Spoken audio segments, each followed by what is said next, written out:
Welcome to Flat Earth Debate, Uncut and After Show. I'm your host Nathan Oakley, and if you are new to this channel, or you've not done so already, then be sure to subscribe, hit the bell notification icon and join button if you'd like to become a Nathan Oakley 1980 channel member and keep up to date with the Flat Earth Debate. If you would like to support the channel, there is a super chat that runs alongside each of these shows while they premiere, and there's also a PayPal, Patreon, crypto and thanks button in the info box below the video. Speaking of Patrons, I'm going to do a quick shout out to all of you who do support me on Patreon, so a massive shout out of thanks and appreciation to Twine to Twigle, Mitch Kennedy, Original D-Rose, Rod, Twodwazzle, Jason Hornsby, Christoph Fournier, Flat Earth Travolta, J Melds 24, Unimento, M, Iron 26, Endless, Goldie McKinnon, Retro Bill, More Books, Bogey, Michael Kahn, John Kays, Patrick Gunnels, Banter, Mel B. Styles, Hairy Blade, Mobile Mac 777, Rob W, Reese Pound, Del West Watson, Maria Nealand, Unbelievable Productions, Blue Ridge Ranger, The Real Gabster, Abraham Ahmed, Skeptic 936, Life is Short, Texas Mike, David Wayne Foster, and Dank. So another massive thank you to all of you for supporting me on Patreon. Now I will hand over to whoever is in Discord and Google so you can enjoy their dulcet tones while I set up for today's live show. That's the whole idea. The CIA came up with the term to throw, kooky things in there, as well as things that people should be looking at and challenging, but they want people to mix it up with crazy conspiracies. Roswell, Bigfoots. Oh, that kind of thing. Okay, shape-shifting lizards. Interesting. Conspiracy theories do require a wild, imaginative.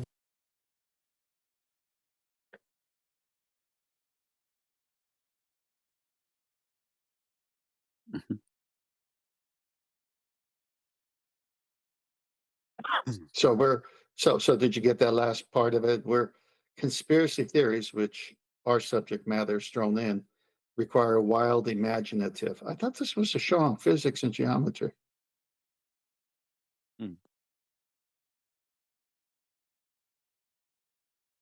Yeah, I don't see anything wild or imaginative about saying how a 90 works.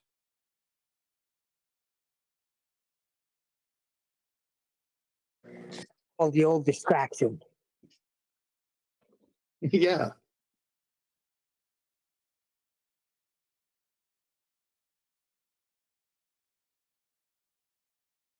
So we're just waiting for Nathan to.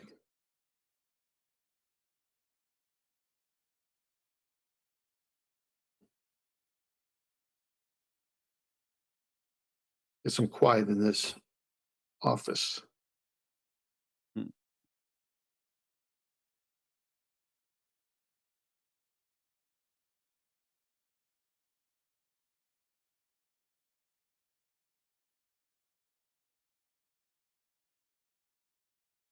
I've got that video that you sent me and I've leveled it up. Okay. Yeah, this is I'll get you another one for the show, but this should be fun in the pre-show just because of how they want to throw us into that conspiracy group of people when we're discussing physics and geometry. That's irritating. We'll do it on the main show. Very. We'll do it in the live show. No, I'll get you something on the main show. We got time.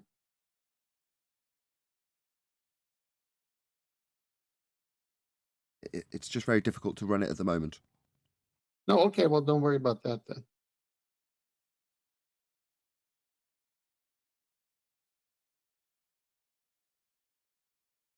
Yeah, we're real early today.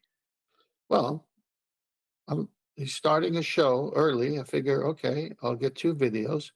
I get the first one, but he can't do the show because of the situation, which I understand. So, but I thought, oh, he's starting early. We could fill the pre-show with this subject and then the real show with the other one. That's fine. It's just I can't respond to it because there's too much noise in the background until my wife finishes work. So in the meantime, I get it. I still want to actually test and tune the computer. Well, not tune, but test the computer. So that's why I've started early. But it just means that I'm not in a position to, comment on a video. That's all. Gotcha. So we'll keep it going just by talking. Thank you, Neil.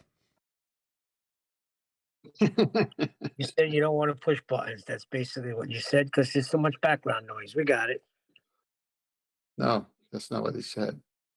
He No, that said is what. he can't comment because his wife isn't home yet, so he can concentrate on the show and commenting. Oh, she's home. We both work from home, but she's just in the other room on phone calls, and therefore, when she's dealing with customers, she can't have the kids screaming. Or at least, I don't, from a sounding professional point of view, don't want this. I don't want that either. But I still want to start early. But at some point, we'll transition. She'll start looking after him rather than me. That's normally about now.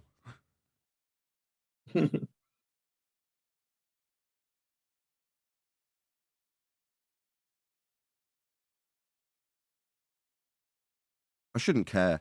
The pre-show is just for the warm-up, right? Yep. Yeah, but it still goes out. It still gets aired, on the second channel. So to a certain You'll extent, get I still want the pre-show to be good. you'll get a second yeah from me on that. Third, yeah. A third yeah. Yeah.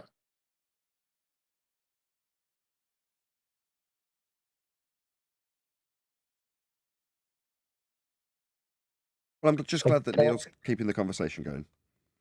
I was just going to say, Paul sent me something yesterday. He said, if you think Witsit talks trash, wait till you listen to this. So I turned it on, and it's that guy, Brother Sanchez. Over 1,000 people listening, chat flying by, and the nonsense that this guy is talking about.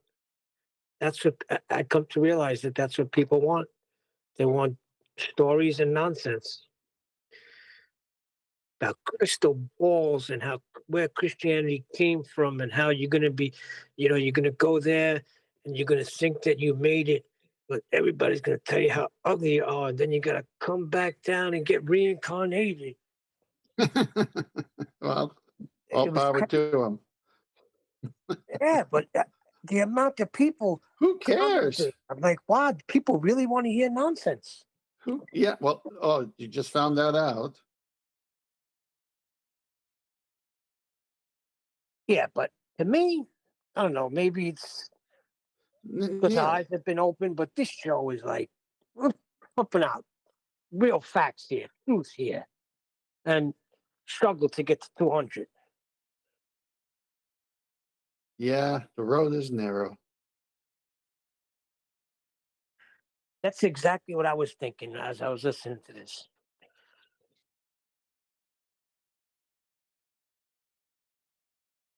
Yep. Truth, the road is narrow in the world of deception.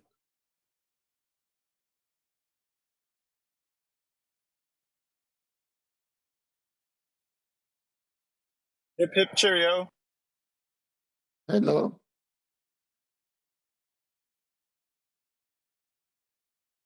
Good morning in the States.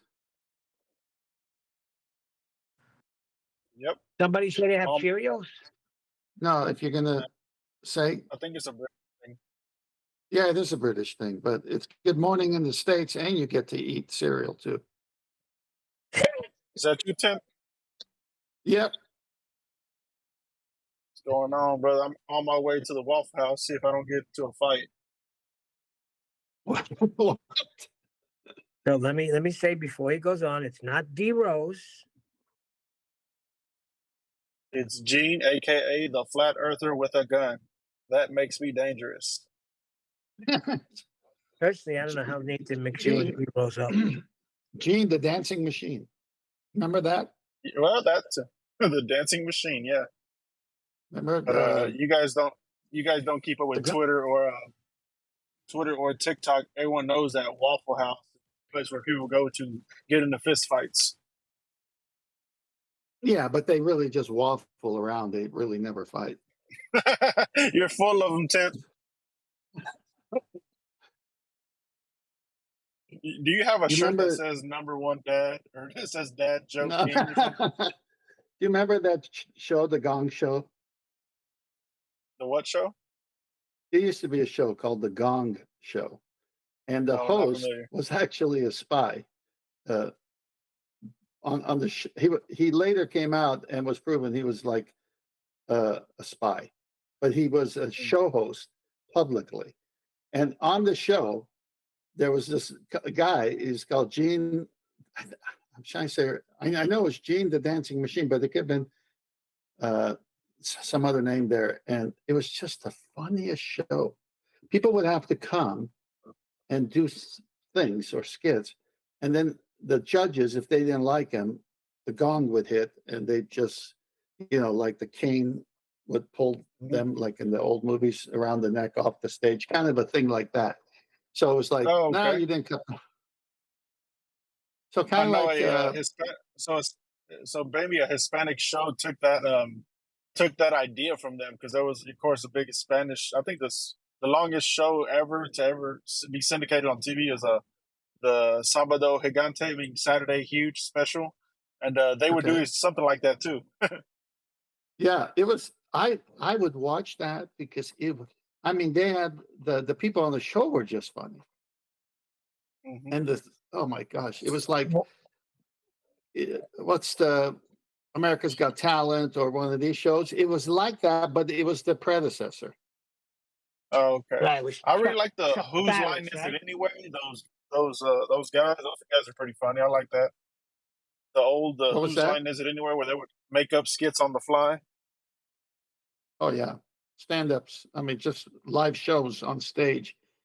Yeah, They weren't live shows taped. on stage, and they were great. So the Gong Show was Chuck Barris, right? The Yes, Gong Show. exactly. Yeah, Chuck Yeah, that Barris was the spy, literally. They made a movie about him. They made a movie about the Really? Gong Show. Yeah, that was 10, 15 years ago. Got it somewhere on DVD. Hey Nathan, you being European and all, what do you think? Who should be the next 007? I don't know. I don't care. Nathan Oh, Oakley. 007. Oh, they got to be a British guy. He's got to be over 40 years old. Those are the unwritten rules, right? Yeah, James Bond's always over 40.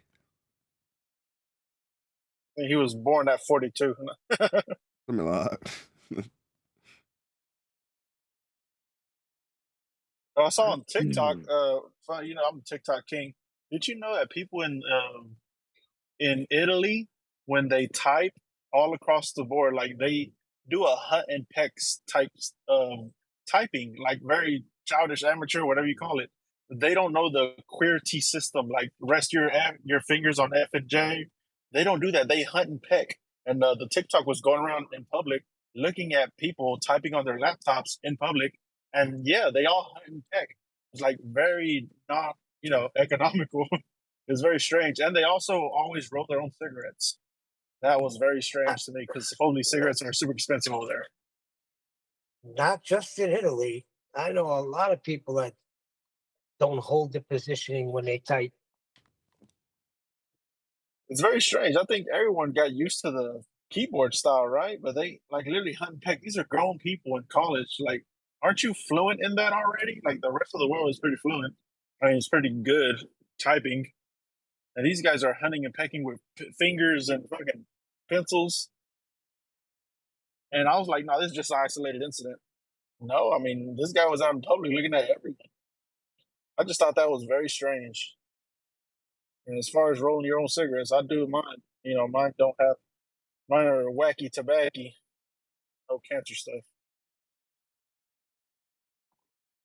Are those kind of like those sticks, cigars that Clint Eastwood smoked?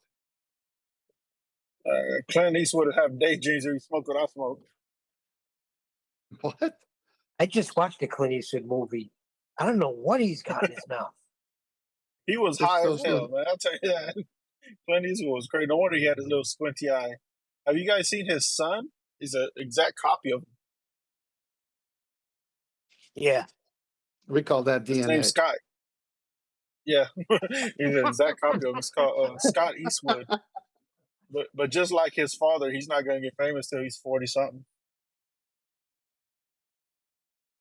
Well, if Nathan Oakley became James Bond, they'd say, Agent 1980, please show up. Oh, you just reminded me of Get Smart, Agent 99. but get smart. Nathan Yeah. Nathan is the most unslickest European in the world. Unslickest. Is that such a word? Yeah, unslick. Nathan will trip over the first person he runs across on screen. And now the unslickest agent, 1980. Yeah, will save unslickest. mankind. He just get Nathan, into I an don't argument share with that. somebody in the parking lot. I don't share in that opinion, Nathan. You don't think Nathan's an oil slick in the face of the globe lies? He's an oil He said he's slick. done. What? Nathan looks like he owns a cat. What did you Now he have needs- Cheerios this morning? Come on, Huh? you know how when he's on, what happens? What happened? Nathan needs a cat. We need a show cat. We get the The show- TikTok show. pitch. We got a showcast. I'm here. You're here. Neil's here. A cat. Yeah. See, I we're saw on cool Twitter cats. somebody said, she says, my daughter asked if there were police dogs. He says, do they also have police cats? Valid question.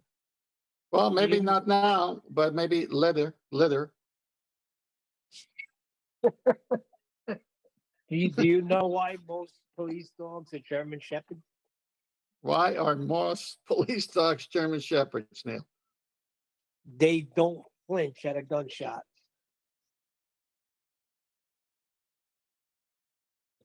You should see my dad's horses. So if I want an unflinching dog, I better get a German Shepherd. Yeah, well, they don't hesitate. Is that because of training? I think it's something to do with the breed, too. I'm sure there's training involved, but most of them are German Shepherds because of that.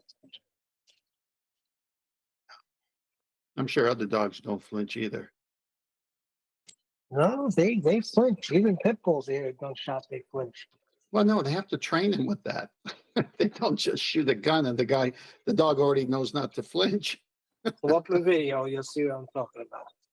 I know what you're talking about. They train him for that. You don't think they shoot guns in training so that the dog learns not to flinch? Yeah, but German Shepherds need not no training in that.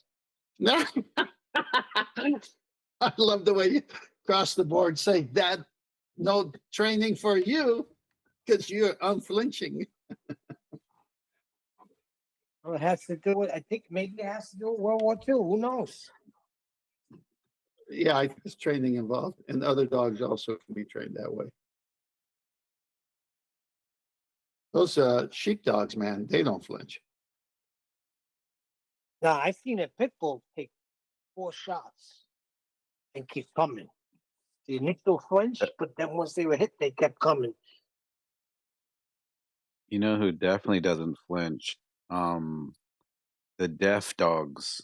They definitely don't flinch.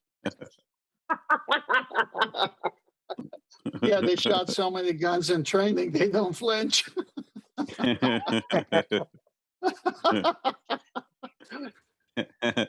How does that was great. So they said, how does your dog know what you want him to do? Hand signals. How come? Because he's deaf due to training.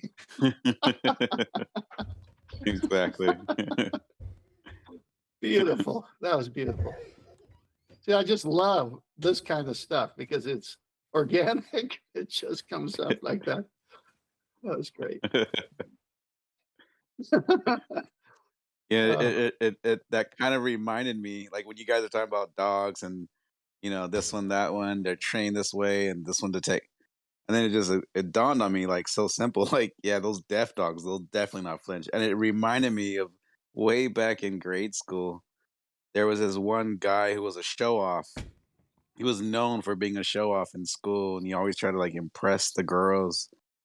And then him and this other guy, they were both showing off in front of this girl, and me and my buddy Steven were watching them just go at it. And like one guy, he's like, I could whistle with 2 fingers, and he puts 2 fingers in his mouth, and he does this like real cool bird call.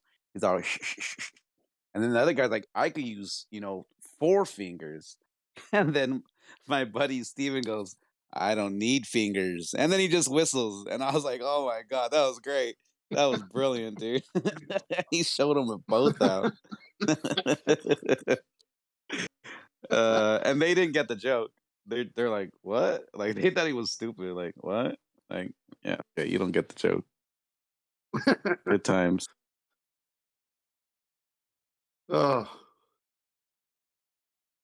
there is that statement. You're whistling past the graveyard. Right.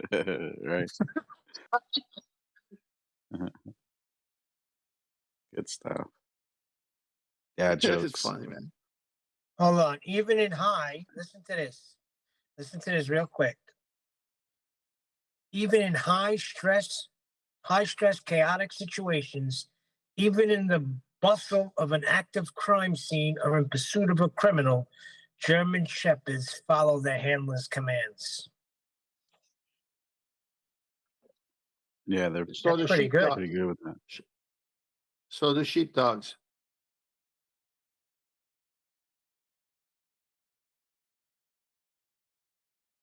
And man, do you have a sheepdog? He's No, I have a promoting 'em. box. He sells them. No, no, Just kidding. No, I have a box. I have a boxer.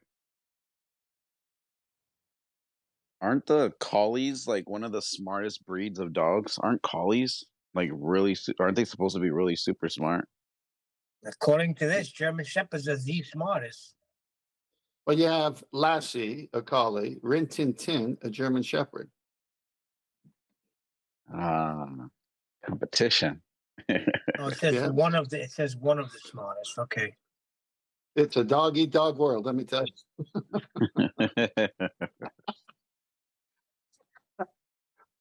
Oh gosh, I go so many puns on dogs. A quick question for Nathan, if he's available. Yeah, sure. He might be.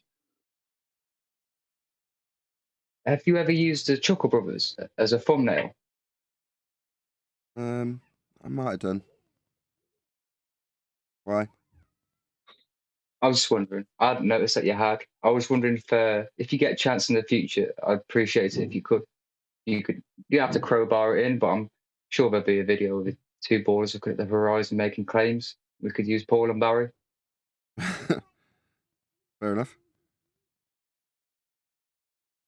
Much appreciated. Thank you.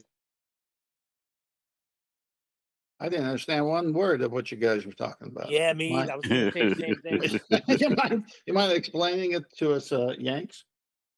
Chuckle Brothers are a duo from the 1980s that used to entertain kids. I'm assuming the guy asking is about the same age as me and therefore fondly remembers the Chuckle Brothers and Chuckle Vision. Chuckle Vision. Chuckle Vision. That explains it. That's why we didn't know 10th.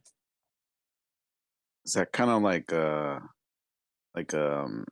Pee-wee's Playhouse type thing? Like only certain kids know who that is, and during that time for America. Hold on, I know It's what like it a is. chick. And I wasn't a kid at that time when Pee-wee's Funhouse came out. Playhouse. What was We're it talking called? about Chuck. It But was. you didn't It know was. who I Chuckle think it was. was until now. No, but I know. But Nathan said that it was like a children's show.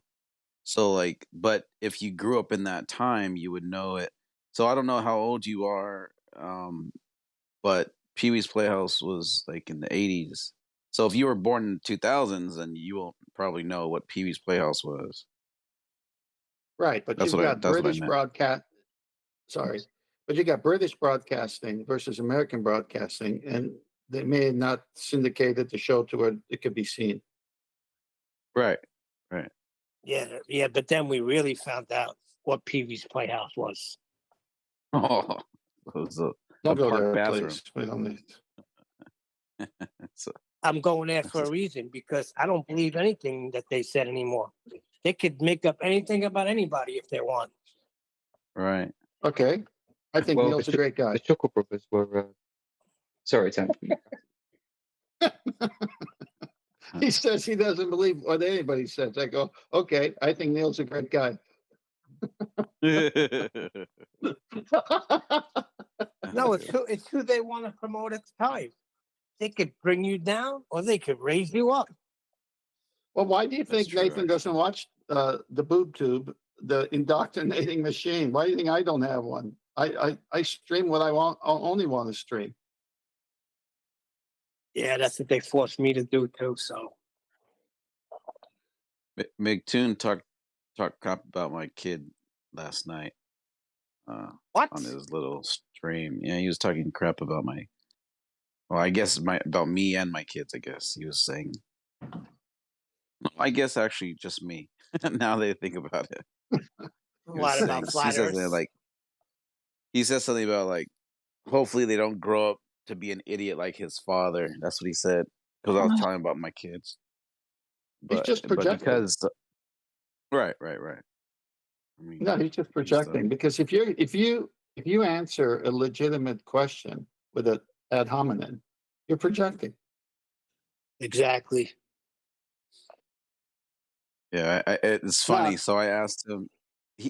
They called me an idiot, but here's the question I asked him. I said, like how did they? Because they were talking about bouncing radar off the sun, blah blah blah. So I said, so what exactly did the radar bounce off of? Right? What did it hit for it to ricochet back to Earth? Then PhD Tony jumps in and he's like, well, it takes 10,000 years for a photon to travel from the center of the sun to the surface. And then I said, well, what caveman recorded that event? And then I was the dumb one. They're like, oh my God, this idiot. Oh, that's flat earther. Well, listen, the only time an ad hominem is not bad is when you're at the deli ordering a sandwich.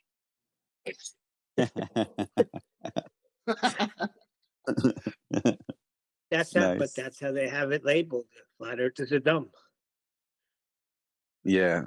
And then he was saying like, like because I was saying like how my kid, he's doing great in school. My youngest of 5, he's doing great. But I was telling him that the things they're learning right now are the average size of birds' beaks in science class. And I was just like, I don't know how that's going to help him in the future. But I was saying that, I was making mention of it because I just think like, I was just kind of pointing out like our school system sucks. It's not really. Actually, that's not a bad subject because how will your children know how to tweet? Here we go, man. I was wondering how you were going to pull that into birds. Yeah, he's got the dad jokes like all day over here. I love it. Yeah, but so anyways, then that's where it started. And then McToon's like, well, what's wrong with them? Or what's wrong with that? With them learning, the average size of beaks. I said, well, it's wrong when we're a country teaching kids the average size of a beak, but then other countries are teaching their kids at the same level things that are way beyond and more like more advantageous for them for what they're going to end up doing in a career, within 10 years from that time, or even at that point, 7 years from that time. I think they should be more focused on teaching them things that are actually going to, be. I want to know why beaks are in science class. Yeah, right. What's the average size of a bird's beak? What's scientific about that? I don't know. What's the point? Maybe because the next chapter is going to tell them about evolution. I don't know. Maybe that's what it is. I don't see how both of you are missing it. In the lab, there's lots of beakers. That's why I want to go over that scientific methods thing that I posted a couple of days ago. I think that would be a good video to go over. Which one? The scientific methods. Oh, we talked about that last night too with McToon. Yeah. Matter of fact, we talked about Nathan. Why are you on his channel talking to him? He was in our server debating us. Oh, I see. He comes to the asylum and talks crap. If you look at his latest one, it says that flirts want to be wrong, talking so much crap about it. That's fine. It is with it. But ironically, he says that he's not debating us for us. He's debating us for the audience, which is actually the same reason why I let him come to the server, because we want people to see just how stupid he really is. With his, like for instance, it takes 10,000 years for the center of that photon to travel from the center to the surface. Okay, so then who recorded that? Like, I want Yeah, people who like to think validated with that, right? logic. Right. I want people to use their mind. Like, wait, but then I look like the idiot for asking that. Like, oh my god, this flurf, this flurf doesn't know anything about science. He's an idiot. Yeah. Yeah. Hi. Well, if you Sorry, live, by the if way. you, Hello. hi, go ahead. Hi. You go ahead. This is all just resonating so much for me. I'm sorry. I had to jump in and say yes, thank you so much. And hello, everyone. Very good to be here. Yeah, honestly, I think we have to redefine the word science at this point to even get anywhere. Right. That's my point. Been Scientism is overused. So you're saying it's been hijacked and it means everything but what it should mean. exactly. It's become something to worship, and without knowing, you just really blindly just follow these people that you think know better than you. And sometimes, like the 10,000 year photon travel, it's like, yeah, it's probably based on the bullshit. I'm sorry, the BS numbers they have for, how massive the sun is, how far it is, and they do calculations based on that. So we can't, throw a wrench in that. I don't know what I'm saying, but like they have the pseudoscience all down and they have their fake sources all down. So you can never, really tell them, hey, this is wrong based on this, this, and this, because there's already been a plethora of just nonsensical work, like just thinking about gravity and how all of that theory came to be so accepted, is nobody goes back to the origins of, wait, where did this come from? Because Well, it if is I were a you, theory, but people don't know it's a theory. I was going to Yeah, say, I if I brought were that up you, I'd last throw night. that Go wrench ahead. I'm in sorry. now because in 10,000 years, someone will get it. That's Oh a my good God, one. keep them coming. That's a good one. Oh man, they're gonna be like, this ranch right here was thrown 10,000 years ago. How do we know? Because we know. Just trust us, bro. We did the Yeah, this is. calculations. Exactly. We've been looking through Well, these this. telescopes that no one else but us can look through. Oh no, it's not like religion where you blindly follow a figurehead. No. It's not like that. We're honest with you. We look through the telescope, but don't come over here and look through the telescope though. That's funny Good because morning, everybody. let's Good say, morning. good morning. Come on, what's your It's name? getting re- The new person talking? Hi, I'm Bahare, but feel free to call me B or idiot. I don't know. Drop. Me it Oh is, wow. because I will not know how to say that name. Oh, Bahare sounds Persian to whoa, me. yeah, yeah, that's perfect. Salam, You gotta salam, roll halet R a little chatore, bit. khube. I know a little Touching on Farsi. what y'all are talking about, and I just coincidentally was listening to a segment early. I think it was before the show, before live shows with Neil and Nathan explaining to John, refractive, refractive John, and I think it was you, Flat Earther with the gun. Yeah, y'all were talking about history and how you have to have your own skepticism and you have to have your own conclusion, everything. And Neil and Flat Earther with a gun was on the same page, and John was on the other page as far as saying, well, there's Library of Congress, yada yada. And Nathan intervened and he tried to explain everything. Well, and that's the point of it's almost like it's contradicting because there's a book which everybody calls the Bible, and it's written by men, and it's written by men's accounts who account for other men's accounts, and men who call other men holy men of God that claim who can't speak for themselves but for third, fourth, fifth, sixth accounts, say that these men were inspired by the Spirit to write this book.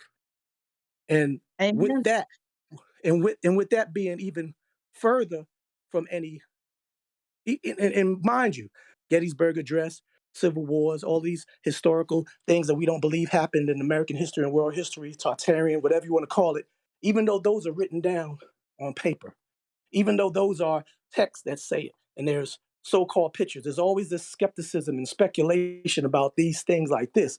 But when it comes to these holy books, which don't have any more tangible evidence than going to the different sites and the forts and the different lands where the wars were, and what the accountants of these historical books that compulsory education system taught us. It seems like with the holy books, there's this thing that it has to be true because God said so. You But don't think they were challenged? that's only because a man. Well, no. I'm not saying they weren't challenged. It's not the point about them being challenged. The fact of the skepticism and the speculation that Neil, you have, and that Flat Earther has with a gun should be across the board. The same Hold that you on. If have you wait, about I got the history, because the Bible, the holy books are historical books with geographical and personal accounts, just like these historical documents in the Library of Congress that John was trying to explain to you. So I'm not saying fall on the sword on either side, but I'm saying have that skepticism all the way through because man is flawed. okay. Absolutely. Hold Can I on. address Hold on. this? Wait. Let me say something real fast. I brought that up because of the recent history that they are teaching now. That I remember how it happened, and I don't think it happened the way they said it happened with 9/11. That's the only reason I bring it up. And You I talking say, well, about who's to that? say back I then got you. what You talking about happened? that man? I got you. You talking about that Mandela effect, how things switch around. Like now, I remember they didn't say it like No, this. no, no, no, no, Yes. no, no. I didn't say Mandela. I said the narrative that they put out that they're being taught in school what happened on 9/11. We know it's not how Oh, that I got happened. you. That's not Yeah, how that's not got you. how it really went down. But they're teaching that 19 hijackers came in with box cutters, right, Nathan? And so and so Well, and so. yeah, yeah. Can But it I goes address further than this for that, a Neil. minute? Neil, it goes further than that. It goes further than that. If you go back into 1812, if you go back into the wars of 1786, if you go back into the whole organic takeover of the Act of Congress, if you start learning things like far back as four centuries, 6, 7 centuries ago, you realize that they lied. Just like the whole Yeah, Can Columbus I thing. address? You know what I'm saying? So that's what I'm saying. So as far back as you can go, the Victorians always told the story. So you had to take the word of a man. Man is let, let, flawed. I don't care if the man let, is the Ali Lama and the Pope saying he coming from well, God let telling you Pence he's a respond man. to the biblical aspect. Can I address this for a minute? Just let me finish though.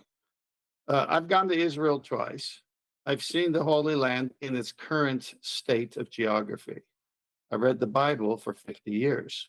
It matches perfectly.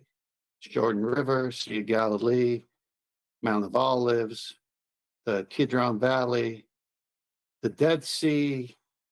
I get Jericho, Nazareth, Bethlehem, Jerusalem. That area is like the epic center, the story, and it all matches today. Second, historically, geographically, people, cultures, Bible all matches. The one thing that sets the Bible apart, and I want you to do your homework on this, is prophecy. So, as a holy book, just because you got the geography right and the peoples and cultures right and you know times of history right, that doesn't make it a holy book. What makes it a holy book is prophecy. It's the only book with prophecy. So from the Old Testament all the way to the New Testament, there's prophecies, and that's like knowing the future before it happens, and then you state it, and then it happens. Only God could know that. And so the Bible is looked upon as those who trust it as a source, is holy men of God spoke as they were inspired by the Holy Spirit to write. And each one wrote in their own particular personality way. So you get the human trait of the writer, but you also get these prophecies that they could never know. And there are those of the coming Christ, there are those of the coming kingdoms in Daniel, and it was not written at the time. Oh, okay, I see that, so I'll just say that happened in the future, but I see it now. No, it wasn't there when they spoke. It happened hundreds and thousands of years later. So that's Yeah. why the Bible is cherished Now. by Christians. Okay. Now, if Hold on, you're let me done. say something. Let me say No, something. wait. Okay, go ahead. I want to counter to that. Now, I've done my studies, and I know, if you want to call them scholars, whatever you want to call them, who have already done the studies geographically and historically. And no Hold offense. on, right there. Hold Let me on, jump in. but hold on. I'm not Man, finished. Over come on. there, tent that you're talking about. No offense. That's a Busch Gardens. It's already been debunked, bro. See, you need to do the Can I research see? and find Can I out what's see it? going on Can I see over your here. evidence? Over Can here. I see your Over evidence? here. Oh yeah, I Can could I see definitely your give you the. I evidence? could give you tags on. D-Rose, I've given. Hold on. You know what? I've given tags on FED. Nobody looks at them. But Divergent Well, Droid will say, "Hey man, could you slow down with your things?" You know, I've given tags. Matter send of it fact, to, there's 1 week where I just said blah, blah, blah, a whole send it to line, Divergent. of it. Send it A to whole line of it. Divergent to send it to me and tell them I asked Yes. you for it. Okay. All right. Good. hey, D-Rose, what Thank was you. you going to say right there about the geography? Oh, the geography is definitely reversed. Misraim is over here. Everything you've known about from the Old Testament. Exactly. See, Hold on. that's the I thing. can wrap That's it the up thing, with, bro. Me and hold on. you said this before. Remember we was going with this before, and nobody want to hear that because all they rock with is the New Testament. They only rock with the New Testament. They don't go back to the Torah and the Tanakh. That's the problem. So look, here's the thing. There is a TikTok video of a guy that researched this, and he says the rivers don't match in the Middle East. He goes, come to fucking Tuscaloosa, Alabama, Alexandria, The Memphis, Yucatan is all here. those cities.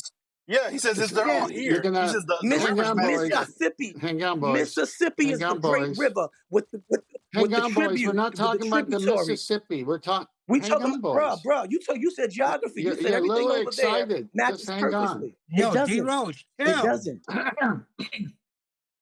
Just hang on for a minute. We're not talking about the Mississippi. We're not talking about where contour changes over time. I'm talking about the Sea of Galilee is exactly where the Sea of Galilee is, and it has now changed. Okay, we're not talking. No, So bro. please just send me your resources. The Red Sea is over here where the actual Well, hold on, D-Rose. Just to wrap it up. the actual redwoods are where Moshe and Israel, the Israelites traveled. It's over here, bro. I know it's hard to swallow. Yeah, I know. Let's tell you. We Why gotta let are them know. you But accusing that's right, me? D-Rose. But hold Why on. are you? Calm down, you guys. Why are you doing what ballers do? Why don't you send me your evidence? Let me look at it and see if No, it's proper. I said I was. No, you But being just said, I know it's hard for you to swallow. I'm the calm one here asking for your evidence, and now you're ad homing me. Just send me your evidence. Well, it is Okay. hard to Is that swallow hard right to now. do? It is. Right now, it is hard to this is just people that are not on TikTok. You can tell, you know. Oh, this is way deeper than TikTok, bro. I know what you're saying, but this is way deeper than TikTok. Yeah, but anyways, just to wrap that up. Yeah. The cities like Alexandria, Memphis, and all that were named after, and they are along the rivers. And yeah, it's a very compelling video, and it kind of makes more sense into it. Tell them about Peru. Tell them about Peru. The real I don't know about that one. I haven't Jerusalem. seen that TikTok video. Jerusalem. Why are we talking about Peru? I'm talking about the real Israel citadel and of Dawood. Jerusalem. I'm The talking real about citadel Israel of and Dawood. Show me a reference in the Bible about Peru and Mississippi, please. I'm gonna show you all the connections. It's gonna be. It's gonna take you about. It's gonna take you about a week. It's gonna take you about a week of reviewing everything that I'm looking at. I'm gonna let you know right now. It's a plethora. It's a plethora. Don't show me Peru. Oh my gosh, you're just a broken record. Will you be quiet and just listen for a minute? I don't want to hear about Peru or Mississippi. Man. Can you please be quiet for a minute? I don't want to hear about Peru or Mississippi. I want to know about Jerusalem and the greater area of Jerusalem, which is exactly the way it is in the Bible and has not changed. I want that proof. Thank you. Or go find me a reference in the Bible about Mississippi and Peru. Then I'll look at those things. Don't send me Peru, Mississippi stuff. Well, Mississippi is they messed with that name. That name ain't Mississippi. It's something else. That's someone Um, that's straight away different from Well, you Jermaine himself. understand. You They like to look understand. straight. I'm willing to look at anything legitimate. So send me legitimate stuff. What does legitimate mean? Who you're going to determine it? Legitimate Exactly. or That's what? the whole No. thing. Oh And my then gosh. Oh my I'm gosh. what I'm saying to you, I instead of mean, me hey, giving you you're just the one that hold on, wait, believes in hold the on, hold on. Mexican in the I sky. said send me. Instead, I so said can I send me ask the legitimate hypothesis? stuff, and now Yeah. you're saying what is my legitimate different than legitimate? Come on. well, no, Stop 10th that man, nonsense. 10th man. What I'm saying is, instead of me sending you just the eggs and the icing, I'm gonna send you all the ingredients to the cake. That way, you ain't gotta never Just say, make "Well, sure. you're Just missing this, you're missing just that." Oh, it's gonna have all the just make. ingredients. I ain't gotta make sure nothing. If a God, cake you are a comprised of broken eggs, record. D-Rose, You you are why are you keep on making it saying, just unhearable, make sure D-Rose? this and that. D-Rose, I've already accepted and asked you for it. Okay, but just send me important stuff on the subject. If I see a bunch of stuff that's not on the subject, then you didn't do what I asked you for.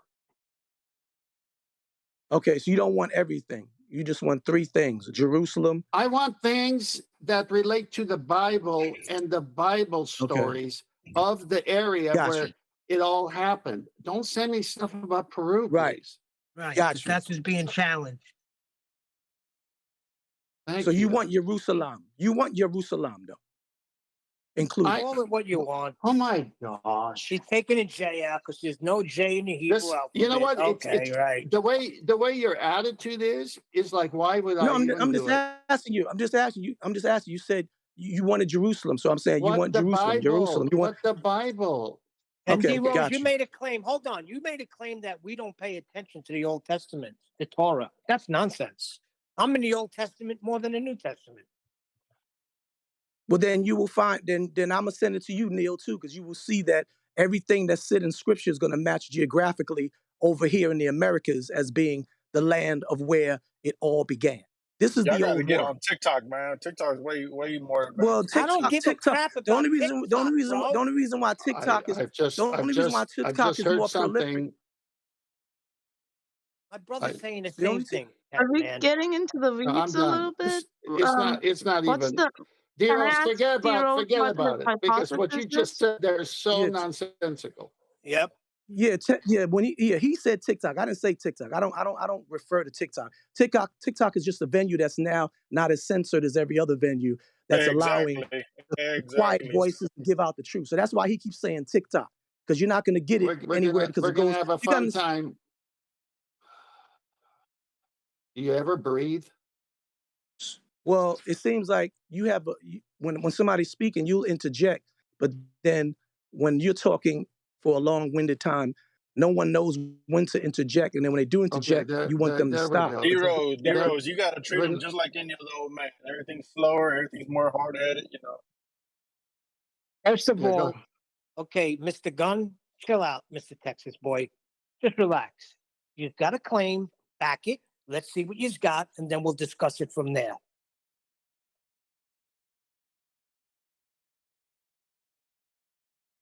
Bill Gates once says, "You're old when you can't update." Enough with the old nonsense, all right? Bill Gates also was in Epstein Island. Yes, he was.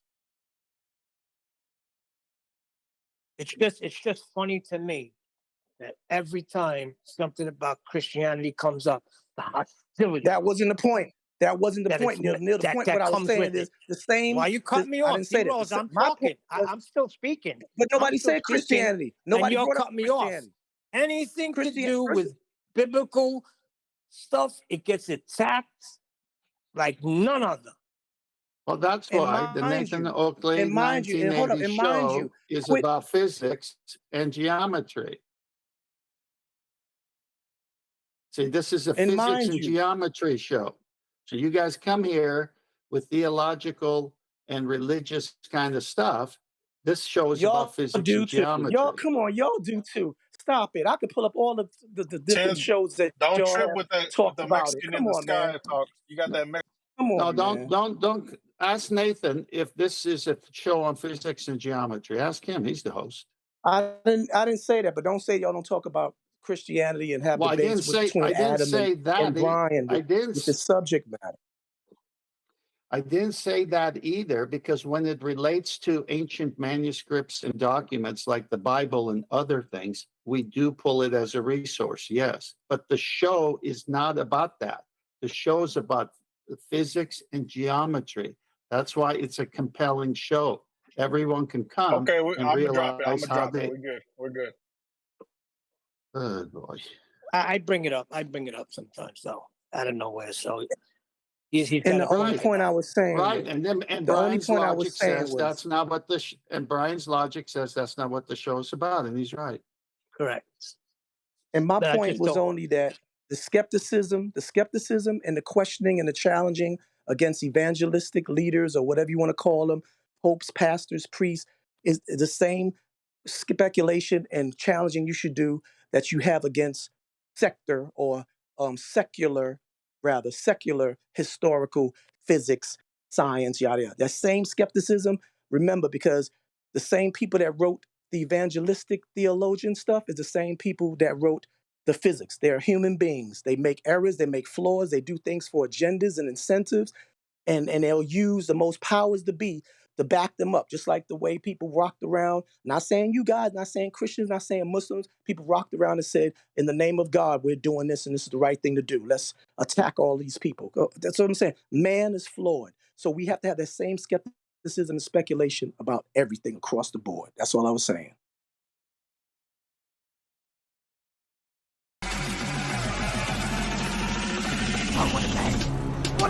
Welcome to Flat Earth Debate Live. I'm your host Nathan Oakley, and if you are new to this channel, or you've not done so already, then be sure to subscribe, hit the bell notification icon and join button if you'd like to become a Nathan Oakley 1980 channel member and keep up to date with the Flat Earth Debate. If you'd like to support the channel, there is a super chat that runs alongside each of these shows while they are live, and there's also a PayPal, Patreon, crypto and thanks button in the info box below the video. Most importantly, if you'd like to join the discussion, simply mute the page you are currently watching, then click the link in the info box below this video to join the panel and express your views on the nature of Earth. If you do join, please don't swear. If you do, you'll be ejected, and if you are, please don't try to rejoin the stream using sock accounts. You'll be warmly welcome back on the next stream. Please also share the show on social media. Sharing the show obviously increases the live audience, but this in turn increases the chances of a more diverse panel, so please share the show on Facebook and Twitter. Now we are joined by Adam, 10th Man, Neil, a whole bunch of people in Discord, so welcome one and all. Hello. Morning. Sharibo. Good to have you all. What's that? Hip hip cheerio. Yeah, once everyone's Howdy. past regressing to the mid-2000s, we shall begin. Any evidence of a... Excuse me? Why don't we welcome B, the new person that we hear? B? Welcome, Yes. Oh, B. Good to hi. have you. Sorry. Say again. Name dropout. You're called B, correct? Yes, it's Bahar, but feel free to call me B. Good to have Diversity you. hire. Very nice to have you.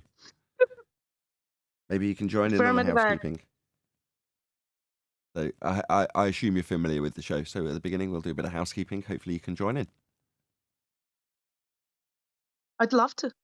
Excellent. What should we pick? Any evidence that you can acquire an elevation angle measurement from a curved baseline? Hell no.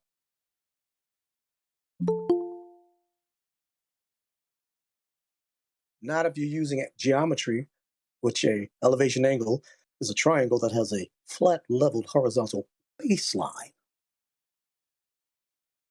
that Hello, is not guys. curved. Hey, Arwin. Any evidence But of they it? claim. Any Hold on. evidence? They claim they're doing it using the sextant and doing celestial navigation. Yeah, well, they'll be using a flat Earth then, won't they? Yes, indeed. The minute they mention angles, the globe dies. Wonderful, isn't it? Any evidence of a self-perpetuating So molten quick. iron core at the center of a presupposed spherical Earth? You digged 7 I'll let you miles know. and nothing came out what they predicted. So yeah, that should be solid evidence, right? I mean, these two are going to be intrinsically linked from now on, thanks to Danny Faulkner. So if you haven't checked it out, there's a short video. It's only 2 or 3 minutes long, called, what's it called? Hell's Angles. Play on Hell's Angels, obviously, with a picture of a motorbike gas tank and Hell's Angles written on it. And when it's a Christian doing it in a church, talking about moving the angle that you measure off a flat plane to the centre of a presupposed spherical Earth, to use the equatorial plane, which is just a flat plane, and then measure angles from the equatorial plane in hell out through the sphere Earth you're no longer standing on, out to the celestial sphere. Well, that is, as just described, angles from hell if you're a Christian. Now, angles from the molten iron core is what it is if you're non-Christian. But ultimately speaking, you've still got angles from the centre off a flat plane through a sphere that you're not standing on anymore. After you've measured the angles, and where did you measure the angles? On a flat plane. So the molten iron core question has now become intrinsically linked to any evidence that you can acquire an elevation angle measurement from a curved baseline. Because you have to measure it before you can transpose it to hell. 50 watching, please share the show. I'm reasonably confident we'll stay live, as I've technically, strictly speaking, been live for an hour and a half, just not actually broadcasting to anybody through the software. So everything was connected up all live and working, so I'm confident that it'll stay working as it has been for the last hour and 20 minutes. Anyway, please share the show, as we might actually get through a full one again. Third time's a charm. Or it'll all fail catastrophically and it'll be a waste of a share. But either way, please share the show. Okay, now, 10th wanted to cover this particular video, which is a BBC video in the pre-show, but due to noise from kids, I decided against it. Just a quick shout out to Tony Whittaker before we do anything else. It says, be careful, people. Dave McKeegan has a lot of Twix up his sleeve. Oh, God. That's never going to go away. No, it I isn't. thought, hold on, I thought Twix were for kids. That's a good one. So, I'm more than getting happy. a little bit cruel, though, isn't it now? A bit cool. Stop crying if you carry on doing this, yeah. Crying and crying and crying. Okay. That's funny. At this point, so I taught a triangle. No, right. Let's just point out why this is happening, because I don't want us to get a reputation as just bullying Dave McKeegan for his speech impediment, which isn't what's occurring here. So in a video response to me, Dave McKeegan dropped in a personal attack for no reason. Preemptive, poisoning the well fallacy, which is to say Nathan can't convert meters into kilometers. In other words, Nathan's dumb. Okay, no worries. It's not like that's water off a duck's back, typically speaking, if it wasn't for Brian's little crusade in regards to the personal attacks that are lent on by our opponents. Which, in my opinion, is pretty cruel, given that we're in the minority, right? We're generally considered to be the stupid people of society. So for somebody like Dave to just say, oh, I'll just throw in a few personal attacks, it's like, people in glass houses should not throw stones. So if you want to call me dumb, no worries. We'll call you stupid, based on how you talk. Now, if you see that as unfair, well, don't throw personal attacks our way, when we typically, majority of the time, are on subject matter, and only on subject matter. We're not trying to poison the well against the videographers. I'll, in fact, stop people who are on the panel from doing that. No, don't get me wrong, occasionally some of that does slip in. But for the most part, we are trying to be squeaky clean and not do that. So, I don't want to encourage people to just go out and bully people like Dave for having a speech impediment. No. He's getting what he deserves for launching personal attacks against us when we've stayed, up until that point, completely on subject matter, utilising his own words against him. He didn't like it, so he called me stupid. Okay? Yeah? Well, that's water off a duck's back for me, but I'm imagining that people like Dave, who need the entire consensus opinion behind them and the financial incentive to do so, come out and tentatively make videos about Flat Earth and then throw me insults. Okay? Well, you obviously don't know me very well, Dave. Yeah, I don't suffer fools gladly, and you are a fool who can't speak properly. So that's never going to go away. You've only got yourself to blame. People in glass houses should not throw stones. Anyway, that's enough of that. I'll try my best. Try your best not to throw too many stones. Anyway. To be fair, I thought he was inventing his own geometry. Because we obviously know what a triangle is, 3 straight sides. These guys aren't doing that. They've got 3 points on a spherical surface. I thought that may be why he was pronunciating it like that. It's a triangle on the spherical surface. Is pronunciating a word? Enunciating. Yeah. He created his own word. Pronouncing or enunciating, is it not? You can pronunciate, can't you? Oh, well, if your I say pronunciation pronounce. is Oh, correct. we're not into this. Have I got to get a citation? No, I'm just joking. I texted Paula last night, by the Good. way. Did you grovel? I rubbed it in one of the chats when I saw her. It's terrible, really. Adam is definitely my intellectual superior, right? And I'm just going to acknowledge that here. So me putting a little jab between the ribs is essentially my own inferiority complex coming out because I know Adam is my intellectual superior. Therefore, there's seldom an opportunity to put a little jab in beneath the ribs, but this is one via Paula. Go ahead, Adam. Tell us all about it. When it comes, you got to. That's what I said. I said to her. I think Nathan's enjoying that so much. Yeah, when it comes, milk it, mate. I don't blame you. Also, it did. I said this yesterday. It demonstrates the mutual respect we all have for Paula as well, which is good. You know, Paula is somebody to be admired in that regard. She's very learned, and we do all respect her. So the fact that we were all hopping around from one little comment in the chat is just indicative of that, and it made me smile. Just shows the hierarchy that we have here, and it's very much cemented because we've all known each other for years now, right?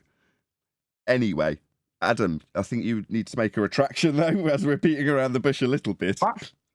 I did refer her to I said, please go to the after show yesterday's where I do retract my bit of trivia. I'm not able to find the reference for it, so the trivia is retracted. Paula did say to me later, though, I think what we're talking about is some kind of scholarly piece of crap, which is exactly what it was. It's kind of an Egyptian scholar work. So she didn't beat me around the head with it. She accepted that. I said, maybe you'll believe I'm not delusional. And I do remember hearing it.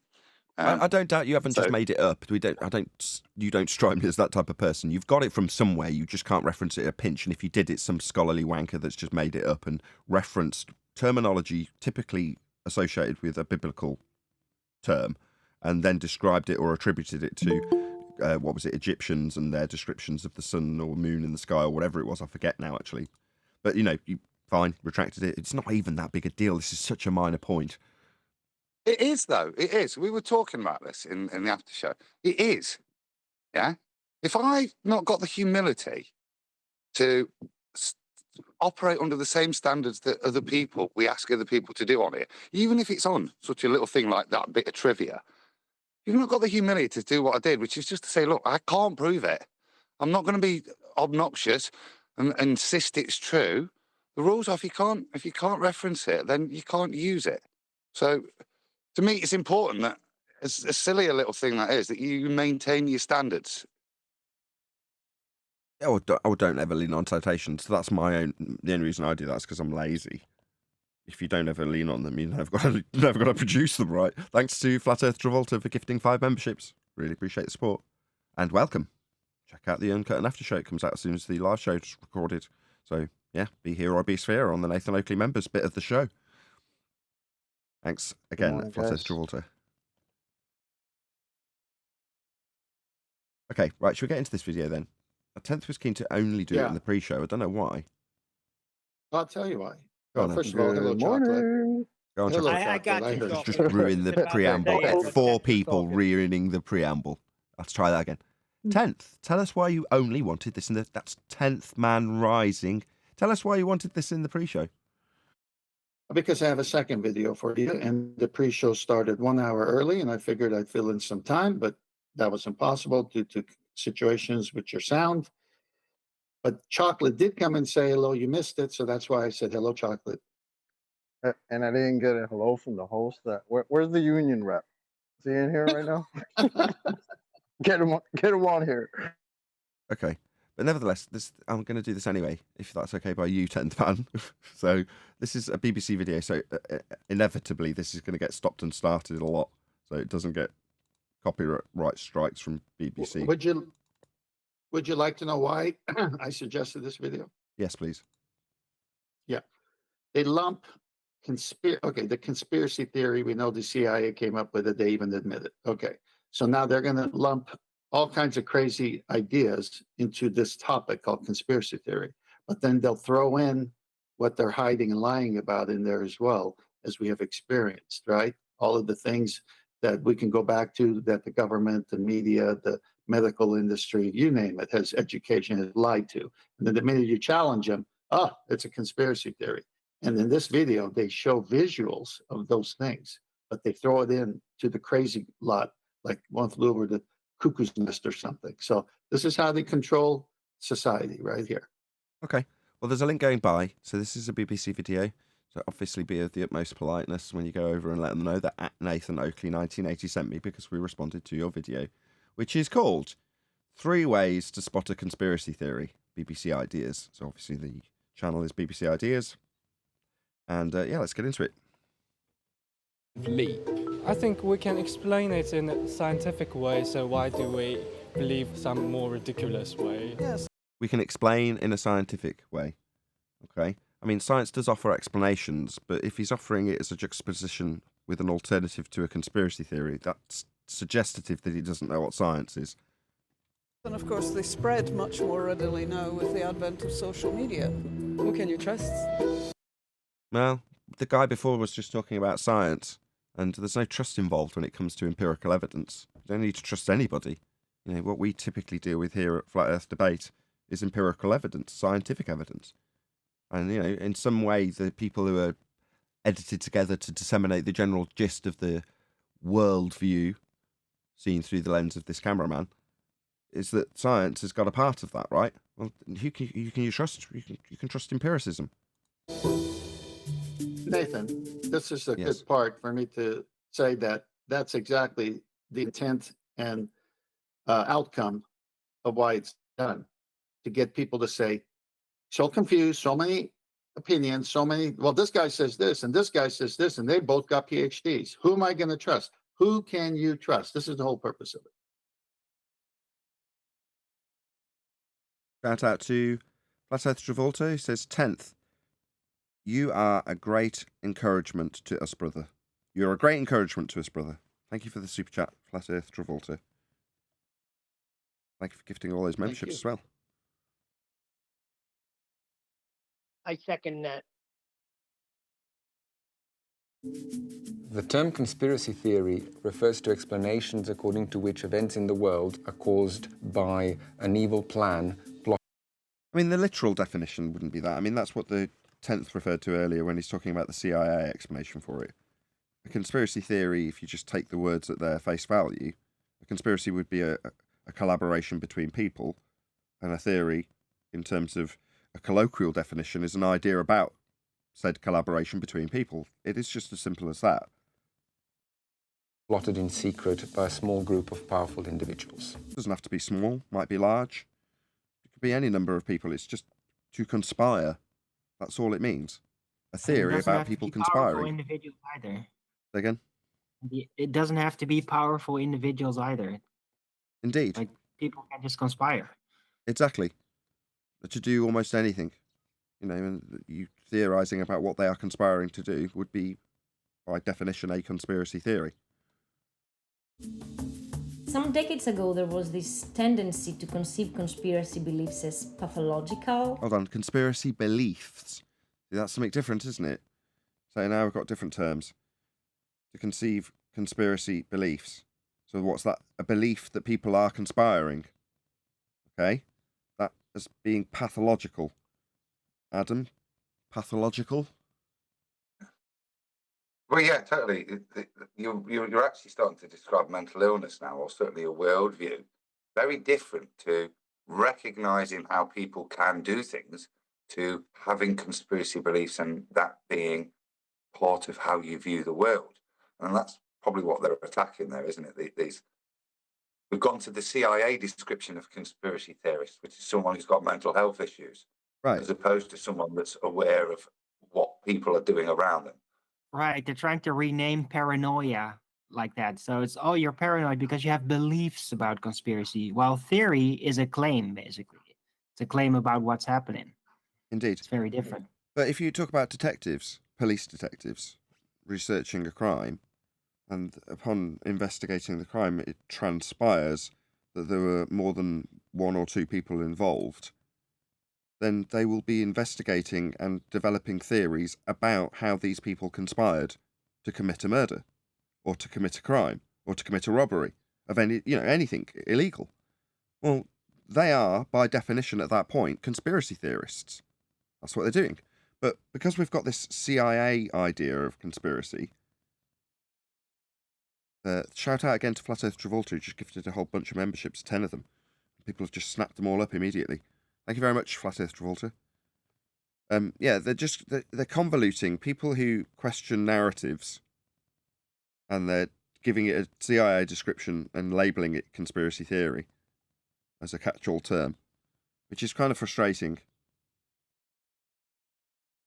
But psychologists have shifted this. They nowadays believe normal functions of our mind explains.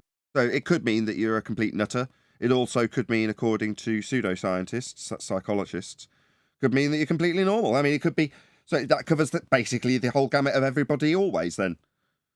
Okay, so you've just managed to wrap up everybody could be one of these people, right? Could be a nutter, could be completely normal. That's everyone. That's why people believe in conspiracy. Sounds like it.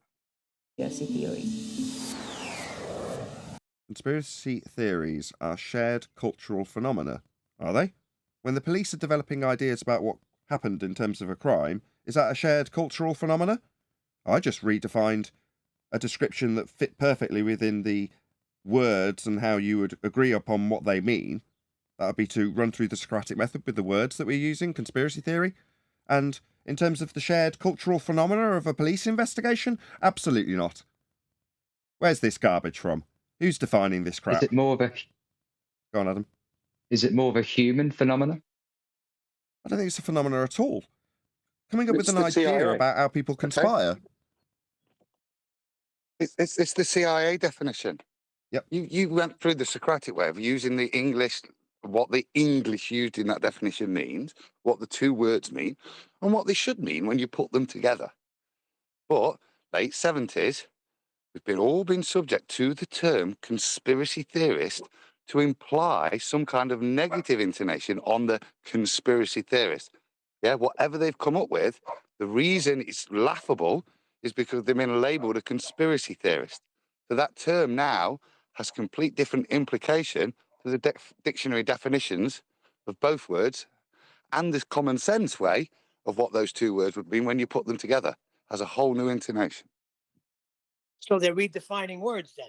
Yeah, they're also putting a negative connotation upon anything that could be used against the people who this is being used against. In other words, somebody who comes up with a description of how something potentially big took place, then there's a good chance that more than one person will have collaborated. Therefore, by definition, it becomes a conspiracy. Correct? Hope we all agree. Moving on. Well, if you've got an idea about how something big went off and how more than one person conspired to pull that off, then you've got an idea about how people conspire. In other words, if you're going to question any event in any form whatsoever, unless it's a single person performing it, you could be categorized as a conspiracy theorist. And if what you're describing is an event that's been conspired upon by the people who don't want you to be talking about it, they can just brand you with this term. And strictly in the Socratic definition of the words and meaning, it is correct. However, there is a underlying further definition that's been coined by the CIA that's a lot more negative. Oh, so the quackery we peddle as being quackery and nonsense is being questioned by this person. The JFK shooting, if they're talking about how it was all a plan by the government, they are a quote-unquote conspiracy theorist. They just don't listen to the narrative that the news said about it. Conspiracy theorist. Why? Well, because they're discussing how people came up with a plan that is other than the mainstream narrative. Then you end up with the CIA definition of what a conspiracy theorist, in quotes, is. That's what we're really pulling apart from the BBC, because that's the line they're towing.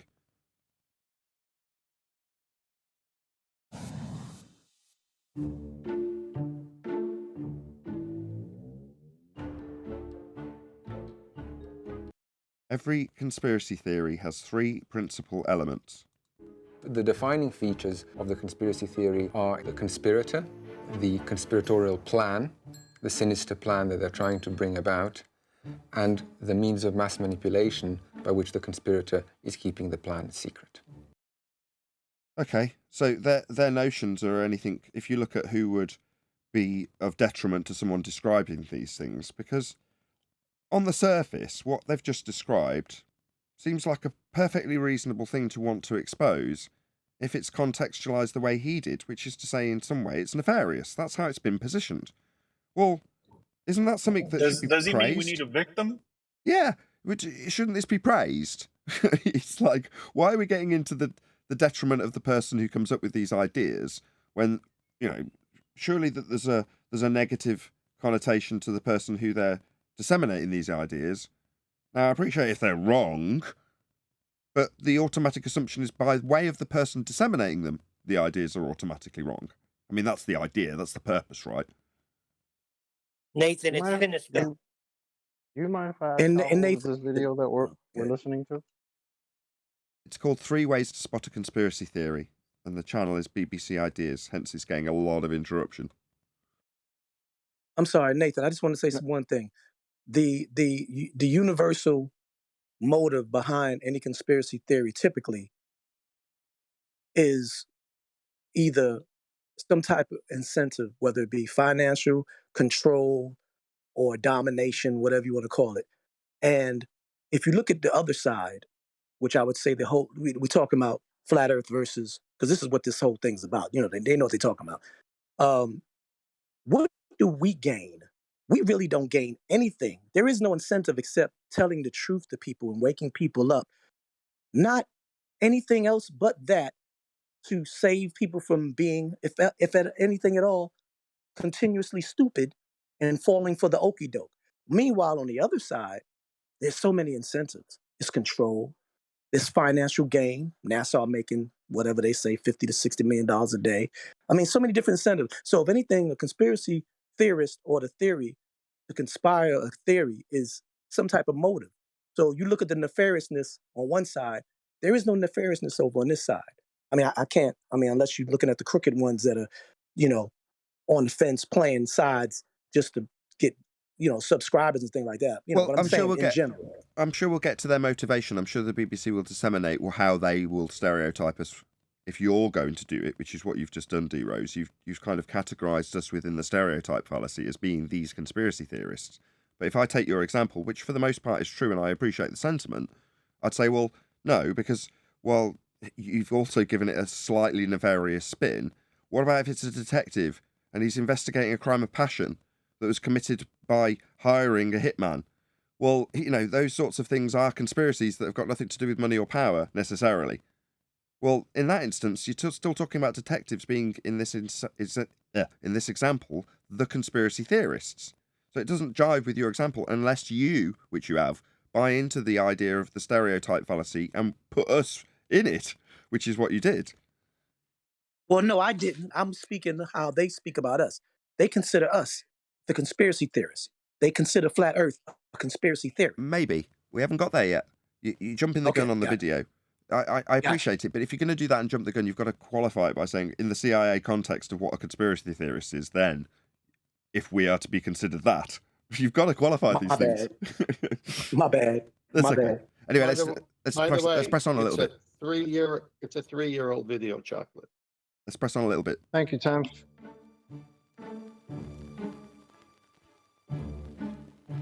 Sometimes the conspirator will be defined in terms of a concrete body with an identifiable membership. Freemasons. The Illuminati or the Freemasons, Jews, more recently on things like the Bilderberg Group, Skull and Bone Society and various other secret societies. Okay. So in this idea, you're suggesting that we would also want to attribute a perpetrator to the lie. That's not true. There are seldom any examples that we do that. I can give you a couple if you want to pigeonhole me and stereotype me, but, beyond ones that are absolutely provable beyond doubt, we don't need to attribute a perpetrator to the lie.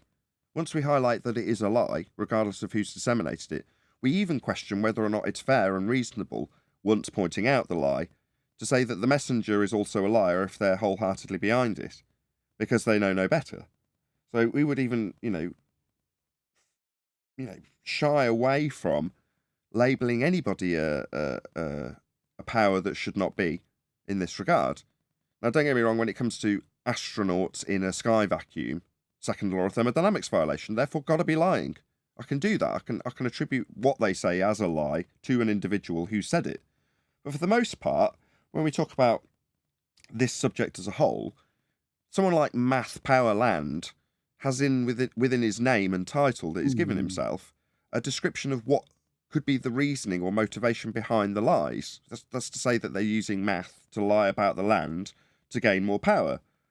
And then perhaps he might ascribe various different groups that have power to show that they could be it. But here, specifically here, we don't do that. So we have no need, once pointing out the lie, to A, give you a new version of events, or B, ascribe a perpetrator, an original perpetrator, to that lie. And if we did, we could only speculate, because we can't prove motivation. So here we've got a very different way of doing things. Go ahead, whoever that is. Yeah. So, no, it's me. So when I say to someone, what we do is we study the claims that those who say we live in the heliocentric, mathematical model, no model, because they haven't got a model, but I have to say it that way these days, because every time I say heliocentric model, people say, show me the model. Well, they don't have a model. So let me start again. What we're doing is studying the claims made about the heliocentric, mathematical, no model, and saying, hey, this doesn't jive with logic and reason. And then people come and say, you've been watching too many conspiracy videos on YouTube. And then all this stuff happens, right? And then we say, no, you don't understand. I'm attacking the source of the material that doesn't jive with reality. And you're under the influence, and I was under the influence. Just look at the evidence. But these people are indoctrinated, and they're being indoctrinated also to think that if anyone challenges that mathematical model, that it's a conspiracy theory, and that's why they are pawns in the game.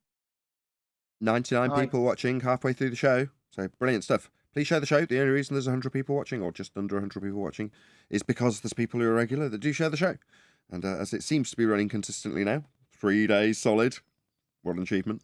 It's nice to get a few more people watching. So if we can get up to 150 or close to it, that'd be great. Well said, Ted. Well said, Ted. I know how. That was perfect. Hold on. Just to address say Danny's something? point. Yeah, go on now. No, you first, because mine has nothing to do with this. Okay, just to add to that, this is the fight that's going off now. They're trying to label us, but because we're not doing what the CIA programming has taught us, which is to go off and make our own stories of the reality, yeah, all we're doing is highlighting the lie on this side. That's why we're difficult to deal with. Because if you look at other conspiracy theorists, yeah, what happened with 9/11? It's not sufficient to say it wasn't some Arabs in a jet. We have to have a million other things. It was nukes in the base. It was thermite. It was a directed energy weapon. Exactly. Now, as soon as you're going there and you're ascribing what's going off in the conspiracy theory, as opposed to just exposing the lie, you become parodiable. You become laughable, don't you? You can be ignored because, as you said, it's a high energy weapon. And people can ignore it. And they ignore the fact that the lie has been exposed. We no longer look at the lie. We look at, what's somebody else saying? And full distraction has been given from the event. The conspiracy has worked. It's the ultimate okey doke. Yep. I just wanted to say, if you want more than 150 people watching, talk about crystal balls and reincarnation. You'll have thousands. Okay, was this a jab at Bro Sanchez? Yes, it was. Okay. Look, you can't assume that... How can I address this up in the nicest possible way? What Adam's just said is absolutely correct. However, it's not very glamorous. Yeah? What do people want? Well, I've been told what people want. I've been here for years. I know what people want. I don't give it to them. Now, it would be to my financial advantage. I wouldn't get paid on the 25th by YouTube, and then by the 30th, I'm getting a text from my bank saying I'm overdrawn. That wouldn't happen if I did some of those things, because that's what people lust after. That's what they really want. If I gave the people in the audience now what they really want, it would be one of two things. It would be controversy within the community. They love that. They lap that up so much. They love it. The other thing would be a bit of a fantasy explanation where they've got holes currently. Yeah? Or speculation about past times and past history that might lead us into believing there's an enormous conspiracy. Now, if I was to offer them, let's just pick the second one, which is replacement ideas. So what is the sky currently? Well, it's the diffraction of the light as it passes through the... That's your current heliocentric explanation, right? Okay. It's scattering, to sum it up in one word. Once you've relinquished that explanation of why the sky is blue, you've got nothing. Literally nothing. You don't know anymore. You just don't know. Well, I could come up with an idea. Let's just put a nice little buzzword in there just to get people salivating. I reckon, open brackets, this is not true. I don't actually believe this, close brackets. I reckon it's plasma. It's plasma. That's why it's blue. Look at what happens when I do some bullshit with plasma. Look at it, it goes blue. Therefore blue. Sky, that's blue. That's plasma. Has that satisfied your desires? Has that made you feel a little bit warm and fuzzy? Has it made you feel like you can tell somebody about what it is when they question you because you take away their current explanation for why it's blue? You can replace it on the spot with my little bullshit about plasma. That'll move the conversation on nicely when somebody says, well, what is it then? Why is it blue? And you go, oh, two choices. Number one, the truth. I don't know. Number two, it's because of this nonsense that you won't understand, but I've got a head start on about plasma. Check it out. I'm a bit more knowledgeable than you about what it really is. Plasma, plasma, plasma, bullshit, bullshit, bullshit. Yeah? You believe me? Good. On with your day until you find out it's not true. And then you're back on a ball with a blue sky through scattering. You know, I never used to, I appreciate that now, but I used to get frustrated and be like, why doesn't Nathan just give these people an answer? I understand. Because I haven't got one. You're absolutely Because I haven't correct. got one. What do you want me to do? Make it up? Well, my son tells me if you're not going to tell me what that is, then I can't even listen to you. If you're just going to look and say, I don't know. What would people get on the show? There you go. Back in the day when they came here, Neil, what did they get? When I was a lot more crude and being told off a lot less from the very helpful 10th man. Right, what would they get? They'd get me laughing at them and metaphorically taking down my pants and doing a big poo on their religion that I've just crapped all over. Yeah, because I don't need to give them a replacement. That's the point. Nice conclusion. Well segued, Neil. We don't need to give an alternative explanation, and by doing so, we make ourselves look stupid if we don't really know, and we haven't got validity and empiricism to back it. If we take apart their lie based on natural law and then stop, we've won.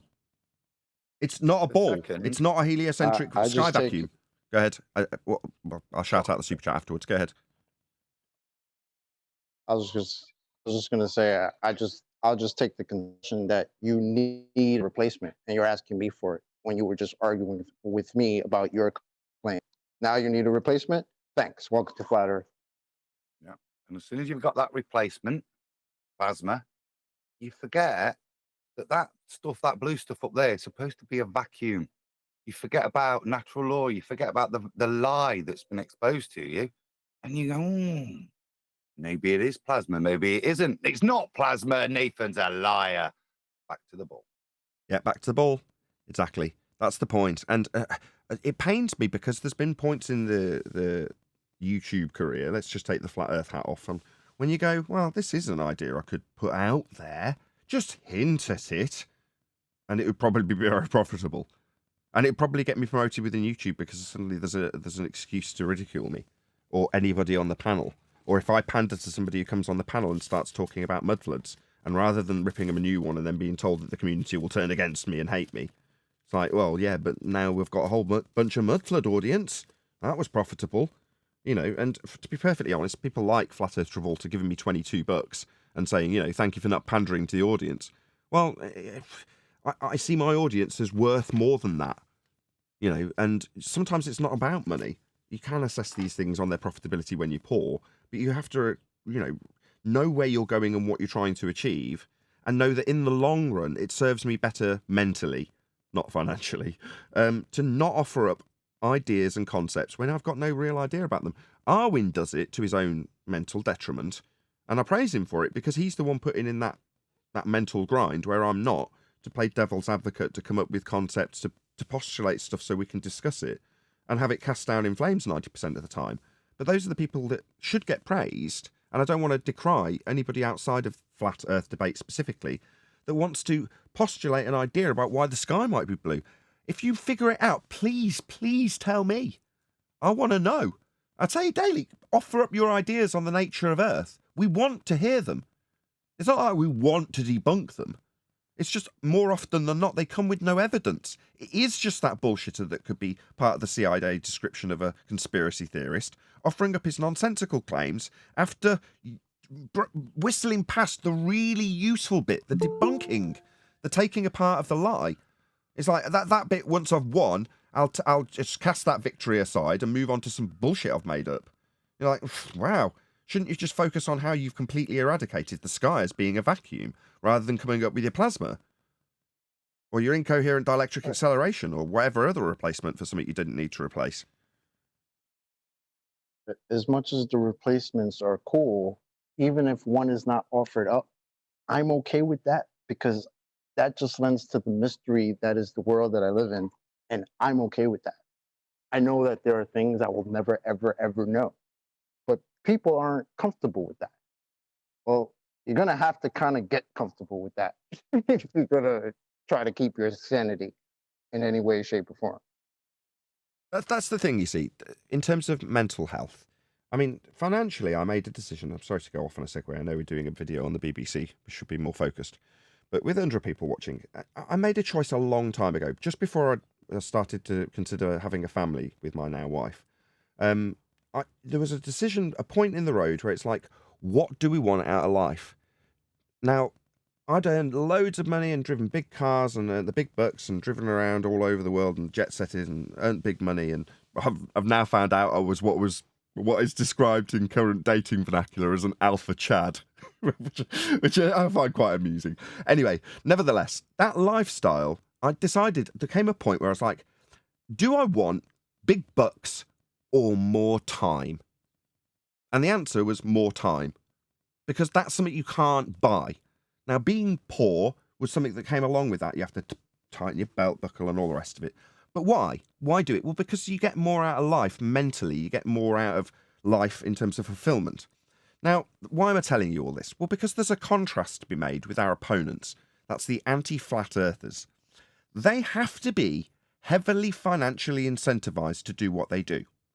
Well, why is that? Well, number one, for the obvious reasons, like we're discussing with this CIA version of a conspiracy theorist. If it's the truth, and it's not necessarily to the advantage of people keeping you under control, not naming anybody at all, but the people who just control everything, right? Then you're going to want to decry it. That's obvious. But why would it be the case that financial incentive is going to be offered to your average Joe normally who's offering up YouTube videos? Well, because once you fall down the hill that is flat earth / anti-flat earth, it's the same hill, then you are troubled with not being in the right, not being able to overcome the arguments that we offer up here. Now, that's to its financial detriment. I've already covered that. But why would the financial detriment for me still be worth it? Well, because I don't have any sleepless nights over the subject matter. There's never a point that I go to sleep cursing my opponent. It's not going to happen anymore, because they've never got anything over me. Now, did that happen early on? Yeah, absolutely. I lost sleep over the Isle of Man. I don't know if anybody's going to concur with me or have the courage to do so. But man, it was stressful. I didn't know the arguments well enough. I didn't know how to overcome it. I didn't realise that I was begging the question with them the entire time I did it. That's probably why it was stressful. I was losing the whole time. And it took its toll. It really took its toll. On top of everybody ridiculing you in the comments. Now, you get to the point where you go, hang on a second. It's obviously, observably, measurably, navigatably flat. All the models of a globe have come from a flat Earth. The way it functions in terms of building stuff is flat. what else is there? There's nothing else. Every road I go down leads to a flat earth. There aren't any exceptions. You're sitting pretty. Mentally, you've no longer got anything to worry about beyond the tosser that says, where's your flat map? Or whatever it is that they come up with that you've been hearing for the last 5 years. There isn't really any cognitive stress in being a flat earther because you're on the right side of the truth. Now, the contrast is also true for an anti-flat earther. That's stressful. Like it was stressful for me at the Isle of Man, arguing within the begging the question proof of nothing perspective hijacking Earth curve calculator. It was stressful. It's stressful for them. Well, they're going to need financial motivation to keep them doing it. Heavy financial motivation to overcome the stress of the sleepless nights. Now, they come and go. Now, sometimes, obviously, flat earthers fade into known existence and just disappear off the face of the planet, because that's what you're going to assume if you're an anti-flat earther. But for the most part, people on the anti-flat earth side literally openly declare the stress they can't deal with and how they're going to have to take a break from it. GeoStreamer was an example. He literally publicly declared, I can't cope with the stress of this, I'm going to have to take a break from it. I've heard it many times, I can't give you any more examples off the top of my head. But that's why they've got to be financially incentivized, because they are on the wrong side of the truth. That's anti-flat earthers. They can't win when they come here. That's why it's so quiet. I bet you £1 there's not a single globe believer who's prepared to open his mic and say, actually, no, we know you're dumb and wrong and I can prove it, because they can't. 7 years, 8 years into the subject, we've won. But that means we need maximum suppression, maximum ridicule, maximum demotivation in terms of financial incentive. All of those things have to be put into place. Well, we're still growing. I'm still getting $20 for keeping my integrity, or $22 from Flat Earth Travolta, just for saying, no, I'm not going to give you a load of bullshit lies. Well, that in itself, and the super chats and the Patreons and the GoFundMe support and all the things that literally keep my lights on, are what keep me going, because it's not down to YouTube financially supporting me and incentivizing me with ad revenue, as they do with Dave McKeegan and Simon Dan and all the rest of them. It's just down to the community who recognise what we do here. That's the only reason I keep going, because of the PayPals. That's it. That's what keeps the lights on. Well, like I say, I'm giving you all this information to get to the crescendo of, there's a point where you assess, do I go with the devil on my shoulder telling me what's going to make me more money and lose sleep over it and fret over it? Or do I go with the angel route on the other shoulder who goes, yeah, you'll sleep like a baby. You'll be poor, but you'll sleep well. You won't ever be stressed about how you're deceiving your audience into believing you're on a bloody ball flying through a vacuum. Well, I can imagine the stress, and I've experienced it from the point of view of our opponents. I'm not telling you to empathise with them. You don't have to. They're all shits most of the time. Most of them are cowards that were probably bullied at school and just see a minority group that they're allowed to bully and then take out some of their pent-up aggression on us. You know, fine, whatever, you bunch of cucks. Go on. Hold on. It's called integrity, Nathan. You have integrity. Whatever you want to call it, it leaves me very poor. But I'm prepared to deal with that. I made that choice a long time before, probably before even being a videographer. When I get told off or, cast aspersions of because I used to work delivering groceries, that's absolutely true. That was a crossroads. I could drive. I was a rep. I had a big expensive car. I'm like, I want a humble life and a family. What can I do that's fairly menial, part-time, so I can spend time with my wife, making children and raising them?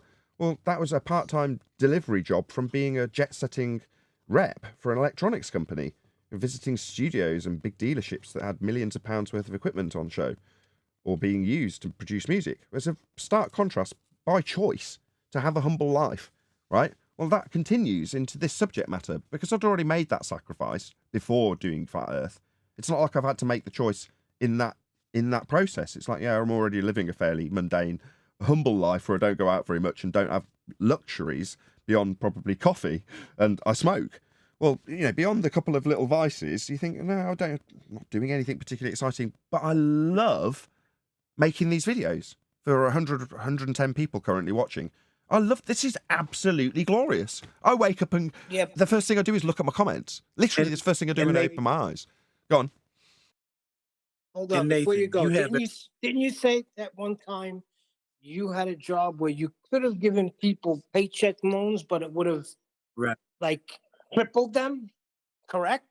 That's integrity, because you would not do that because you couldn't look them in the face. So I'm Yeah. just back in my integrity class. Let me comment here, please. The subject matter is too great. The truth is needed. Your show is in its, well, let me put it this way. Consider yourself a farmer. You tilled the ground, you threw the seeds out. Now you're watering and you need sunny days. We're at that place right now with your show, and as long as you've been doing it. Soon the harvest will come in, which means the very things that you are not being rewarded now, you will be rewarded then. That is coming. This is too great of a subject, a truth that the world needs, and it is growing, and people are afraid to talk about it, whether it's homes, family gatherings, churches, workplaces. We have people who got fired from their job for talking about it. We got people who are asked to leave their church for talking about it.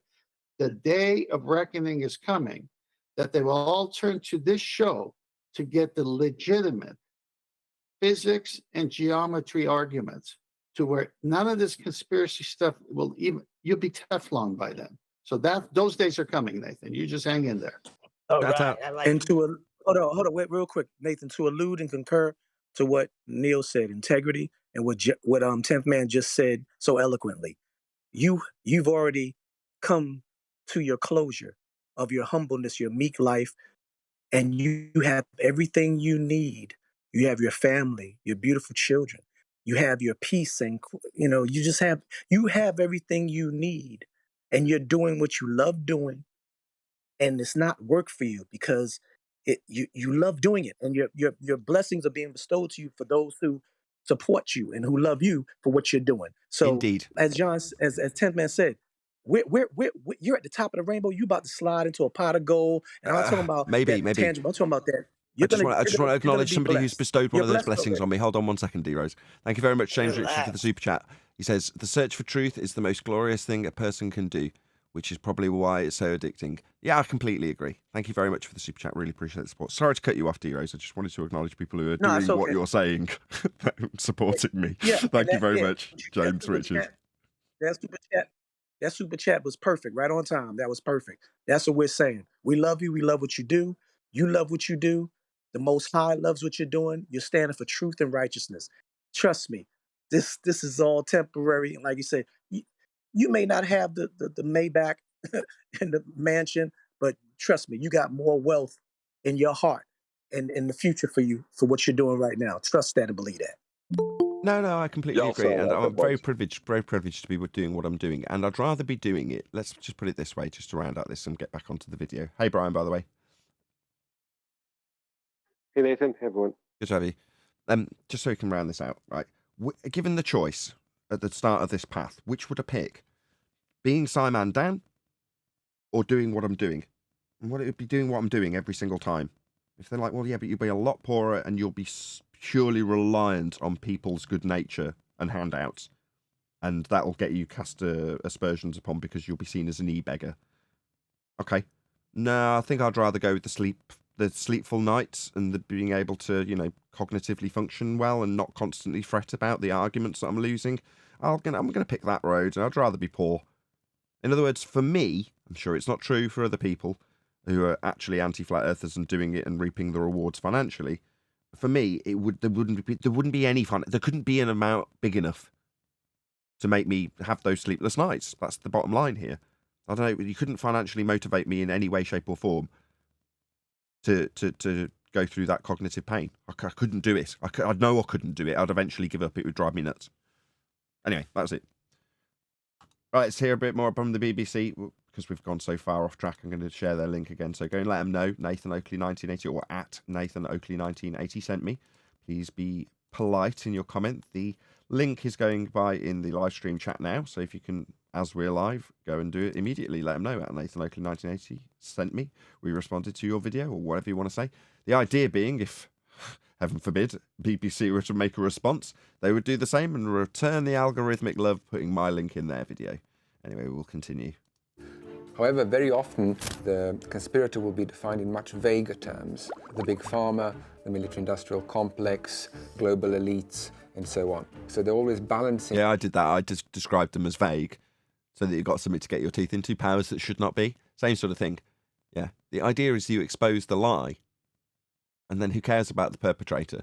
Once you figured out that it's a lie, it doesn't matter. Next person who tells you that lie, regardless of them knowing or not, you'll know that the information is incorrect. The messenger becomes irrelevant at that point, right? Between the need to define the enemy and the need to accept that the enemy is always going to be shady, secret. Yeah, you see, there's the problem. No, we don't do that here. No, you can figure out for yourself who's lying to you once you know what the lie is. Yeah, I don't have to ascribe it to the Illuminati. I don't have to ascribe it to the Freemasons. I don't have to ascribe it to government in general. Now, when it comes to someone asking a specific question about what about this particular thing that is controlled by government directly, and I can prove it, I'll say, well, the government control that. But beyond that, I can only speculate and look stupid for doing it if I'm wrong.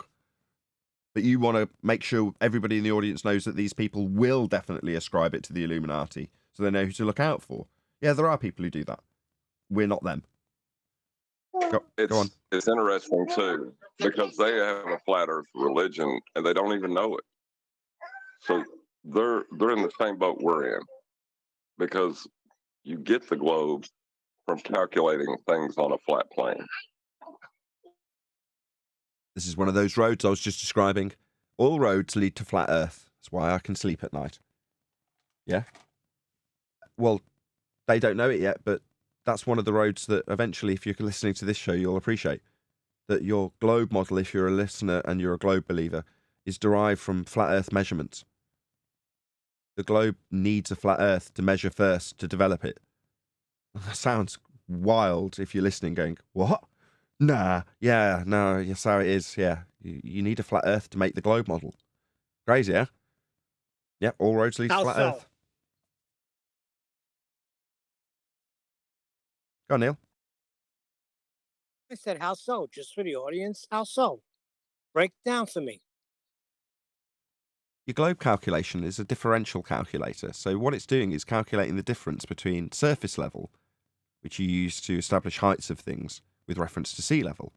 Now, if you take that horizontal plane and calculate the difference between that horizontal plane and your eye level at elevation, then the difference between the two can give you an extrapolation of a geometric tangent point at a curved surface that's not the surface you use to extrapolate this data. Now that, named as a horizon point in the geometric calculation that is a differential between two flat planes, is called Earth curve. In other words, Earth curve is an extrapolation of the difference between two horizontal planes, the flat Earth that we stand on and eye level. Hope that was concise enough. Was that good, John? Not bad. And also the celestial sphere model is a flat plane model. It isn't until a transformative equation is applied to it that you get any idea of living on a sphere. What's that called? The Haverstein? Yeah. Shout out to Steamed Helmet. Great name. Olympic levels of mental gymnastics and dangerously high levels of copium emanating from this man and everyone on the BBC, really. Yeah, I don't disagree. Is that steamed Hamlet? Not helmet. Helmet. Terrible. And so on. Part 2, the evil plan. Tis I. Wow, quick shout out to James Williams for the $120 super chat. Wow, thank you very much. Doesn't even say anything, just gives me money. Or he said something too rude and it was censored. Thank you for the super chat either way, James. Really appreciate it. Woohoo! Woohoo! Conspiracy theorists will often argue that if you destroy a group of powerful people in the world, you will not destroy the conspiracy because the plan is the key thing. Very often that plan is going to involve world domination. Really? Who cares? We don't appeal to the motive. Who cares why they lied? They lied. Here's the lie. Why is it a lie? Well, for this, and this reason. Well, what's the alternative to what they've told me? I don't know. I'm not privy to that information. I don't know. Well, you must tell me. No, I don't have to. Well, why did they tell me the lie? I don't know. I can't speak to their motive. I haven't got a crystal ball. I can't speak to their motivation in this regard. But you must tell me why they've lied to me. I need to know why the lie is in place. Who cares? It's a lie. The sky's not a vacuum. Why? Well, because it violates the second law of thermodynamics, entropy law. The gas that we breathe would fill that space. It would expand in all directions at high velocity, leaving us with no gas to breathe. It would just fill the vacuum. Therefore, the sky's not a vacuum. Well, why would they lie to me about the sky being a vacuum? I don't know. Who cares? It's not a vacuum. Wait a second. One of the Why things can't you? about the 1 second, John. Why can't you say at that moment it power and for land? Right? Can't you say that? I agree, Neil. Probably next Thursday sometime, maybe Wednesday. I don't know. We'll figure it out closer to the Okay. time. Go ahead, John. One of the things about this, why people say, well, why would they lie, is because the other idea that they're just wrong and that ignorant about being that wrong, it scares them that their leaders could be that dumb. Okay, since I didn't come in before, I was saying, why can't you just say it could be because of power and because there's more land? Yeah, I gave an example earlier where Matt Powerland does speculate that. That's his namesake. But the point is he doesn't need to. Once you point out that there has been a lie, I can example previous circumstances with evidence like maps with the words New World written on continents. Right, okay, so we can establish that they used to find new worlds. That's how they were labelled. Third world countries, for example, now called developing countries, because it's a bit awkward calling them third world. We can also example where travelling out to the horizon was travelling out towards space. Now, while I may and can give these examples and have, just for the sake of showing that I could, I don't, because there is no requirement to. Once I disprove by way of natural law that the sky is not a vacuum, I don't need to offer any alternative. I don't need to divine the motivation for the lie. I just need to reiterate that we're not living in a vacuum. That's it. That's the end of my part in this discussion. Speculation about the reasons, whys and wherefores, even if you have got evidence, isn't necessary. Nathan, can I ask you a straight up question? Chocolate first. Why would they lie, Chocolate? Why would they lie? Yeah, that's what I was gonna say. Like, that's one of the reasons why we made that. Me and the Flat Earthers from 24/7 made the song, because that was usually the first response that we got from somebody that came in and found out that what they believe was a lie, and the first thing they would ask is, "But why? But why?" We're just like, well, don't focus on the why. Focus on the fact that there is a lie, and that's the lie we're talking about. That's the problem. The why, we could all take care of that later when we all figure out that we're talking about a lie. But that's the reason behind the song, was that we got that response so many times, and we were like, "What the hell?" Go ahead, Tuck. I'm sorry, I'm done. No problem. I just want to get this on the record. Straight up question, Nathan. Is your show on physics and geometry, is the motivation so that one day you could be the ruler of the world? No, I don't want to be the ruler of the world. Why would you ask that? But is my show? Yes and no. Yes, the show is about geometry and physics and the nature of Earth. That's physics, physical reality. But is it about me becoming the ruler of the world? That I drop that in, but no. Well, you just heard the BBC saying this is because they're positioning this conspiracy theory as someone wants to take over the world. No, they're suggesting that we, as conspiracy theorists, postulate that the reason for any dissemination of an idea of people conspiring to cause any event ever is because of the people we are attributing or ascribing as the perpetrators and their lust for power, not our lust for power as conspiracy theorists. I think you've slightly missed what they're trying to disseminate in that regard. But anyway, we're going to get into the after show. So with that, I'll say, first and foremost, a huge, massive, enormous thank you to both Discord and G+ panels for making today's live show possible. But of course, a massive thank you to all of you for smashing the super chat, liking, commenting, sharing, subscribing, hitting the super chat, hit me up on PayPal and all that good stuff that keeps me going and keeps the lights on. I've been Nathan Oakley, and I will see you all in the next video.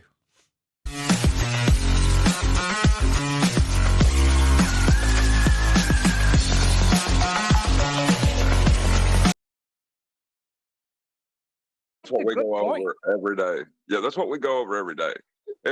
Don't worry about why they would lie. Who cares? How they're wrong. We'll show you how they're wrong. That's all we can do. That was the term. Why didn't I let that get into the live show? It's not about why they would lie. It's how they were wrong. God, so concise. Excellent. No, how could they be wrong? How are they wrong? Show how they lie, not divine their motivation for lying.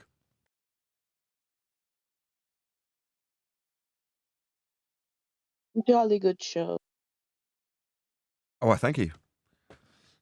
The other thing I didn't get to do is blow smoke up on my panel's ass, because the only reason I've got this level of integrity is because everyone around me is the same.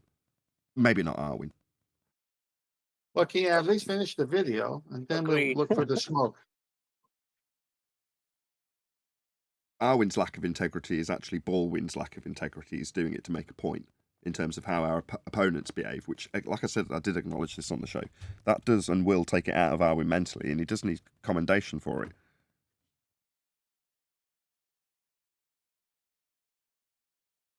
He's probably shopping right now, so can you finish the video? Yeah. Oh, you want to carry on with a bit more of the old BBC? Not a long video. Yeah.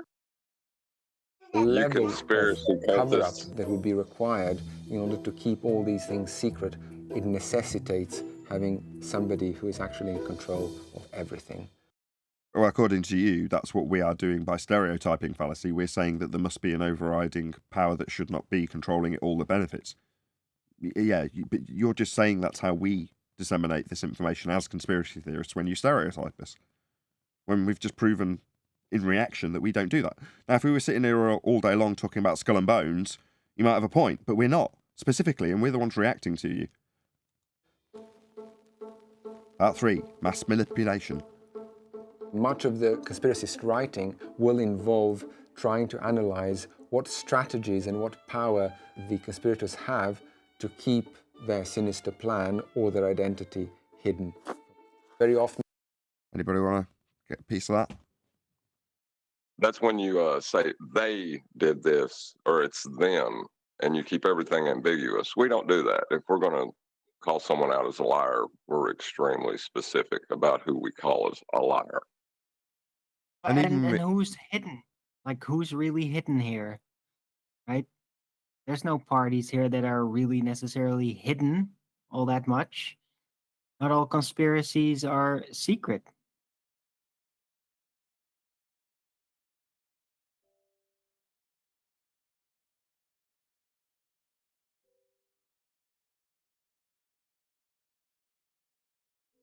Yeah, I was sorry, I was on mute. My bad.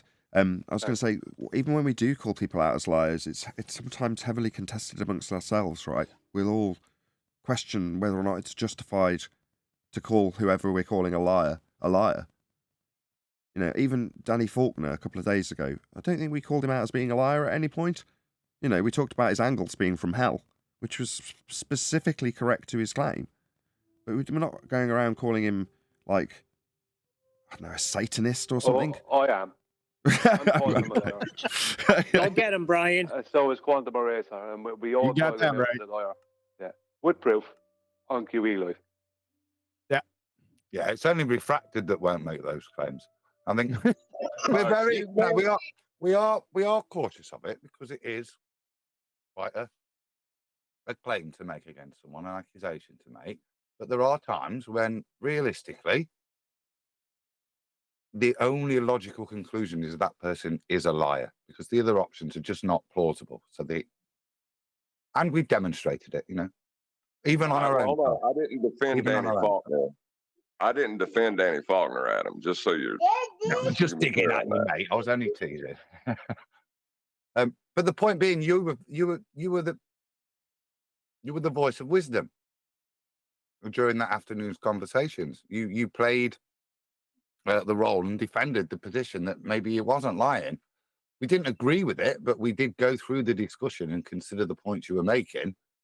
And that I think is an honest approach. We didn't just shout heretic and castigate him straight away. There was considered point where if we are going to call somebody a liar, and there are liars out there, Neil deGrasse Tyson, Danny Faulkner.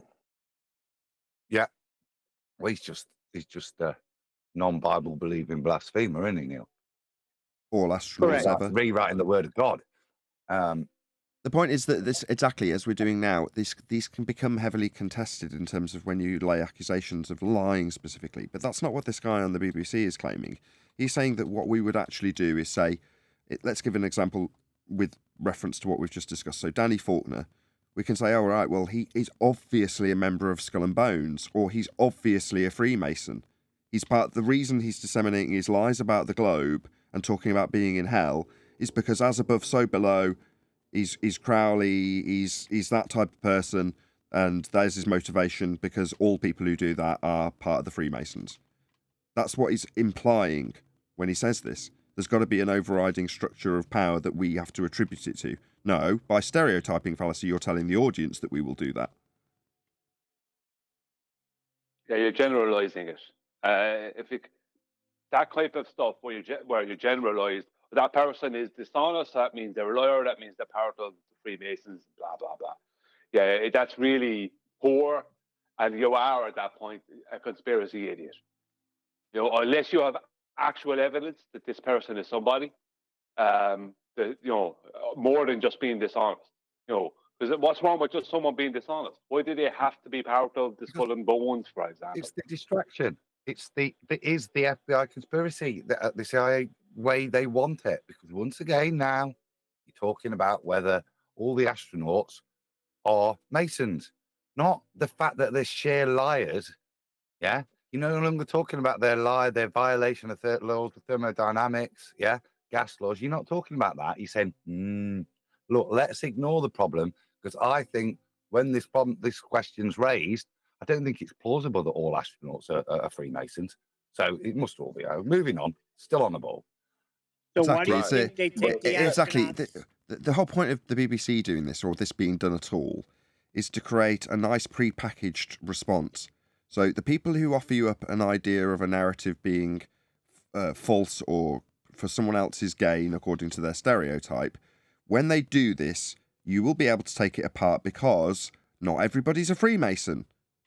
Therefore, because they're not Illuminati, you can ignore their second law of thermodynamics violation trip to the moon and just maintain your faith in them being people who travel to space. Because they're not Illuminati as claimed by this conspiracy theorist.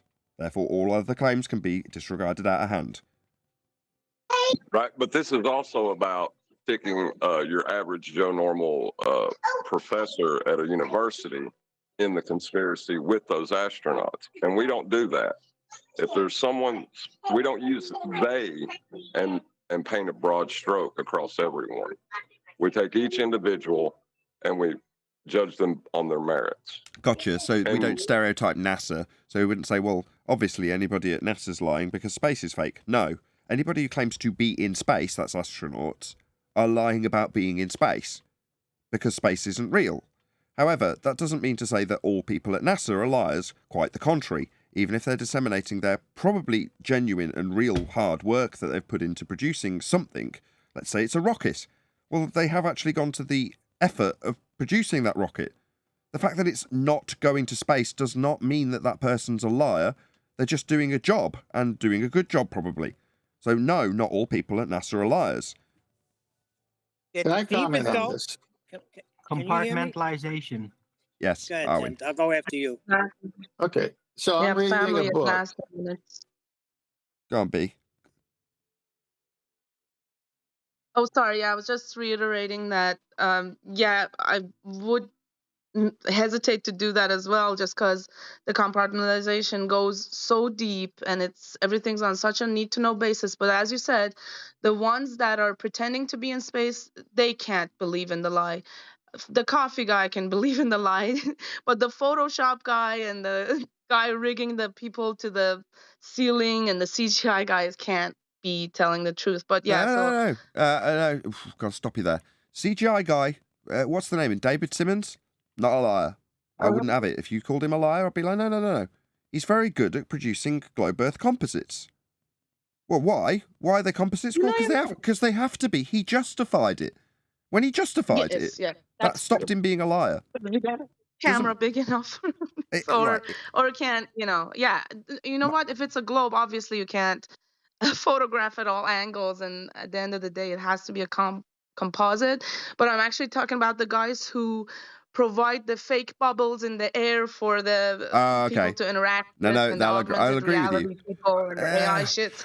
Again, you've got to be careful, because a guy who's in the deep submersion tank filming a training session, right? He's filming it and knows he's in the deep submersion tanks. He's like, oh, that guy could easily be, one day I'll get to be doing this in space rather than in the tank. And he produces his film footage and goes home and, you know, feeds his wife and does all the things he does or she does. And then that footage gets edited by another man, so it's nice and presentable. Then another man takes that footage and sends it to the department that's going to air it. And that department airs it because at some point in the chain, the label changed. Now, do we know who changed the label from footage of deep submersion tank to footage of space?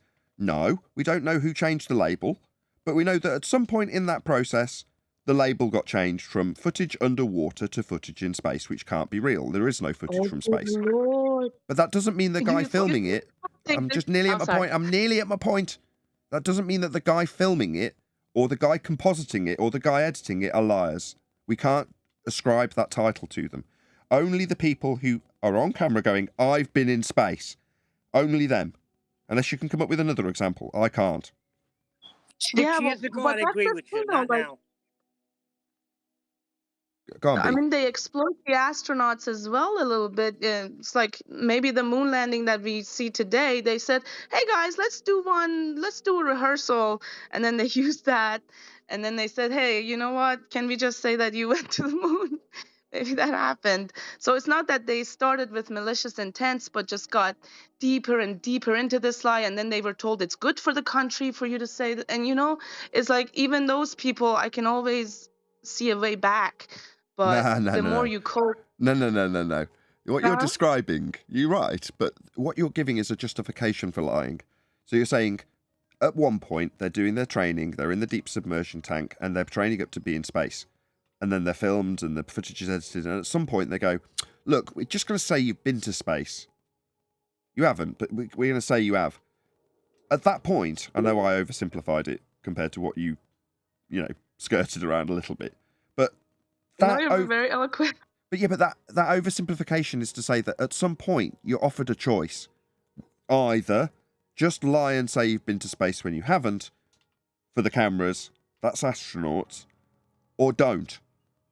Now, that's a tough choice. Yeah, but that's where the belonging to a brotherhood, I think, comes into it, because it is not easy to separate from those brotherhoods. A heavy price must be paid. If you leave or divulge the secrets, your family could be in jeopardy, which I never know. If my family was threatened, I might do a lot of things differently. And then you joined the brotherhood because you thought it was a good deal and just a good thing. And that's what I'm saying. Like they boil you like a frog, and then it comes to a point where it's just a choice that is incredibly difficult to make. And I don't know if I would be able to make that choice to keep to divulge the secrets. Yeah, that sometimes you have to make hard. Hold on. This is apathetic, or whatever the word is, appropriate. Because I've literally just described how I've, in a short period of time, maybe not that short, maybe 10 years, gone from being a jet setter earning loads of money to making a choice that would inevitably lead to being poor. Now, if you're saying there's somebody who's made a choice at the start that seemed righteous and offered them part of a brotherhood, financial security, good job, more money, but eventually they realise that, oh no, in order to keep this, I have to lie. And you're saying, well, it might be to their financial detriment. Well, without any pressure on me, I had to make that choice, and it left me with less money. Well, for the person who made a different choice and got lots of money out of it, at the point that they have to make that choice, you're saying it's harder because they've already got the financial incentive. Yeah, probably. But that's the sleepless nights example of our anti-flat earth comparison. And no matter what the circumstances are, I wouldn't be able to live with the sleepless nights that you're saying, oh, well, it'd be a really hard choice to make if you've got to, relinquish your brethren and brotherhood, or however you phrased it. Well, yeah, sometimes those choices are really hard. Family, Objection, you blind swear an speculation. oath, life or death oath when you join these. I know I sound like a conspiratorial dickhead, but it's not easily severed, those bonds, and they threaten these people's family. Maybe I'm not really playing devil's advocate, and I'm not saying we should feel sorry for these people, but maybe they were like, yeah, either the choices will kill your family or keep lying about this for the good of your country, and that's how they become alcoholics who punch people who tell them they didn't go to the moon. Okay, we got the general. Hello, hold on. We got the general gist. Okay. But we are now doing exactly what we're criticising, which is to say that we are speculating about motivation of these astronauts in this example, or the tough choices they may have to make by speculation. Who cares? Once we highlight the lie that they're not in a sky vacuum, we can disseminate some of them as liars. My bad, I'm nearly there. We can disseminate them as being liars and show how they have lied and what the lie is. But beyond that, the tough choices that they may or may not have to make as a member of the Skull and Bones is irrelevant. That's the whole point. Yes. All right. Yeah, sorry, I didn't go into the weeds. I just wanted to. For me, it's been hard to because I've dehumanized a lot of people, and I want to rehumanize them so that we can reach them. But I know that I'm getting into the weeds with this, and that's not the point. I apologize. That's fine. All right. I'm reading a book by Donald B. DeYoung, labeled or titled Astronomy and the Bible, Questions and Answers. And I want to give my take on what the whole lie thing. On page 5, he has this: did Bible writers believe the earth was flat? ? It's a short read. The charge is sometimes made that the Bible is pre-scientific and outdated, including this question. However, the idea of a flat earth is neither taught nor implied in Scripture. In the Old Testament, Job 26:7 explains that the earth is suspended in space and obviously,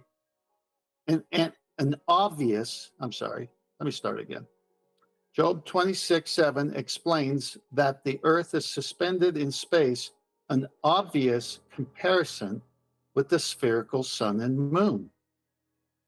As early as 150 BC, the Greek scholar Eratosthenes accurately measured the circumference of the earth using shadows.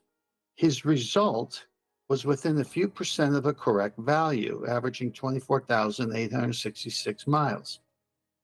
Now watch this.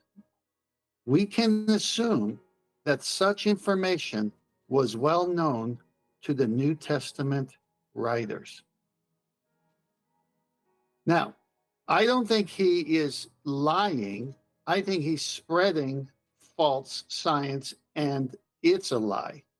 But for him, because he had to get degrees, went through the university system, and because scientism has crept into Answers in Genesis and some of these Christian organizations, as well as the churches, they've got to make everything jive. Is the Earth 13 or the universe 13.7 or 8 billion years old? I got to somehow, because everyone says it is, so I'm going to make the Bible work with that. In this case, Eratosthenes, which we've debunked so many different ways, he's using that. He's using Job. Now, I'm going to read Job 26:7 right here in front of me. He stretches out the north over the void and hangs the earth on nothing. Now, when you read Genesis, it was void and darkness, and he made everything out of the void. There was nothing. He spoke it into existence. God just spoke, and there it was. Now, here in verse 7, he says he stretches out the north over the void, obviously, and hangs the earth on nothing, which means exactly that. It hangs on nothing, okay?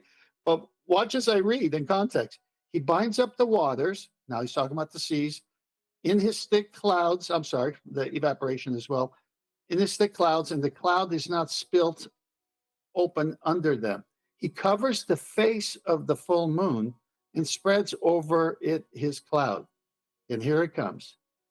He has inscribed a circle, two-dimensional, on the face of the waters at the boundary between light and darkness. The pillars of heaven tremble and are astounded at his rebuke. Now, if you're going to inscribe a circle on the face of the waters, and then the other thing you say right after that is that it's at the boundary between light and darkness. We just covered this the other day, the sun's circuit over this circle and the boundaries it could reach. Do you see what's happening here? Scientism is the lie. And good people think it's proven in science. And then they go to the Bible and they say stuff like, well, the New Testament writers must have known this. Where did he get that? That guy misrepresented what was in that verse there. He misrepresented it completely. There was that guy is dishonest. That guy is there dishonest. were two non sequiturs in it. So he's a moron. And well, the point is, we were talking about liars lying like the primary source of the lie, knowing they're lying. And I'm saying these are people who think what they're saying is true, but they're spreading a lie. That's what I'm saying. Oh, goodness gracious. I'm sorry. I'm sorry I got in late. What the heck is going on here, man? We back in 2015 or something? We doing a sociology experiment or no, you missed the whole video. We're watching a video on conspiracy by the BBC, and we're all commenting on it. On conspiracies. Yep, back 2015. Okay. Did we define? Go watch the bathroom. I just ate too. Yeah, good. I just want to let everyone know I just ate. Yes, they defined conspiracy. Holy shit! So what's a conspiracy? Did he define? Well, more than 3 people. We went for 3 through people all or more. QE. All of For it. 3 people. Where 3 people or more get together to hatch a dishonest plan, something like that, or to. I think you should go and watch the start of the show, first hour. Yeah, it didn't say That's three what I said. It didn't say 3 people. It said 3 points to a conspiracy. Yeah, I don't know where you got 3 people from. Okay, so we know what a conspiracy is, and what's the angle we're going at It takes here? people to conspire. You can't. Well, points can't conspire. It takes people to conspire. I'm not going against. I'm not going against what you're saying. I'm talking to QE. Oh, why? But talking to QE about what? You said I don't know where he got people from. There was no such thing as a conspiracy without people. I don't know where you got people from. No. I didn't say that. Oh, you say you don't know where you got 3 people from. Yeah, but you said define conspiracy. Yeah. Yeah. So how do you define conspiracy without people being involved in that? I didn't say there wasn't any people involved in it. What the hell? Are you on shrooms?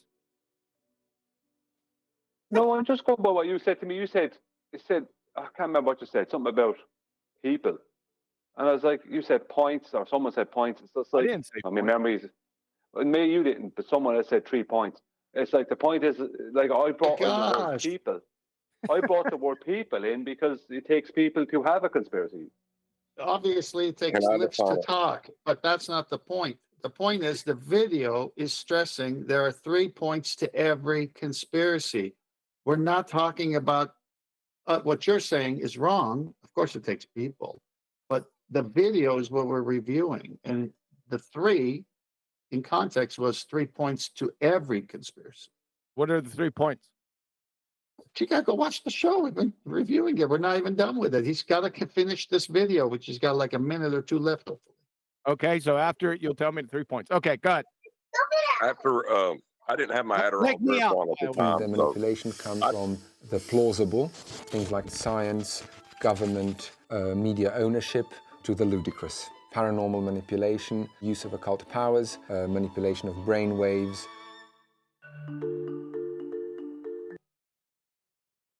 Why do people believe in conspiracy theories?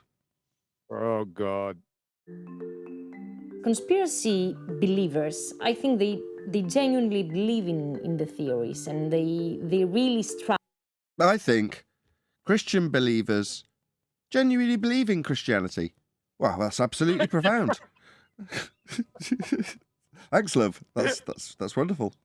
Well, The Nathan, truth. It may oh, sorry, Go real quick. So basically, definitively, a conspiracy cannot be executed successfully or even attempted by one person.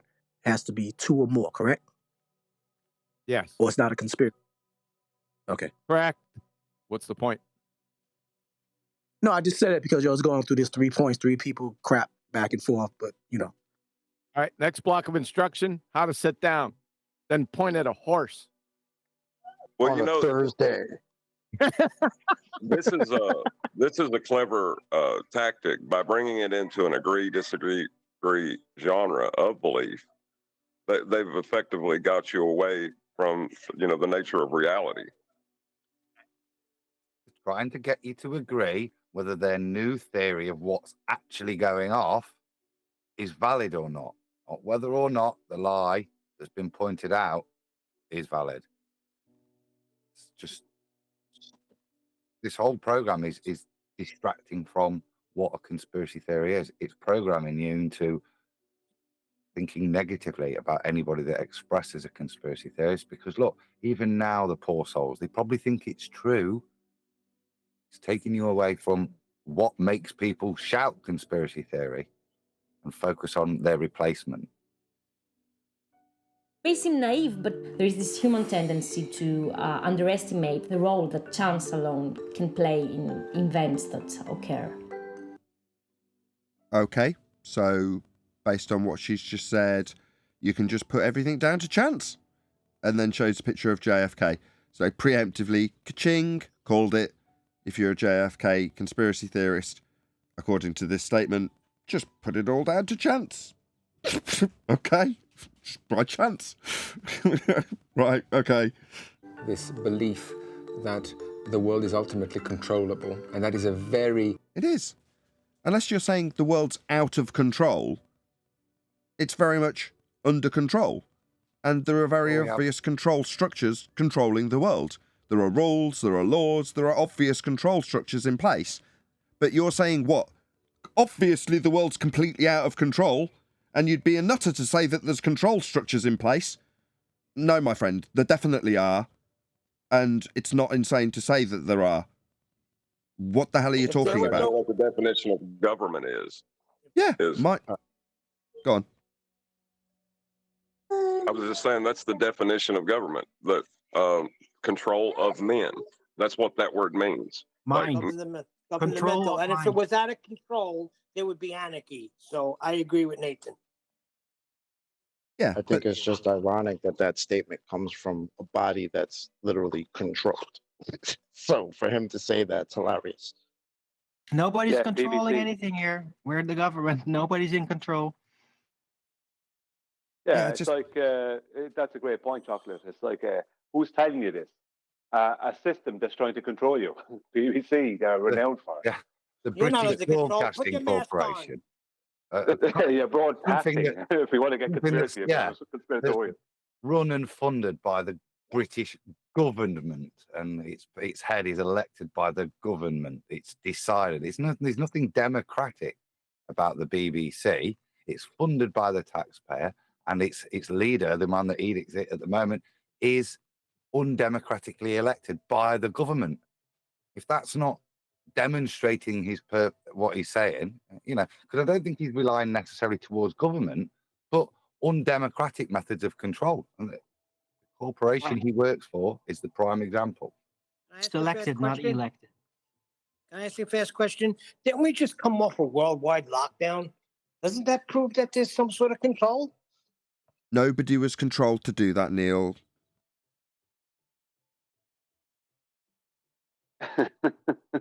Yeah, well, It was all technically they voluntary.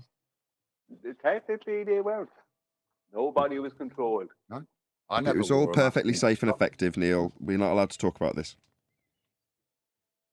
Yeah. We get to the 3 points yet?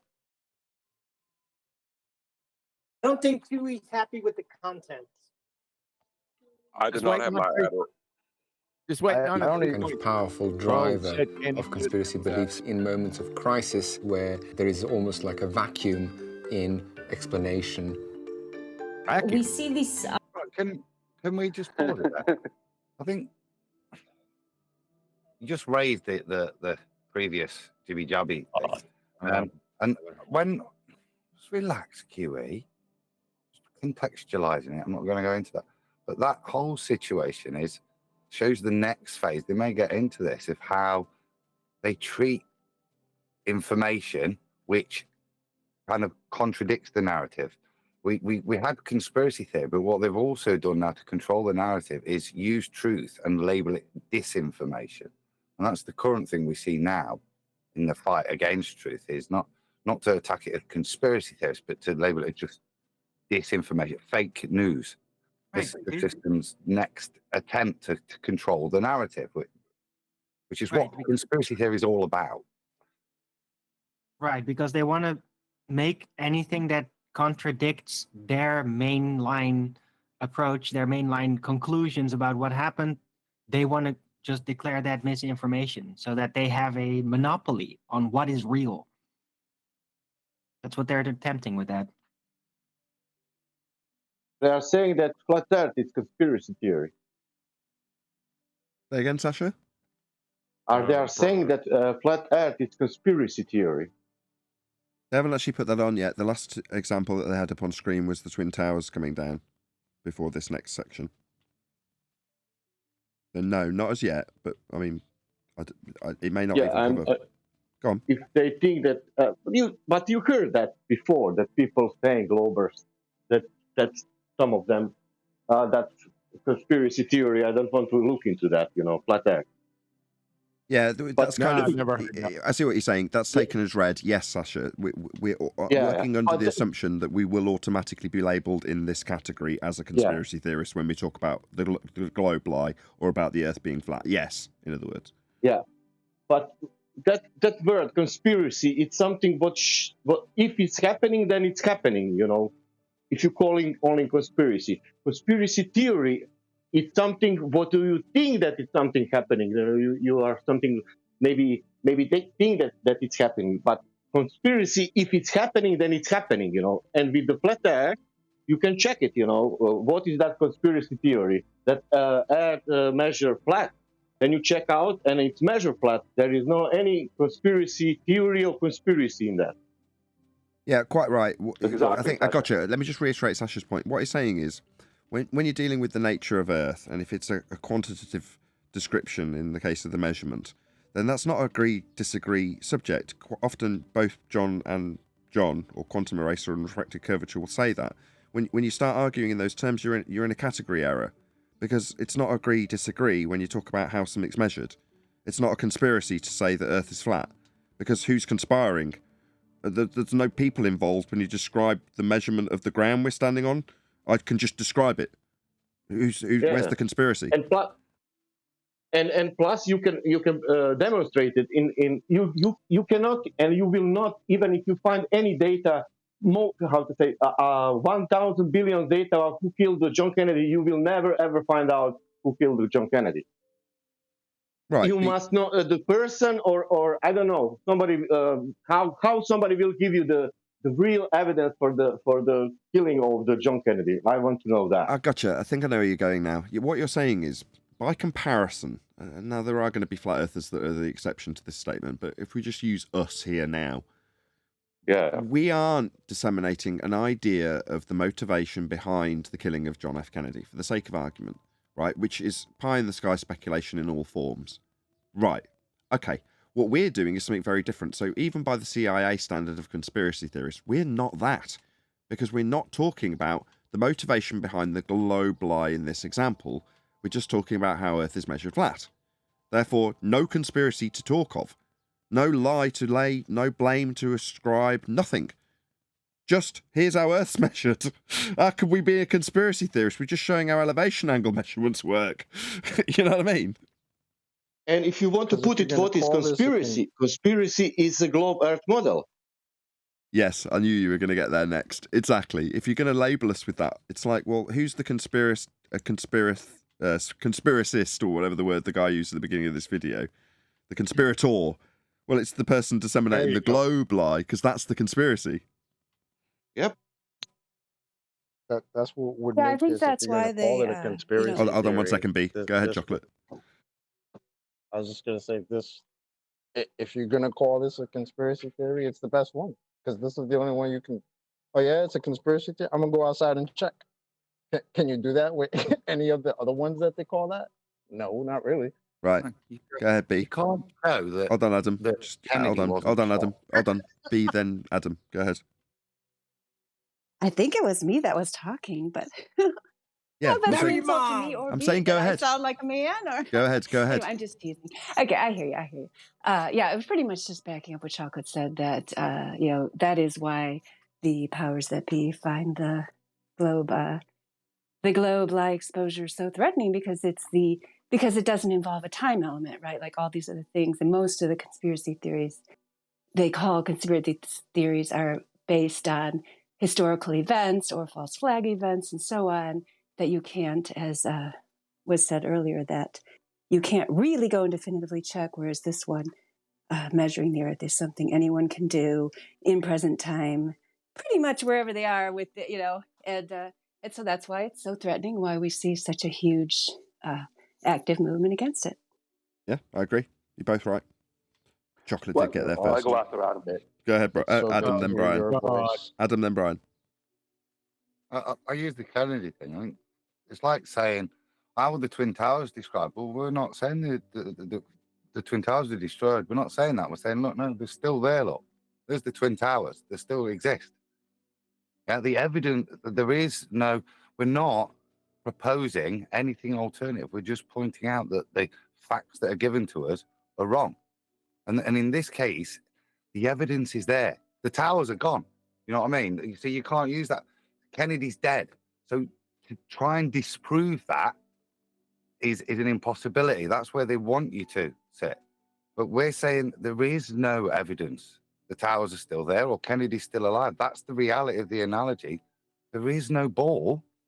And all we show is the falsehood of the evidence they present. Here's the rubber bullets. Yeah, well, what I would say about it is, The point is, it's a very different thing, this, for them to deal with. Because we're not dealing in conspiracy, we're dealing in reality. The evidence is reality. We can experience it, we can test it. That's very different to all the other genres, the Twin Towers, all the other things we've discussed. It's very different because it's basic human who chooses to investigate and use their eyes can go and disprove it on their own. That's why I'm making it a conspiracy. That's actually what I was going to say, Neil. Excuse me. That they demote this topic into a conspiracy and they hand the public the feast of nonsense. Now, that doesn't mean the feast of nonsense is wrong. We don't know if there is an ice wall and a dome, blah, blah, blah. The point is they hand people that and they make it into a conspiracy.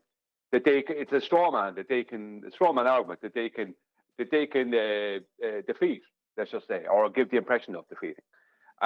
Because by doing that, it leads to people asking the question, allowing people mentally to ask the question to someone else, but why would they lie? Because that's a cop-out. To ask why would they lie is a cop-out. It's like, why would you ask that? Like there's so many other questions that you would ask. Why would you lie is turning it into a conspiracy. You know what I mean? So the average everyday person will ask that question, why would you lie, as opposed to addressing that something may not be correct. And keep lies out of it. Look into what evidence is there for what they believe, as opposed to what we're stating and what evidence we have. And then you can make decisions on who's lying or if they lied or why they lied. But when they make it into a conspiracy, it generates the question from people, well, why would they lie? Do you know what I mean? It generates that question and it allows people off the hook, because that's what that question is. Hey, When Brian. someone, when the average, Brian, hang on, Well said. when the average person, Hey, just one Brian. second. Brian, can I Hang ask on. you? I've been trying to bring up this point again. What did you say? What did you conclude from when we were talking a few days ago? You said it doesn't matter whether 9/11 happened or not. They got the result they wanted. You know, they got the war they wanted, right? So, can you re-explain what you meant by that, or That did I wasn't- just I understand don't wrong? think that was Brian. I don't think that was me. I don't know. What was the topic? What was the topic? Well, Well, either we're way, just saying. no. I don't want to do Hang on, this. I can't hear No. Even if the person who said that was here and they're not, I don't think definitely wasn't Brian that would say that. But either way, no, I don't want to do this. It's probably on TikTok. But Brian, I wanted to answer you. But that's Hang how on, I wasn't finished responded talking for the about what I'm first. saying. Brian was just about Go to on. conclude his point, and I'm still on track with him. Go ahead, Brian. Yeah, just very quickly. If they allow it to be, if they promote it through general media as being a conspiracy theory, it allows people to ask somebody who states the Earth can't be a globe or is flat or whatever. It allows the people they're saying that to turn around and ask them, the very first question they ask them is, why would they lie? So straight away, the public are jumping on, it's only a conspiracy, and this is my way of avoiding any information this person might give me. Because I'm turning it into a conspiracy, and we're going into lies and who lied, and if they're a liar, and if they're Freemasons, as opposed to the measurements show it can't be a globe. It's actually a fallacy. Who are they, and how do you know they are lying? Well, it's appeal to motive fallacy. That's what it is. Yeah, but my brother told me about that. That's the first thing I said.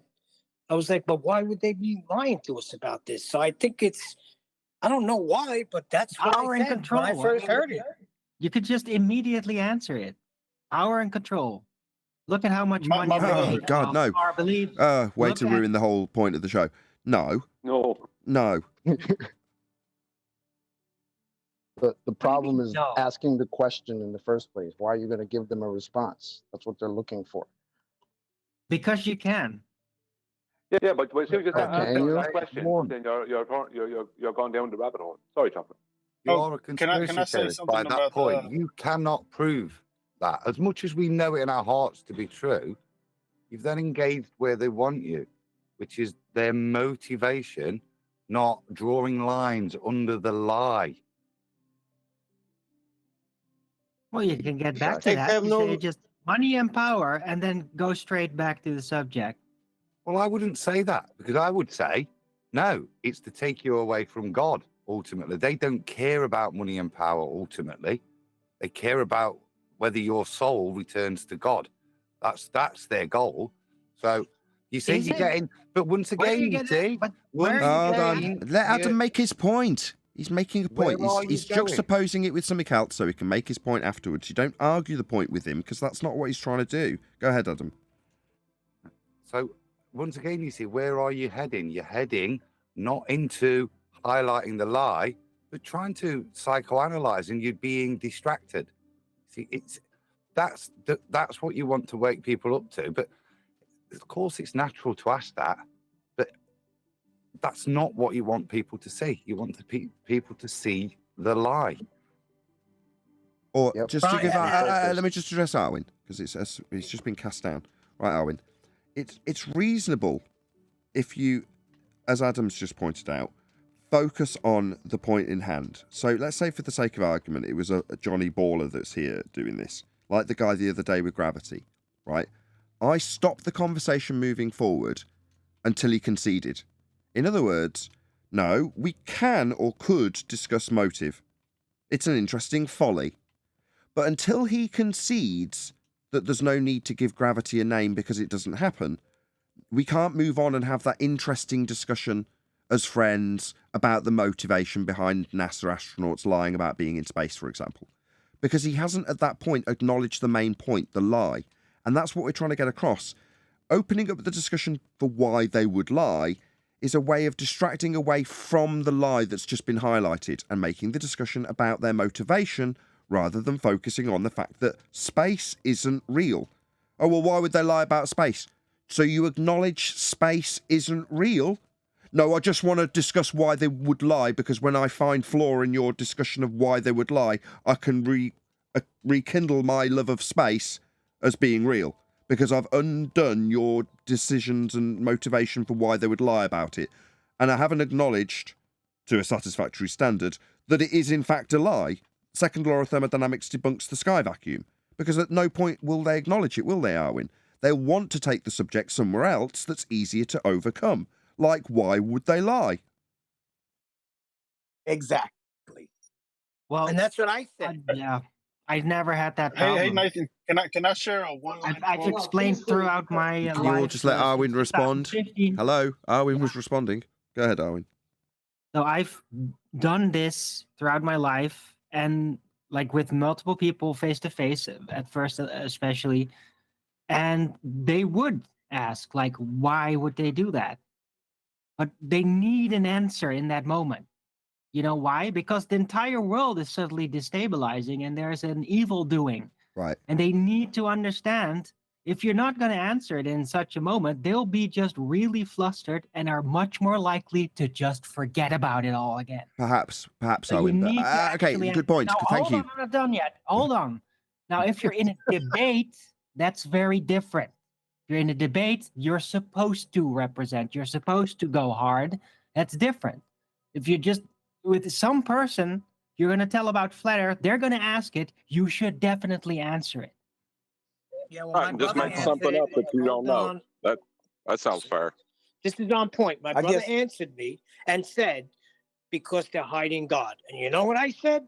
Well, I think that's the opposite, because you're telling me that all of this I'm looking at in the heavens, how the earth is revolving around the sun, that's the majesty of God. So you're hiding God to me. That's what I came back with.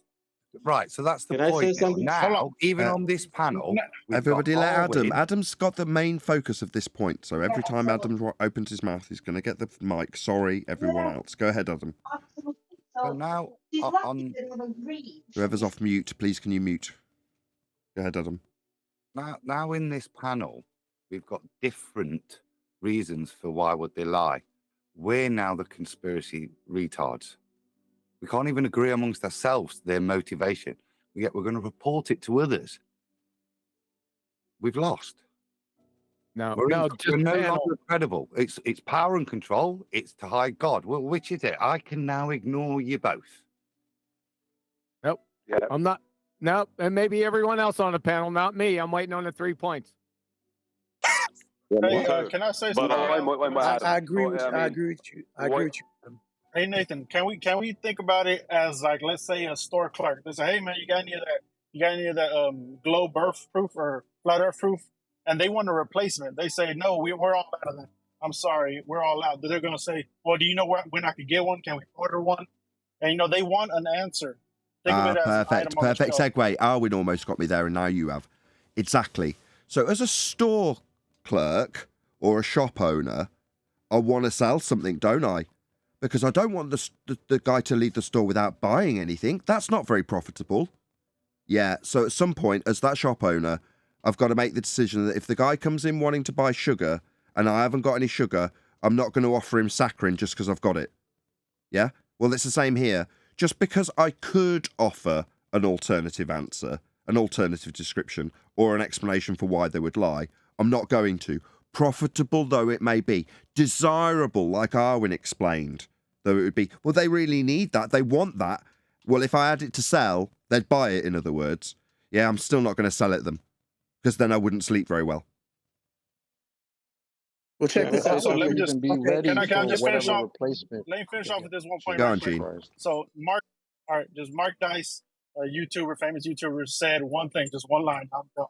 He said, the only difference between a conspiracy theory and the truth is time. Yeah, that makes sense. No, that, And I was going that's to say, not true. Time is just a I was concept. going to say, That's an off I was going to say, Go on, in John. regard to okay. D-Rose has been trying to get a word in for ages. Go on, D-Rose, then John. I just wanted to say, I concur with a lot what y'all are saying, especially what he just said. Time will turn like it has in the past. Every conspiracy theory ends up being, oh man, they were right all the time. But whether it's That's motive, not true. the That's motive not is true at all. the Hold on, motive, just the let him get to motive, the end of his point, though, Brian. the Then mo- Brian the after mo John. the Go ahead, mo Zeros. the motive is merely a portion, a little aspect of what a prosecutor needs to prove someone's a murderer or not. That's a portion of it. But at the end of the day, once that prosecutor proves that that alibi is a lie or that evidence has been planted, whatever it is that destroys the defense or that the defense used to destroy the prosecution's plaintiff complaint, right there, that's end of story. Why he killed his wife? Who gives a fuck? It was an insurance incentive, whatever. The fact of the matter is, he lied and said he was at a certain place, which pretty much made him look like he had a motive. You've done You all the want to job you ask need. No, why that's he perfect. did? Stop. No. Don't do too more than you need. We're going to go to Okay, John and Brian all in right. a second, but I'll just reiterate your point. What you're saying is the alibi that is given by the murderer is that they were at this place with this person at that time. The prosecutor turns around with the witness that he says he was with and demonstrates that that is impossible. They couldn't have possibly been together. And the defense turns around and says, but why would he lie? Who gives a crap? So He wasn't where he Exactly. said he was. We've proven that. It doesn't matter why he lied. He wasn't there. Bingo. exactly, Yeah. Nathan. Just on that phrase. So we've proven it's a lie, right? We still don't know why he murdered the person. Who cares? We proved he wasn't where he said he was. His You alibi see, wasn't but that's what we're sound. trying to prove. When we But go into Adam, these other motivations, we're trying to now get to the motivation when the facts can't speak for the motivation. The facts only speak to demonstrate the lie. and Adam, Perfect. if you can't come up with the motivation as to why this guy killed the person, does that make the person not dead? No, I said it all along. This is an appeal to motive fallacy. The whole process that they're employing is to get you involved in that fallacy so that you're giving them the motive so that they can try and pull you away from the lie that's been told. Who cares? That's The motive's irrelevant. Chocolate. Go ahead, Kiwi. Sorry, that was copyrighted. Chocolate took copyright. That's Okay, some bullshit. We fine. get to the 3 points yet? No, because we've got Brian and John both waiting. Yeah, John. I was going to say that time does not bring the truth out. You know, the heliocentric deception happened over time. It's a non sequitur to say that time equals truth. That's just doesn't make sense.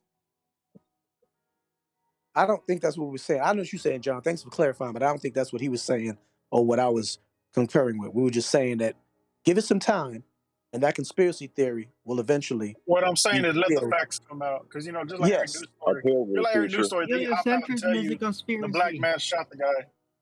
It just we don't know the full story yet. Of course, with time, facts emerge. Like right now, we've just got the autopsy of the chocolate angel, and over there.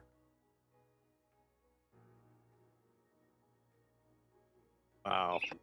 Yeah, that's an appeal to the future and a non sequitur together. Alrighty then. Alrighty then, indeed. But it happened, right? It happened, right? It's blatantly false, in my opinion. That statement. What I liked Oh. in this little discussion that we've Join had it is back. the few times that members of the Discord panel have latched onto the stereotyping fallacy and become that stereotype. I like that. We're fighting against it here, and occasionally people are like, yeah, but what about the motive? Yes. You guys are having a good time with this, aren't you?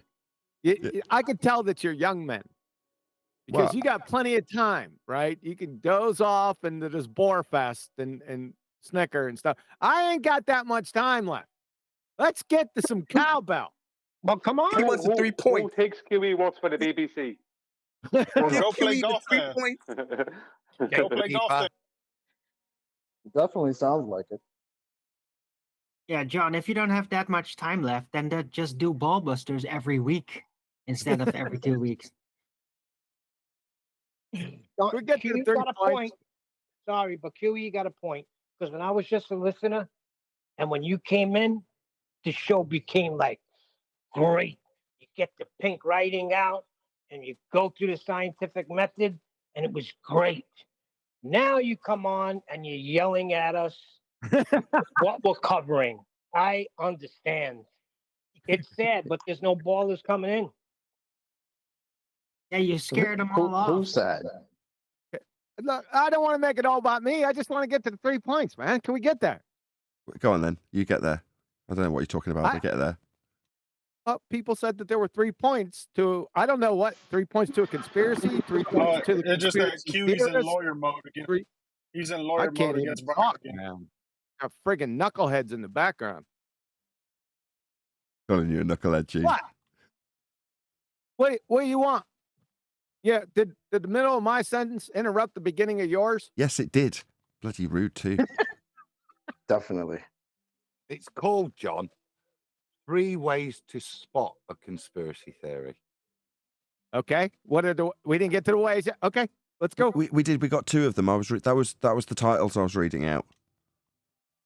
Okay. 2 ways to spot a conspiracy theory. Number 1. Which number? Let's get to 2.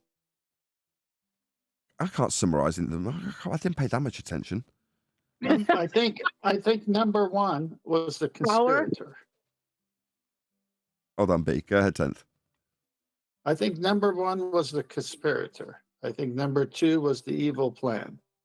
Yes. And number 3 was the mass manipulation. There you go.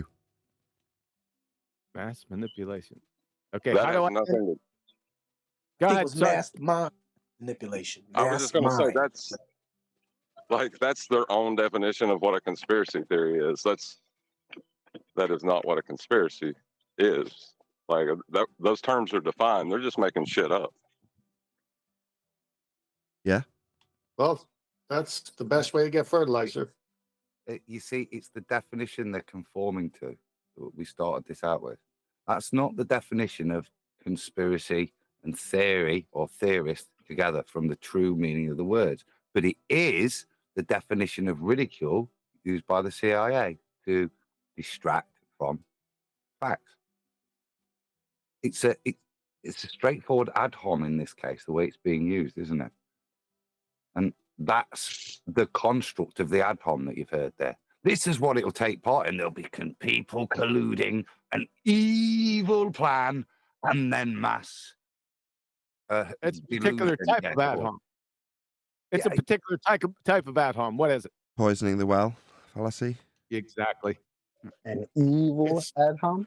It's such a bad ham that it'll bore you to death. I'm telling you.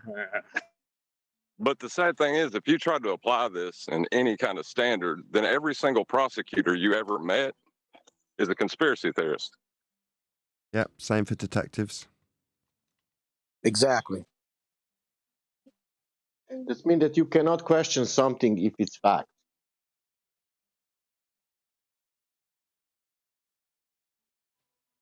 Okay, we done? I don't know. I'll just add one thing, bit of trivia on that. What was that, Columbo? Just one more thing. Yeah, in all this, this is the BBC, okay? And what's happened recently is they've instituted their own Ministry of Truth, called BBC Verify, it's called.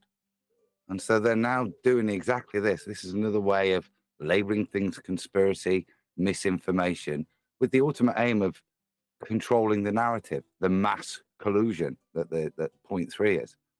This is all projection. The BBC particularly, as exemplified by, like I say, them bringing out this whole new thing, which is to fact check anything that's not from the BBC. Why? We don't need to know, do we? But yeah, why are they doing that? I don't know. But it's interesting that they're doing these things, and we can see these and point them out. That the biggest liar out there is now checking whether people are lying or not. Yeah, I mean, are they going to verify whether or not they were well aware that Jimmy Savile was a paedophile? You know what I mean? Hey, let's not talk about this. No, we're still recording. God damn, no. Hello? No, please, no. Hello, I need to take control. Brian, please. Please don't take it there. Please. But that's not the point. It's the hypocrisy. And like I say, it doesn't matter, again, why the BBC feel the need to do this. What's their ultimate purpose? But we can see they're doing it. Keep the focus there. You've brought out your own Ministry of Truth as a British Broadcasting Corporation, which, as we said, is controlled by the government in an unelected way, have now brought out an Orwellian type function called BBC Verify. Why don't you call it what it is? One second. Nathan, I'm sorry, I wasn't trying to bring up that topic. I was just using that example to show the hypocrisy of the BBC and their current BBC Verify show. It was the best example at hand. The best thing and their audacity. Yeah, the best thing out of this, all these different things that we've been seeing just in the last few years, and as far as back we want to research, is that the world is full of deception. Yeah, that's why they're preemptively striking in the churches with this conspiracy theory, trying to make flat earthers look like they're conspirators, but really the heliocentric model is the biggest conspiracy, the biggest lie ever. Well, no, my point is, we have flat earthers doing that for us. Yeah, flat earthers out there who are actively getting their voices out there and being conspirators actively. But my point won't be long before they're promoting those. Go on, thanks. Yeah, my point is, by saying that statement, I would have to have exercised reason and logic to have discernment.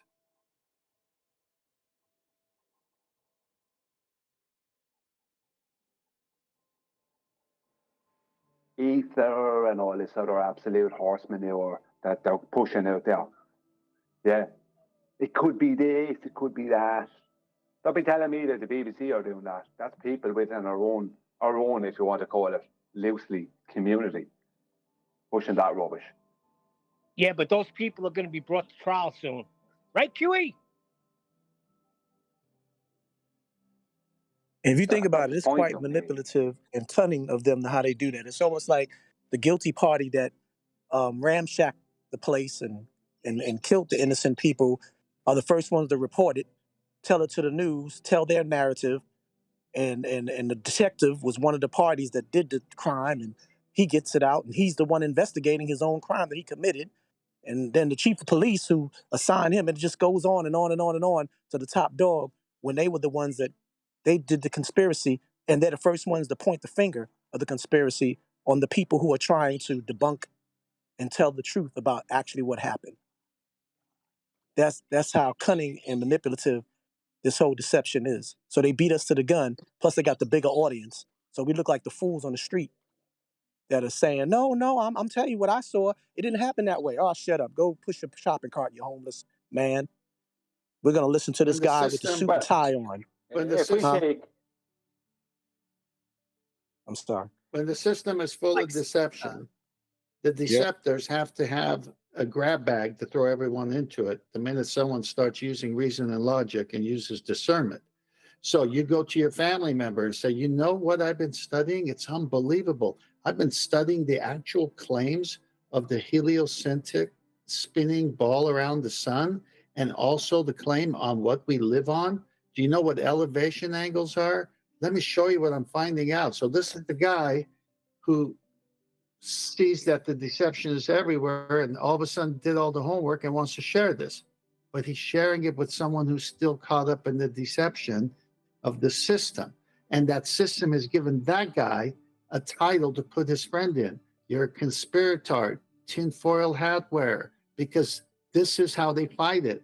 Because they know people will figure their lie out. They know someone's going to find out.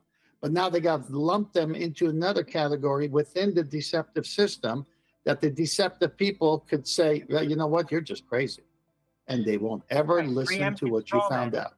Yeah, but 10 people so don't they're even let you get preemptively to straw manning us, right? Yeah, people bringing out the straw man before we even come out with whatever we have, I guess.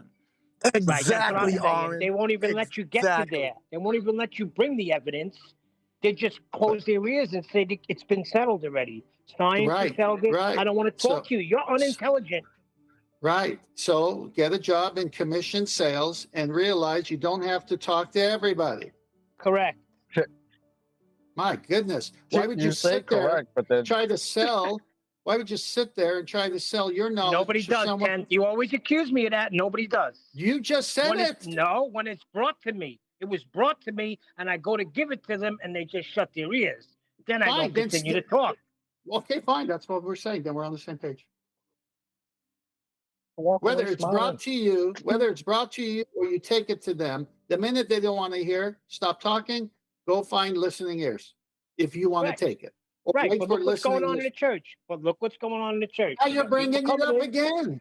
Now you're doing it again. Yeah, but it doesn't, that has to be addressed, doesn't it? But if I address it and have closed ears, I'm going to do what I just told you. What has to be addressed? The thing you just said you're not doing? No, he's not getting I it. have to listen. I love you, Neil. Adam said the other day on QE's show that we're not doing anything. So we got to get aggressive, boys. Well, just wear a shirt that says "I talk about flat Earth," and then don't bring it up. Wait until people ask questions about your T-shirt, and then they're actually interested to a degree enough to ask something about it. There you go. Neil, All I'm trying to say is that they're preemptively striking, and they're doing a great job of it. Great. Now, Neil, try and be an aggressive salesman. See how many friends and people you find. Hey, are we doing something right now? Yeah, that's why I'm not a fan of the flat smack that never gets anybody on your side. Me either. Right, but wearing a T-shirt that says "I talk about flat Earth," very readable, and not starting about it, that will actually bring people asking questions eventually. How about That's a good way to show them to you without having to bring it up. The kind of people who are looking for an easy target to blam on, yeah. How about ditching the T-shirt and ask good question? Is it important to you? Would it be important to you? How important is it to you? And yeah, I then wasn't go even from allowed that. to do that. I wasn't even allowed to get that out, specifically with my sister-in-law. But in I know that you think I case- could go out and I blast people. I don't. The questions I come didn't to say- me. Oh, No, I'm not gosh, saying you, Neil. Seth. I'm not saying you. I'm saying my personality, the way I speak, it may appear that way, but I don't. I got my ears closed most of the time, and it's constantly my son coming to me wanting answers. So I know, but out of the frustration of what you're saying, you're not hearing what I'm saying. That one story you told about your sister-in-law who wouldn't even let you ask a question or talk, I would just ignore her. I wouldn't even care. I wouldn't even worry about it. yeah, I don't know more. But she did apologize, so I'll give her that. She apologized for calling us unintelligent, but she still don't want to look at reality. So what then can you feed- do? You can't beat her up. So you say, sister-in-law, thank you for that apology. I love you. And when you're ready to listen and look at evidence, let me know. And walk Or you away. can be an ass like me and be like, let me know when you find courage. I think the only What's that? T-shirt that ever needs to be worn, and it was worn years and years ago, is Matt Powerland's, Matt Boylan's T-shirt that shows the globe out that he painted himself, photorealism painter, and it says photo or painting. That's all that matters. That's the only T-shirt that matters. It's so simple. He got that so right. I couldn't think of another T-shirt better than that. Photo or painting. I'd rather have that with an angle on it, right? Like a half a triangle, and say you can't get an elevation angle from a curved surface, but that won't fit in the shirt, so I got to shorten it down. It's not a bad idea. If you're adding some dodgy angle at the top of it, yeah, or the side of it. Yeah, it's not a bad idea. But I'd rather have a T-shirt that says, "Hey, Adam, get stuff." I'd buy one of them. No, but in all seriousness, they are preemptively striking because this topic is hot. You know it. I keep saying it. It's Who's everywhere. preemptively striking? Who? Everyone. The Everywhere. preemptive strikers. That's a Hey, conspiracy theory. What are they striking Called against? tactics. You're being very Hey, theoretical now, Neil. Oh, you're Everyone, going to say it's not happening, okay? You're going to close your ears and tell me that you don't see this everyone is preempting. No. There's no use. Use guys. Well, I know the You- flat Earth tag doesn't go away because I'm talking to my same brother that I can't convince nothing. I'm not trying to convince, but he will never let it go. He's a glober for life, and I'm talking to him about him being a native New Yorker for 40 plus years, but being a Boston Celtic fan, which is a big no-no. Neil There's will the even tell you problem. that. Anybody New Yorker, that's a big no-no. So I'm like, you're only a Celtics fan because you're one of those people that live in a city with their own sports team that wants to be part of a relevant championship team. So you jump on the bandwagon. You're an opportunistic person. You're not really a sports fan. You just want to ride wherever there's success because you live in a home state that has the Knicks and the Brooklyn Nets. Why would you be a Celtics fan? So he says, oh, you know what? Let's disagree to agree. You already won. Once you told me about the flat earth thing, I can't tell you anything. You win. So I'm like, what that got to do with what we're talking about now? But that's how much it just churns inside of them. So wearing that Let's flat just earth hat, disagree shirt, to and everything like disagree. that, they already have a preemptive, like he said, they already got a preemptive ideology about you. Oh, here go one of them motherfuckers. Are you one of them? Oh my God. Yep. For a That's what second. I say all the time, specifically about you. What'd you say? About D-Rose, me? don't let him get away with that. Give an impersonation. I can't believe Brian's not jumping in with the Shamrock. Go Irish. The Celtics. Go Irish. I have nothing to say on it. See, that's the perfect T-shirt. What's right up on Nathan's screen right now. That's the perfect T-shirt. Oh yeah, that's going to get a lot of people talking. Okay. You know See we you, can't- boys. you know I'll we see you can't on see it. Monday. Take All care. right, Sam. Have a good weekend. All right. I got a nice T-shirt at a conference from Dave Mannon. You know, at Trinity 4. It says "Flat Power" across the front. Quality one that. That's astonishing, Adam. Yeah, that's Starts a shirt that Brother conversation. That Sanchez T-shirt it starts a has. Flat power. conversation. Apparently, anything can start a conversation here. All right, Or well, how nothing about starting a sometimes. conversation? How about starting a conversation Okay. of you putting out the scientific method and labeling it QE scientific method? Because what I've been researching is a bunch of nonsense. So I think it's about time we get it all over the place. Get it in papers and get it in schools. Because Well, I hold on a can't minute. find it anywhere. What QE's? No, QE just reminded us of the scientific method. He didn't create it. Like what? Like literally, we've been years saying it's just the scientific method. It's not QE. It's not doesn't belong. It's just the scientific method. And you want to go out and put it on a shirt. QE scientific method. No, I didn't say a shirt. Right. You didn't miss what I said. Neil. I've been researching it, and the nonsense that they're talking about, it's not broken down the way it's broken down here. And I think that needs to be addressed. I think that needs to be taught in schools and not what they're teaching now. Neil, you know the scientific method because they explained it to you in school. That's why it resonated with you when you heard it. Well, look at the video I watched. It's right in there, Mass D, and I watched a couple other ones, and I can't get it the way it's disseminated here, and it's bothering me. If it was disseminated everywhere the way we do it here, we wouldn't need to do it. Got a Just point Right. there. Don't worry about it, Neil. But it That's is. my advice. Just don't worry about it. But it is disseminated like it is here in elementary school. I want to know what it is that Quantum Eraser does want to talk about.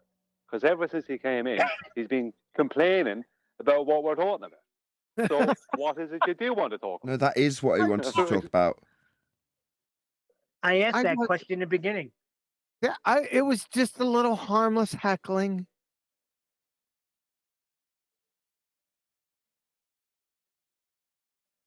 Yeah.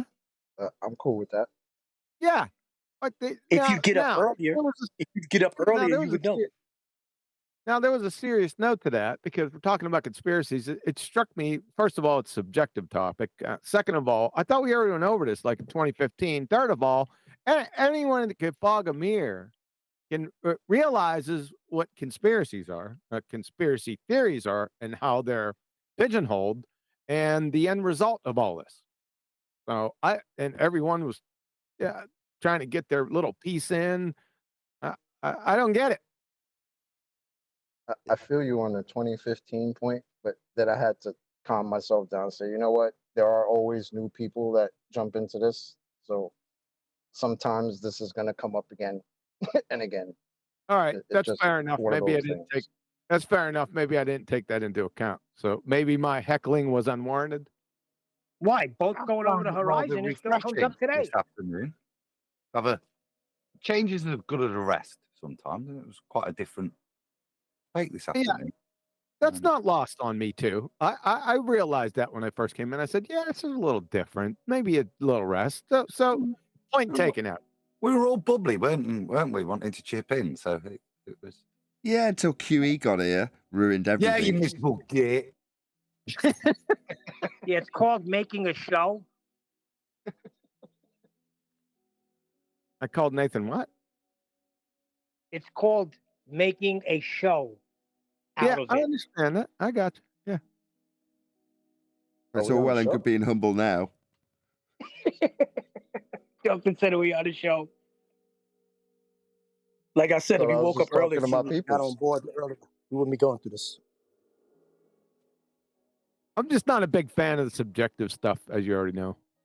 It's cool to talk about every now and again, but I'm just not a fan of it because it's acme of foolishness, chasing down motives and shit like that. So Well, I think that was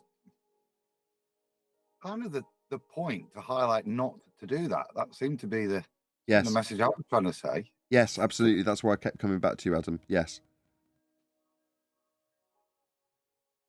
That is always the point I argue for, and you all argue with me about. No, time. you argue that people are not liars. No, I don't. You don't. You don't listen. You have no idea what I've been saying. I know. I don't understand. No, my whole point every single time is you're making a claim that you don't know. Every single time, and every time I get Danny pigeonholed. Faulkner, into Black the- Swan. Danny Faulkner, Black Swan picture. Lie? Yes. I told you I'm not going to. I'm not even going to discuss that. You can call him whatever you want.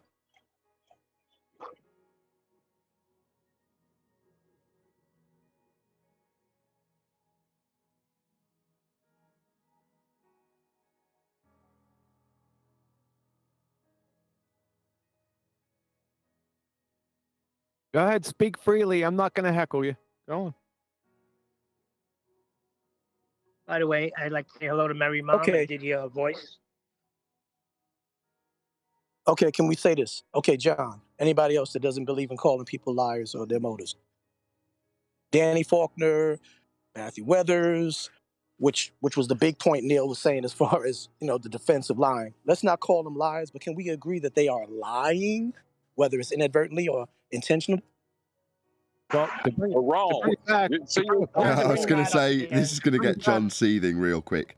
Right, I have to reiterate his point. Right, when you're pointing out a lie, the motivation of the person disseminating that lie is irrelevant. So when John tries to argue the toss about whether or not they are lying, his overriding point is that you don't need to do this. You don't need to argue about his motive. Just point out where it's wrong and then stop.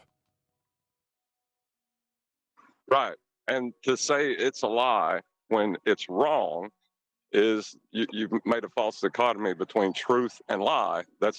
It's true or false. So stick with the falsehood. You can prove that. Then the show would have been over in 15 minutes. And we Just wouldn't have some been arguing background. about Matthew Weathers back then if that had been said back then. Oh, God. Just an update. Matthew Weathers is MIA, man. He's not. Really? Yeah, he's not. I've been in 24/7 a lot the past month. I have not seen him, not one time.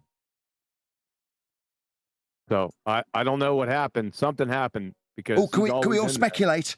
I think he couldn't take the stress when we pointed out how numpty he was, and now he's gone off and cried, and he's probably in therapy. Let's speculate some more. Quick, quick. Yeah, because he's been there at least 4 to 5 times a week for the past 3 years. I haven't seen him. Maybe he's doing helping some as a investigation and he's going to come back a flat earther. he's helping and consulting as a producer for the new Fox show Stars on Mars. That's what I think. On to flat camp. Stars on Mars. Even if he accepts it, even if he Flat camp or accepts the what nature of camp? reality, he's been too You're like outspoken fat a camp, proponent flat to camp. just come back. That's not what's happening. What's happening is he knows he made an embarrassment of himself, and now he's gone missing, and he'll come back when he thinks everyone's forgotten about it. Like they all do. They all respawn. Some of them Did, even did we take more forget than about shit here? Brian's Brian, got a yours point. is the I best forgot, Brian. conspiracy You're right. theory. Yeah. Brian's got the #1 conspiracy theory out of why Matthew's disappeared. I'm going to That's give it not to a conspiracy. He could back that up by Yes. every single other one that Huh? has done that. Am I right, Yeah. Brian? Have Oh, we God. missed something this Should I end afternoon, the show? mate? Adam, Or just what? make a choice for me before they sabotage every bit of the last 3 hours of work. No, I can't. I can't, Neil. I can't prove that. That's what I reckon is happening. It's my personal opinion of what's more than likely happening. But I can't prove it because I don't know what's happening. Actually, Weathers could have passed away for all I know. Not that I'm hoping he does. I'm just saying he could have. I don't know what. He could be in hospital. I don't know. Sorry, Brian, are you saying that saying could be how a many people have possibility? respawned? Hold on. Brian, are you saying that could be a possibility? It's news to me. Yeah. According to Neil, you have the proof in your back pocket right now. No, I'm talking about the Just people give that it have up. respawned. Hold on. I I'm can show. talking Neil is about right. the Don't jump people all that over have Neil. respawned. Let me defend you, Neil. Let me defend you, Neil. Because you tried to defend me. No. You No. fishwives. Neil is correct. Neil is correct. There's plenty of evidence to show that this has been the behavior of our opposing side over the past 8-9 years, right? That doesn't mean that's what's happening with Matthew Wells. But I will be proven right or wrong if he comes back. But that doesn't make it a conspiracy theory. We're just making theories of what we think he might have done or It happened. makes you old gossip. Exactly. Old hens, gossiping hens. I'm pretty sure the Illuminati shut him down, actually. You mean there's another possibility? Mission. I in don't think it's a Afghanistan possibility. I think right it's an absolute fact the Illuminati shut him down. Why would they let him carry on doing that? Are we taking any precautionary measures to when they do shut down the whole internet? How we're going to communicate? Oh, they're shutting down Pigeons. internet I've got now. pigeons, man. I'm all right. Why do you think we have a need to communicate?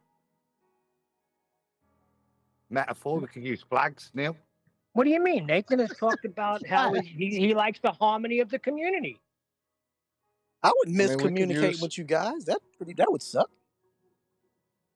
I mean, we could use smoke signals, but unfortunately, smoke goes down like, everything else. So Oh, dudes, we just get our own set loons. Oh, this is a little rainbow. When it happens, remember where you heard it first. I love Fridays on this show. Well, I'll I have to used to. remember, Neil, won't I? Because no one will be able to tell me. Yeah, We'll make it get on the them outside pigeons then. going. 'Cause then, What's that? What are you mumbling about? Mumble. I think he's on the Clover. Who? Brian Simp? No, not Neil. that's perfect. And then the fish can swim through it. He's calling you my Simp, Neil. Put another outside layer on, and then the fish can swim through it. He's talking to his kids. Right, it's a different colour. Fascinating, Nathan. When I defend somebody, it's not because I'm a simp. It's because I see the logic in where he's coming from. What logic? Give us for example. Okay. He has Brian's recently logic. said he has recently said that Matthew will respawn just like all the other ones do. And if you look back through the 8-9 years, however long it's been, they go away for a while and they come back. Now that's a logical deduction Neil, that I've come up Neil, with. but why will he come back? Logical deduction. or reduction or induction, whatever you want to call it. Reduction. One of those Duction. It's some kind of duction. Yeah, it's some sort of duction. I know there's a duction somewhere in there. All right, it's a logical deduction. assessment. D, Excuse me for my A Brooklynese. logical duction. Okay. Deduction. D for Yeah, Darren. deduction. Deduction. No, it's a logical conclusion. How about that? Is that okay? Logical inference. Is it conclusion or inclusion or? So recognizing a pattern is logical deduction. Right. And no, induction, I said. Did I say induction or deduction? Can't declare Neil's the having a pattern until spell. it happens. Well, you're just making a wild guess based on past behaviour. Correct. Well, it's true. What? Your wild guess is true. I know it's a wild guess. No, the amount of people that have respawned. But that's what, and they've all respawned, or does some disappear? Or does some Well, become some get players, banned. or Some like get that? banned for lying. So could we deduce that maybe there's a possibility he might not come back? Induce. I'm not going to fall for the deduce because I may have said it wrong. So can I make the assumption that some of them will come back? Yeah. Could you assume it? I would say no. That some of them, maybe you could predict it, couldn't you? But what would be the point? No, it's not extrapolation. It's induction. So he was correct, I suppose. But there's people that break the pattern. Infer, not induce. Inferences. What are three types of inferences? Objection, there is no pattern, or people would never become flat earthers. So there is no pattern. I like it. That's a great induction.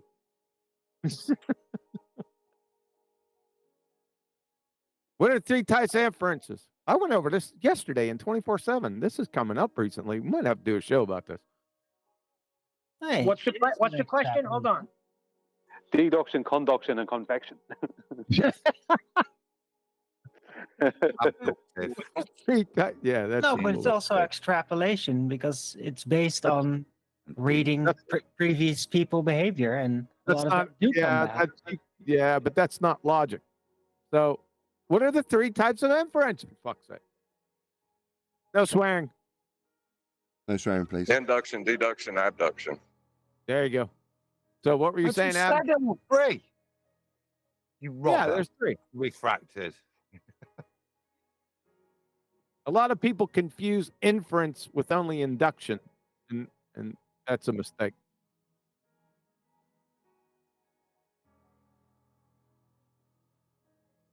Yeah. See, this is exciting. You know what? An induction is almost like a straw man fallacy.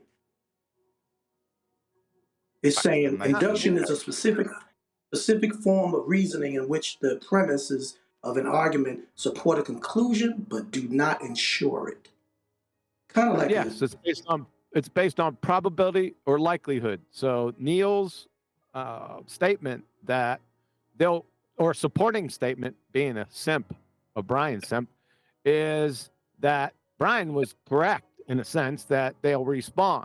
So he's using induction based on probability and likelihood of past events. So I was correct? Yeah, but you're still wrong. And first of all, I'm a Brian simp, and you know why. Because even when you're wrong, you're right, Neil? No, because I found out about a bromance of doubt, and I'm extremely jealous. There was a phrase used by Nathan. I'd like to. I know it's a poor transition. What did he call himself? He called himself an alpha dab. Alpha What? Chad. I had to look that Chad. up. It's What the hell's an alpha Chad? It came up. Well, Nathan's there. excuse me. You know what? No. I don't want to go left, but I want to go back to this is The hell's bothering an me. alpha Chad? Hello. Yeah, it came up. I looked it up, and it's the opposite of an incel. So an involuntary celibate. So it's somebody that's supposed to be the opposite of that. So an alpha male that's the opposite of an incel. So being involuntary celibate would mean you're voluntarily promiscuous, I assume. Is that correct, Nathan? An alpha Chad is a guy who's on the dating market, single, and in a position to have plenty of options with women. So back in the day when I was dating, with a really high-paid job and a posh car and a freshly pressed suit, out and about, jet-setting all over the world, when I was on the dating applications, there was various different standards of women that I would go for. Some that you just wanted to sleep with, some that you wanted to potentially look at for a long-term relationship, but I had plenty of options. Now, foolishly, at the time, I just thought that's how it was on dating sites. So I'd be encouraging everybody, oh, yeah, just go on dating sites, really easy. You just send a woman a message, and then if you want to sleep with them, you just go and sleep with them. It's really easy. Right. Well, unbeknownst to me at the time, some of those women were falling in love with me because I was a prick, and that apparently attracts women. But having the options and being able to say, yeah, you want what from me? Oh, and then get lost, then I don't really want to give you any effort. That's definitely not on the agenda here, right? Because there's plenty of other fish in the sea, right? Well, that's an alpha Chad, leaving alpha widows behind in his wake because, you know, women tend to try and date outside their Nathan. Go on, my bad. Oh, I'm sorry. I just want you to get to the end of what Nathan was saying. No, it's all right. D Rose knows. Go ahead, D Rose. No, Nathan. I just want you to clarify when you said you were a prick. You were a well-off financially, sufficient prick because broke pricks don't get over like you did. No, but you know, there's other terminologies, right? At the time, Okay. I'll give you an example, right? If there's any women here, they're going to really hate me, but I'm just going to deal with it. Okay, right. So currently, there's a term which I won't define, but I'll give you the abbreviation, which is DTF, right? Now, if you're currently single and dating, you'll know what that means, right? Well, I know what that means. Just don't mention what it is. You look it up if you want. Anyway, that was essentially the message I would send out to some of the women that I was, on these dating sites looking at, right? And I was very clear about what I wanted from them, right?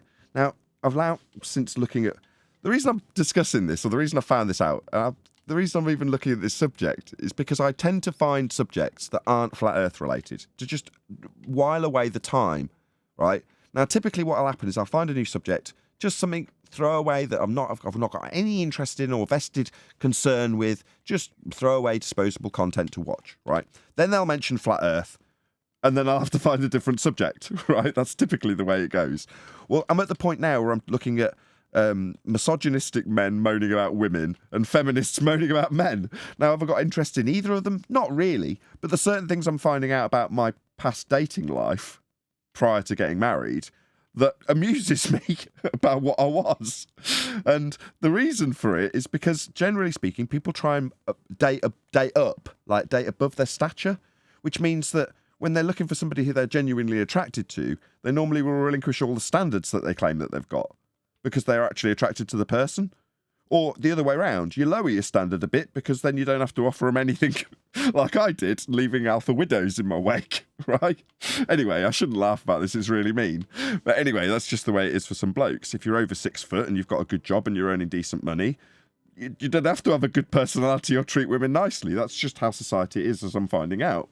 And those people, they shouldn't necessarily be the guys that women look out for, but that's what they put in their list of criteria. Perhaps it's population control for all I know. But women have been trained, so I understand it currently, to say, you go, girl, you're a princess, you're a 10. Go for the best quality guy out there. Yeah, well, you can do that, but the best quality guy out there, if he shows you any interest, probably won't give you anything that you want on your list of criteria for a good guy. He'll just sleep with you. Anyway. I don't buy that 6 foot. I had no problems at 5'6". Yeah, exactly. Okay, well, take it from me being 6'2". When I was humping and dumping massive amplifiers in and out of showrooms and in and out of studios and back in and out of my car or on and on off the plane or wherever I was humping heavy stuff, I was pretty ripped. At the time, I was physically very fit. Now, like I say, being over 6 foot, right, and earning good money and having a big penis, that's basically all you need if you want any woman you want on a dating site. I'm just saying it like it is. Now, you don't have to look very far on these sites that I'm looking at now to get that. That's not me saying that. That is the people who know how it is saying it. And I can concur. That just is how it is. Now, should it be that way? No. If not, if you've got any sense and you're a woman, go for a good guy. Forget him being over 6 foot and earning good money. Look for a guy that's going to love you and treat you well for the rest of your natural born life. Then you'll be happy. As opposed to some guy that's got plenty of money and plenty of options who'll probably just ditch you for the next prettier girl that'll sleep with him. Anyway, that's enough about this. It comes with maturity. Oh, no, hell no. Because there's some 5'7" motherfuckers got, excuse me, like, is B there? Big penises. Okay? Come on, there's ladies on the show right now. Come on. Do we really want to pick that aspect of it? The 3 6s is what women want. You just have to deal with it. If you haven't got one of those 6s, I that's consider 6. there are camps where they train us to only. It's like we have Terminator vision and we target acquired. Oh, his 6. No, I mean not for quite few number of my friends are like that, and my guy and women friends. But it's just like what circles you choose to, mingle in. Yeah, I'm not stereotyping all women. Far from it. I'm just saying there is a certain type of woman that will go after not having a girl. the type of woman that goes after the alpha Chad, as I put it, right? And typically speaking, that guy's got options and will end up hurting that girl. Now, these are the women that end up making these videos, which I find extremely amusing, where they moan about how men are all awful. It's like, no, the alpha Chad guy that's got options is awful, and that's who you're chasing after. But anyway, this is so far off the rails. There you go. That's It's one just alpha the Chad nature of Earth, mate. Nothing is off limits. Let's hear about those short guys. Let's hear about the short guys overcompensating. Go ahead, Neil. No. But Nathan, now you're making facts because of rest in peace, Kevin Samuel, a big videographer, YouTuber who passed away recently. He had a channel that was very controversial. He had maybe 70% of realists that agree with him, but a strong 30% that despised him, even celebrated his death because of the truth that he spoke about that. And he spoke not as a sexist, he spoke reality about, overcompensation, women expecting too much just because mom and dad called you a 5, but you're really a 3. You know what I mean? Why the 9s and 10s get over and enjoy the best things of life, whereas the 7s and below have to kind of work harder to get successful and get the materialistic things. How and what you said makes a lot of point when it comes to social dating and everything like that. That's true. Rest in peace, Kevin Samuels. He spoke about that. What you said. Yeah, that's the kind of thing that I found amusement in recently. So that guy, Kevin Sanders, he's the black guy who's about in his 50s, and he'd have women come on his Kevin show, Samuel. and he'd say, "Why are you single?" And they'd be like, "Well, I just haven't found the right guy." And he'd be like, "Well, what do you think you're worth?" And she'd be like, "Well, I am the table." And he'd be like, "No, you're not. You're a 5 at best." And then they'd put the phone down on him. And you'd be like, "Well, that was amusing." You know this thing about Kevin Samuel. Sorry. Yeah, no, I'm not putting down what he was. I'm not trying to attack that. He was. I know Kevin Samuels was. He was a very influential person on the internet. But I wasn't subscribed to him because I escaped out of all that subject. But see this thing. There's only one part of this topic that I really want to talk about. See this thing about a 10. Now I'm 45 years old, and I can state very, with all honesty, that I could count the amount of actual 10s that I encounter. Now, I've been all around the world, right? I could count the amount of actual 10s. I wouldn't need all my fingers and thumbs to count them. I know there's one girl I met in Australia, this Asian girl. She was definitely a 10. She's probably the most 10 girl I've ever seen. There was a couple of other girls. There's another girl from London. I met one of us in Australia as well. Another girl from the Basque region of Spain. I met her and her boyfriend when I was in Australia too. And I met came across one or two other women, like in other parts of the world, let's just say. But I literally can remember all the actual 10s. The actual 10s. Every one of them, basically. And I don't need all my fingers and thumbs to count them. Simply because they're a rarity. There's a lot of 8s out there. if you want to go by purely looks or genetics, there's a few nines, but a very, very few tens. People like to call themselves, I'm an 8, I'm a 10. Like, no. To be an actual 10 genetically, you need to have more than, it's not, it's like this it factor as well as all perfect looks. I can't really put my finger on it. It's like you've been touched by God kind of thing. You know what I mean? To be a 10. Right. And it's the same I'm sure for the guys. There's very that's few an actual energy 10s. thing. No, That's it's an not an energy thing. attitude thing. It's not. It's a symmetry not thing. your form. It's more than just. It's a symmetry thing. You gotta have the spirit. That's what Can we it's also about. Okay, It's not about okay, looks, it's 5. about We the don't want to hear spirit. about your spirit stuff, number 5. Yeah, Well, to be a 10, exactly. Fives symmetry. don't talk. No, what I'm saying, can we also agree that 10s or whatever the rate you give yourself is not a self-respective thing? It's something that people have to grade you, just like a commentary when you go to a restaurant. You know, it's not the staff and the manager that makes the 1 to 10 for the experience, it's the customer. So other people have to judge you. Then also that is perspective. John's 10 or Brian's 10 might not be my 10, and my 10 might not be their 10. So is there really any 10s out a there? 10 It is a depends on 10. what your taste. One man's A 10 10 is is a another 10, man's Rose. 2. Sorry now. There you 10 is a go. 10. There you go. Well said, Chocolate. Are y'all doing this to irritate QE or Probably? No, I make it started it. I started it with the alpha chat. Sorry, I didn't think it would go this long. My Well, it's favourite Freaky term in this, Friday, right? apparently, Hold so- on, I just wanted for QE's benefit. The term alpha widow. You ever heard that? No, but I snickered when you said it. So an alpha widow, right? Oh, this is sound terrible. One, this particular person I'm about to talk about, right, has eventually, I found out after the fact, got married and had kids. So she wasn't an alpha widow. But at the time, right, this is one of the girls I would send a message, DTF? And she'd go, oh yeah, definitely. This is at 2 a.m. She'd drop everything when she had work the next day and come over to me to, to have some drinks and watch TV. Anyway, We know. right, so she'd come over, right, and I'd say to her, no talking, right? That's not what you're here for. It was really horrible, really. That's fucking Anyway, status, bro. just look, just let me get to the end of the story so it doesn't just end on me being mean. Okay, anyway, after the fact, this girl went away and didn't want to go out with other guys because they weren't as attractive as me. Now, that's the bottom line, right? So therefore, she stopped dating for a small period of time.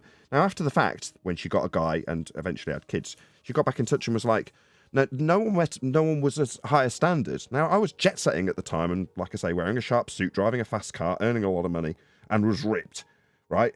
But she was just there for me to sleep with. Now, I obviously was completely blunt with her about that. That's the relationship that we have. I never led her on to think it was more than that. However, it meant that stifled her. Now, that's an alpha widow, somebody that dates above their stature, and once they get a little taste of somebody out of their league, they won't accept anything else. So they just end up single. Alpha widow. There you go.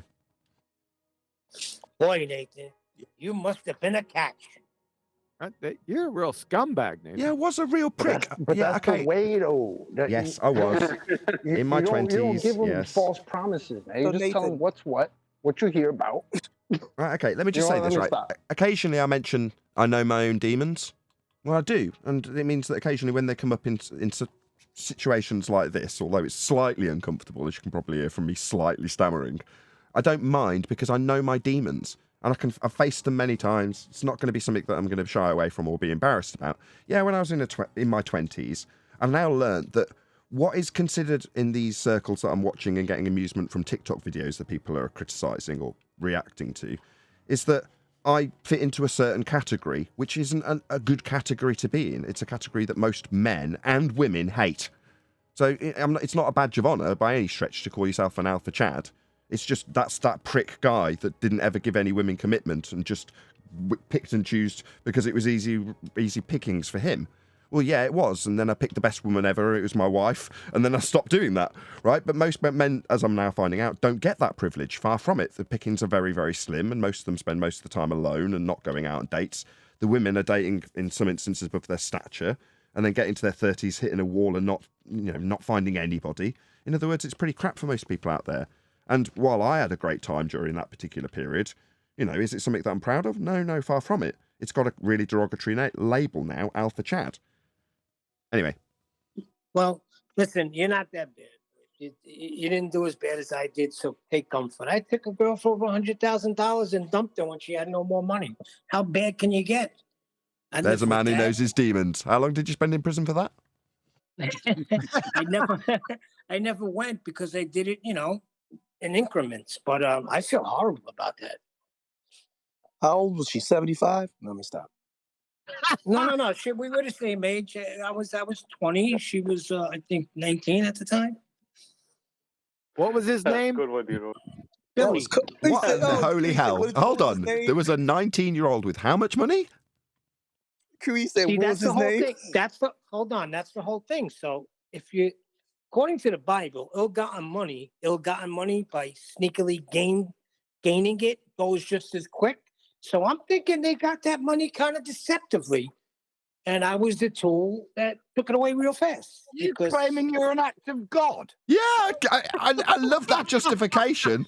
I robbed the bank, I kept the money, but their money was probably dirty. It's probably righteous. Listen, she got hit by a bus as a child and she inherited the money as soon as she hit 18. And I just happened to be going out with her a year later. Oh, you dirty motherfucker. That was dirty. I didn't listen. There was a lot of things. Hold on. There was a lot of things that went into it. I wasn't myself at the time. Did she have a limp? I could just kiss Neil right about now. Do you know, Neil, I could kiss you. Right, so my minor... trying to be serious here. Hold on, Neil. My minor Sustain on my digression... minor digression of being a bit mean and sleeping with girls that, I didn't have any commitment in mind for. That's totally paled in comparison to what you've done, and my God, do I thank you for it. True. Neil went round manipulating cripples. No, she wasn't. And the elderly. Hold on. And the elderly. That's my point. There was Sleeping nothing with the disabled. There was nothing wrong with her. She got the money. She was fine. Hold on a second. If there was nothing wrong with her, why did she get Now any he's money? now he's denying a disability. It's disgraceful. You're not going to let me finish. No, that's why he's flying simp. Tapped by a bus. Is not getting run over by a bus. It was ill-gotten. There was nothing wrong. She told me. Her father put the case in and she got the money. Nothing happened to her. She looked like Cher, by the way, in her heyday. So take that to the bank. You did. Got him. Actually, it was every other week. So every other week to the bank. Too many details, Neil. Thanks. Sounds like he was a gigolo. Well, I'll never forget my young days. I was DTF to a deaf girl. Oh, She was God, pretty. here we go. She looked like I Janet was Jackson trying to with make hazel eyes. Nathan But feel better. You did, but Neil. hold You up. did. But hold up. This is the- I think you accomplished that. Oh my God! Then Go on, D-Rose. Otherwise, you're going to rumpus everybody. I can detect it. Yeah, but Neil didn't answer Adam's question. I did. She What was his name? It was No. Japan. Adam, ask him again. Are you claiming you were an act of God? I could say that they got the money deceitfully, and I was the tool that took it away quickly. You're not actually claiming it then. I could induce it. I could deductively come to that reasoning. Neil, shouldn't the answer be, aren't we all an act of God? Exactly. That's a good one, Chocolate. I didn't think of that. No, but it's something I feel bad about. I feel horrible about that. I did seek her out after I did come out of prison. I sought her out, and we talked. And I told her, I apologized to her. I said, if there's ever an opportunity for me, I will pay you back. After I got out of prison and she got out of the insane asylum, I got back with her. Right? No, hold on. The story worsens because I just left her high and dry, and she was deeply in love with me. So then she attached on to another guy, and this other guy took her down a different path. That she's dying with AIDS. So it's bad. But I got to live with that. damn. Well, anyway, I want to give props. Debate. I want to give props to Nathan, because on my day before I was married to my most beautiful, loving wife and had my children, I've always, respected women coming up, even though I did do my thing. But I was like, Nathan, I kept it 100. I didn't sell them. I didn't write a check I couldn't cash. I didn't promise them any rose garden, if you will, all of those sayings. And when you come at them like that, they respect you more. What they don't like is when you play with their emotions and their heart. That's the most deadly thing. But if you tell them from the jump, this is what it is, and they agree to what it is, they're adults, even if they're not legal adults. They still understand that What? we having fun right now. So What? respect to that, and So, that's how you show. That's how any relationship cowboy. should be. If they're Don't not play with legal my adults, emotions, Smokey. what did you say? If No, no, they're- no, no, no, no. I'm talking about. I'm talking about Hello, if you're both hello, 16. I'm hello, talking about if you're both hello. 16, Can both you hear 14, me? whatever. Can you hear me? What? You said if they're not legal adults. What the hell does that mean? No, I said no, no, no, no, no, no, no. I'm not saying you're an adult and they're not legal adults. I'm saying you're both I know what adults. that means. Whether you're not legal adults, you're both cognitive to know whether you're whether it's a prom, you're going out in high school. That's what I'm saying. The point of it is when you're dating from the age of whatever. I started dating 13, 14 years old.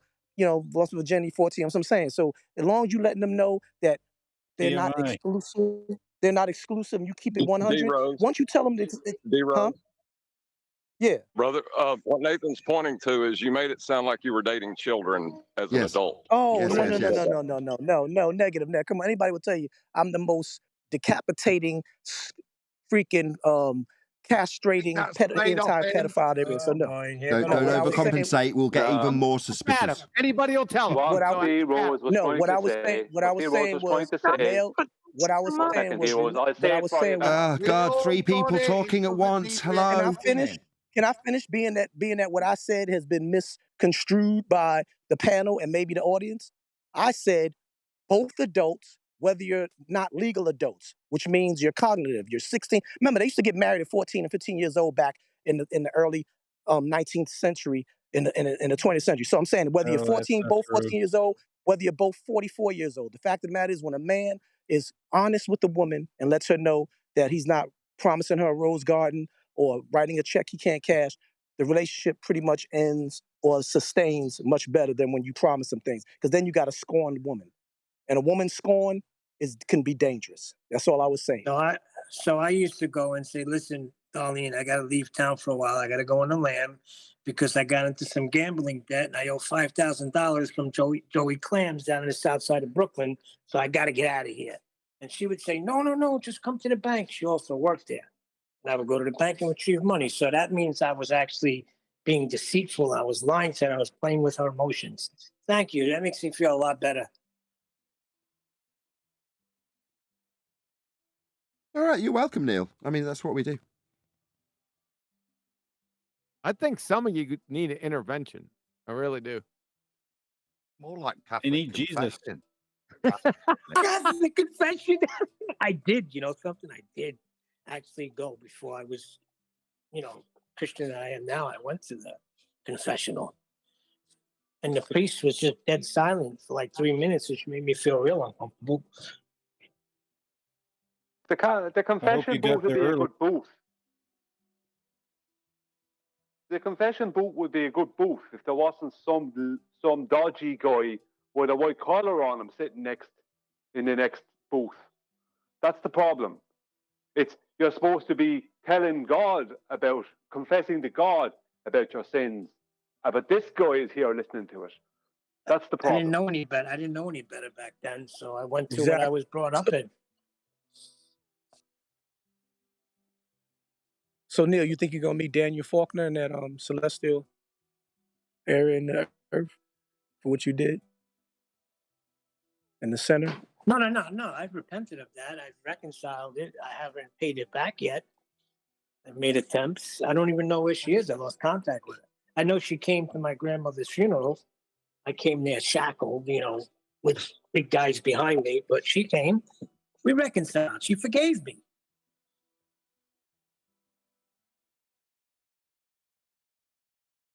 It's also possible that she was using you for just the thought of being a criminal. She was a bad girl, and her interactions with you made her feel wild and free. Could be. Yeah, I never she was did responding to anything his with her. pride. Yeah. Well, anyway, it's a stain in my life that I wish to wipe away. Man, this is awkward. Can we get back to conspiracies? Yeah, tell us Yeah, the I've, three I've been points. depressed by this subject for a bit.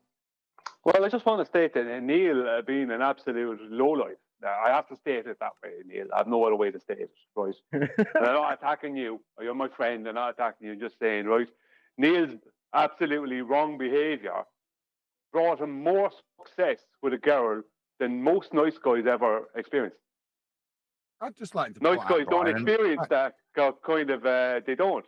Like this. Like it's stupid. It's stupid, and I know it happens when guys and girls are young. But fellas, when you're an asshole, it actually works better in your favor. Unfortunately, I was an because you can't asshole. pretend to be an asshole. You know what I mean? It has to just be happening. Let's just say. You calling me a natural asshole, Brian? In Yeah, a he is, kind yeah. way. Like, I had the most success I ever had. Well, I won't say that. If you're talking about, what's the best way to word this? If you're talking about ease of success, the easiest success I ever had was when I was being just an asshole without really even realizing it.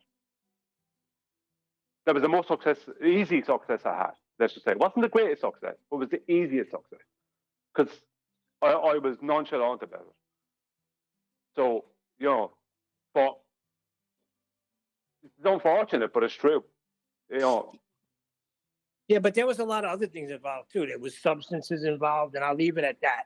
You know, I wasn't in my right mind either. I'm not making an excuse, but darn it, I wasn't. Well, I was ripping and running. I'm not attacking you personally. I'm just stating as a fact that it's an unfortunate fact. But when you're naturally being an asshole, even if it's just down to you being young and stupid, you actually end up having more easy success. Not the best success. The best success is obviously when there's love and all the rest of it.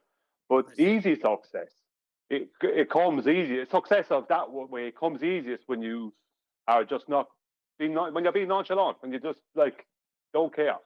Yeah, Like what Nathan was talking about hit earlier. it right in the head. You said don't care. That's exactly it. I was in the middle of train spotting before the movie even came out, and she was a score. That's it. At that time, that's what she was, a freaking score. All right. And next time on Flat Earth Debate, we'll be talking about how to get right with your high school geometry teacher after you explain to him how to And none flat. of you out there, if you were in this situation, would have done anything else but what I did. Okay? No, Neil, I understand. You were already married to something else at the time. Let's just say. Correct. I wasn't myself. I ain't the man I am now. I was totally not that man. Just for John, tomorrow's show is I was abducted and impregnated by aliens. Please help. We're going to discuss that. Anyway. That one actually sounds interesting. The past 30 minutes, I've been trying to shove bamboo shoots underneath my fingernails. No, but see, Nathan talks about skeletons. I have freaking giant skeletons. I have monsters in the closet.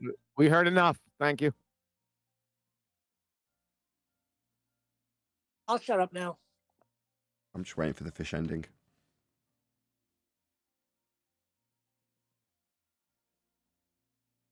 What fish? I Does it think fill you your did a great, message? Neil. I think you've done a great job there, mate. Because I've completely forgot what a complete bastard Nathan was as a young man as well. After your story. Yeah, you took the Nathan limelight slides off of away. that absolute wanker. Go on, sorry. Plenty of women said no. It's like you give them the option to come round and sleep with you, and they'll just, in many instances, say no. I'm worth more than that, or whatever. You know. Takes I two think to what we tango. have learned today is that women are shallow. Some women, when they're young, in their 20s, and they don't have to find a man to reproduce with imminently, then yeah, then why not?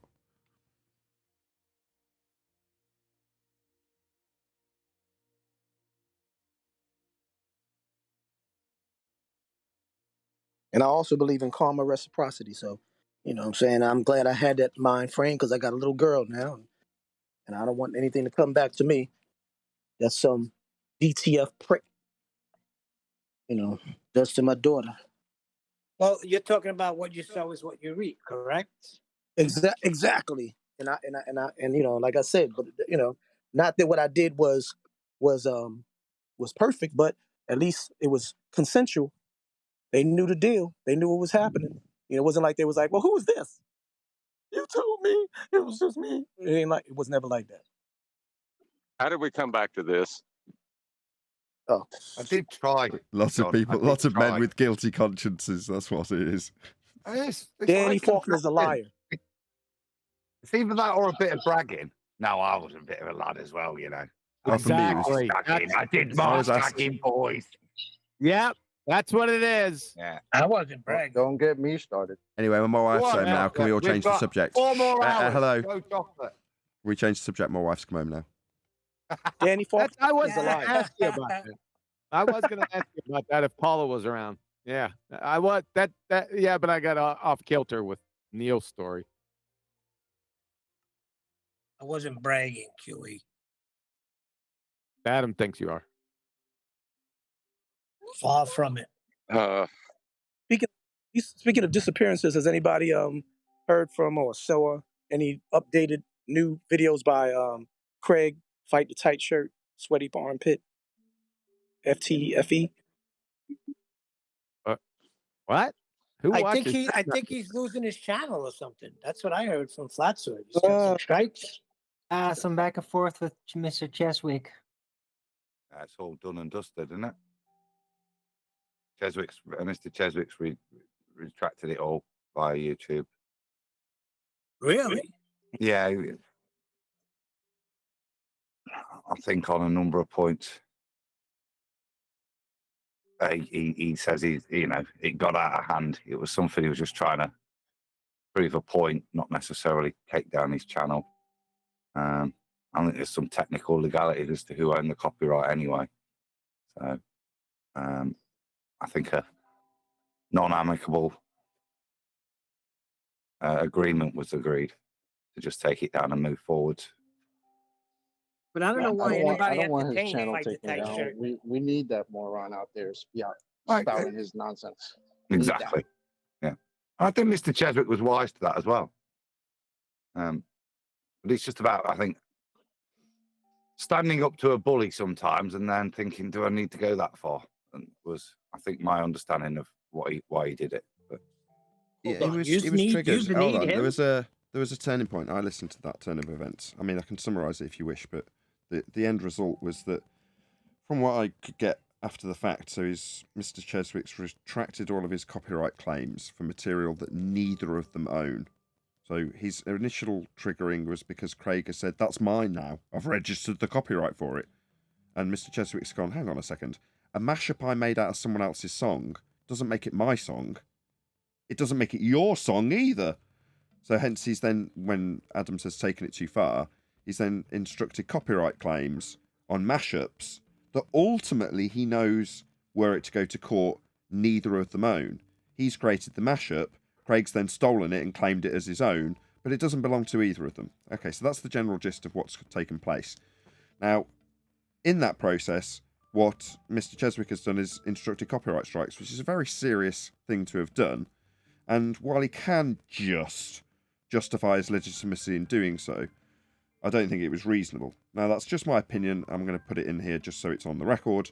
However, what was the most interesting bit to me was the psychology behind how they were behaving towards each other, which still is and remains fascinating to me, regardless of the outcome of the legality, which I've just covered. So there we go, that's done, and it wasn't that interesting to me anyway. But what is interesting is what triggered the events. Well, initially, it was, from what I can glean, a falling out in a chat. So they've banned him or timed him out, Mr. Cheswick, that is, whilst in Fight the Flat Earth's chat, bearing in mind that he's been a contributor of Fight the Flat Earth's material with his outro that he was a mashup maker of with other people's material. I think it was Mark Ronson. Anyway, he's then taken a version to that and then decided to say, no, you can't use that anymore. Take it off. And when Craig's gone, nah, I'm going to have it. I'm just going to take it. It's mine. I'm going to take everything from you flat earthers. You are my cash cow. That's how he phrased it to Mr. Cheswick. And Mr. Cheswick's launched into, hang on a second, so we the oppressed flat earthers who get no promotion, no anything, your attitude is that you want to take more from us? You just see us as your cash cow? How dare you? And now you're taking something that's not only not mine, it's not anybody's, it's Mark Ronson's. But you're going to claim that as well? Well, no, I'm not having it. Then he's started to down a road that he, as I can see from his apologetics, and he seemed very guilty in his last stream. So you should, Mr. Cheswick. Shouldn't laugh. Yeah? He's taken it too far. But ultimately put things right, which is the most important thing. Then again, even if he has put things right, he didn't start getting into my opinion on it against Craig, and I don't think I should do that, so I'll just stop there. Anyway, that's the long and short of the gist of it, and I think the most prevalent thing was the fact that Mr. Cheswick, who's an oppressed flat earther, we'll put in this scenario, didn't like the fact that somebody who's promoted and given all the opportunities they can possibly have still feels that they've got to take more from flat earthers. That was his objection. And in a way, I can kind of relate, I can kind of feel that, but you just think, no, by contrast, like we discussed today, he's on the anti-flat earth, losing sleep, not winning the argument side of this argument, and needs financial incentive to be there. Now, the fact that he's claiming to take more from you than you feel he's worthy of, you shouldn't feel like you're the victim here, Mr. Cheswick. You know, you're a flat earther, and that's how it is. You know, you're going to get these cucks from the globe side that were probably bullied in school, feeling like they can express their disapproval about how they've had a crappy upbringing and been bullied onto you because it's socially acceptable to bully flat earthers. So they're just letting out their little pent-up rage as pathetic globe-adhering cucks. Well, you know, look at them and laugh and point and laugh, rather than feeling that you've got to punish them for their digressions when they take more than they're already getting when they're given every opportunity they could possibly have on YouTube. So, yeah, there you go. There's the long and short of it from my perspective with my 2 pennyworth thrown in. Well, I would say, I would like to point based out. on what, just very quickly, John, I want to be a second. I would say based on what Craig said, that you guys are my cash cow, that's very telling. I mean, his own side should be listening to that. It's like, so that's how he views the whole thing. You know what I mean? That's not his fault. If he did lose his channel, I wouldn't feel sorry for him after that statement. I understand why Mr. Cheswick pulled back on it, but even if he could have caused Craig to lose his channel, and it did happen, I wouldn't be put out. Hey, James, I wouldn't be put out by it because that statement says it all. You know. Yeah, but he gets. What's wrong with that? Hold on. If we were against ghost hunters and we were trying to expose, or worse still, people who are doing clairvoyant stuff and contacting the dead for relatives and fleecing them that way, if we were exposing them and we turned around and said, well, actually, clairvoyants are my cash cow. So long as there's clairvoyants out there exploiting people and conning them, I can still be exposing them. So essentially, I actually am kind of semi-dependent on them, which is something we've pointed out about anti-flat earthers all the time anyway. They need us. Okay, we need to highlight the globe lie. They need us to react to, the people, for the ad homs and personal attacks. Well, the fact that Craig's disseminated that just makes him honest. Why would that mean that you no longer feel that he, as a hard-working YouTuber, deserves to keep his channel for not doing anything wrong? I don't like that attitude, Brian. Hold on a second. At the moment that you concede that we are his cash cow, he has given up any rights to the material that he's claiming to possess because he got it from flat earthers. No, that's not the point. It's this tune that's important. From what I can see, Nathan, if Mr. Cheswick wanted it, he could have done it, because whilst it's a mashup under YouTubeage, he's made it his own through parody, whatever. So that particular version becomes his. So if that's used, I think he's got the right. And I think he, as you've described, he saw the bigger picture, be it for chocolate's reasons, or it's not right to take his living away, or a bit of both, and maybe something else. But I think that's what he's seen. That's, to me, what I heard as to why he weren't bothering. But I don't think it's because he didn't have the right, because I think under YouTube rules, he could have pursued it, because he did seem to have copyright under YouTube rehashing and parody stuff. It's his. Either way, I mean, so maybe that's true, and that does change my opinion slightly, but it doesn't alter the fact that as a YouTuber, right, I've been in that position that Craig was put in by Mr. Cheswick, with 20-odd copyright strikes, all malicious, that I had to work through, you know, and it's something that you occasionally deal with, and I tend to not mention it, but I don't feel that that's reasonable at all. Craig has worked to build his YouTube. Forget the subject for a second. Just forget his attitude, forget his personality and his demeanour and the subject that we are in opposition to. Forget all of that and just look at him as a YouTuber, working and grafting. Why the hell should he lose his channel? That seems totally unreasonable to me. That's the point I'm making. That's the point. I'm thinking even Mr. Cheswick recognised. Okay, I might actually be able to do this. Should I? And that's what I think. That's what I heard, because I didn't follow it as close as you. I did listen to the last show, and that's what I heard. Especially from the evidence, I can't see how he could lose. That's how me and Chocolate won on copyright strikes. It's a mashup, but it's been redone, reworded. It's done under parody. It becomes yours. It's under, not under international copyright, but under YouTube's terms of service. It's yours. And I think he recognised that, but didn't pursue it. And I don't think it was. I think it was because of the reasons you're outlining, that you wouldn't have that done to you.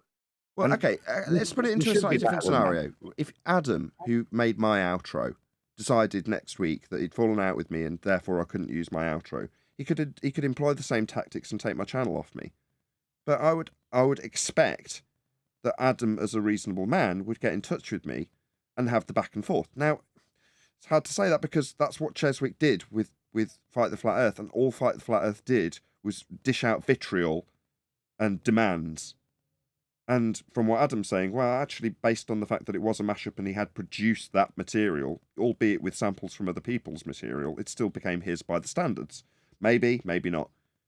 You know, it doesn't alter the fact that upon being reasonable, or seeming to be reasonable from Cheswick's side of the story, all Craig did was offer up the same standard vitriol that he would always and try and demean every position that was put to him by Mr. Cheswick.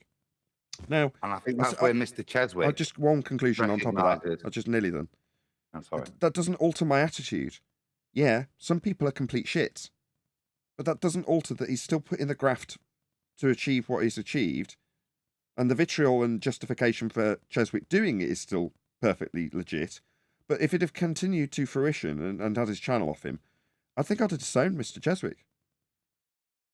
Just outright that may be another reason in his considerations. Because like I said, we should be better than that. We don't need to do that.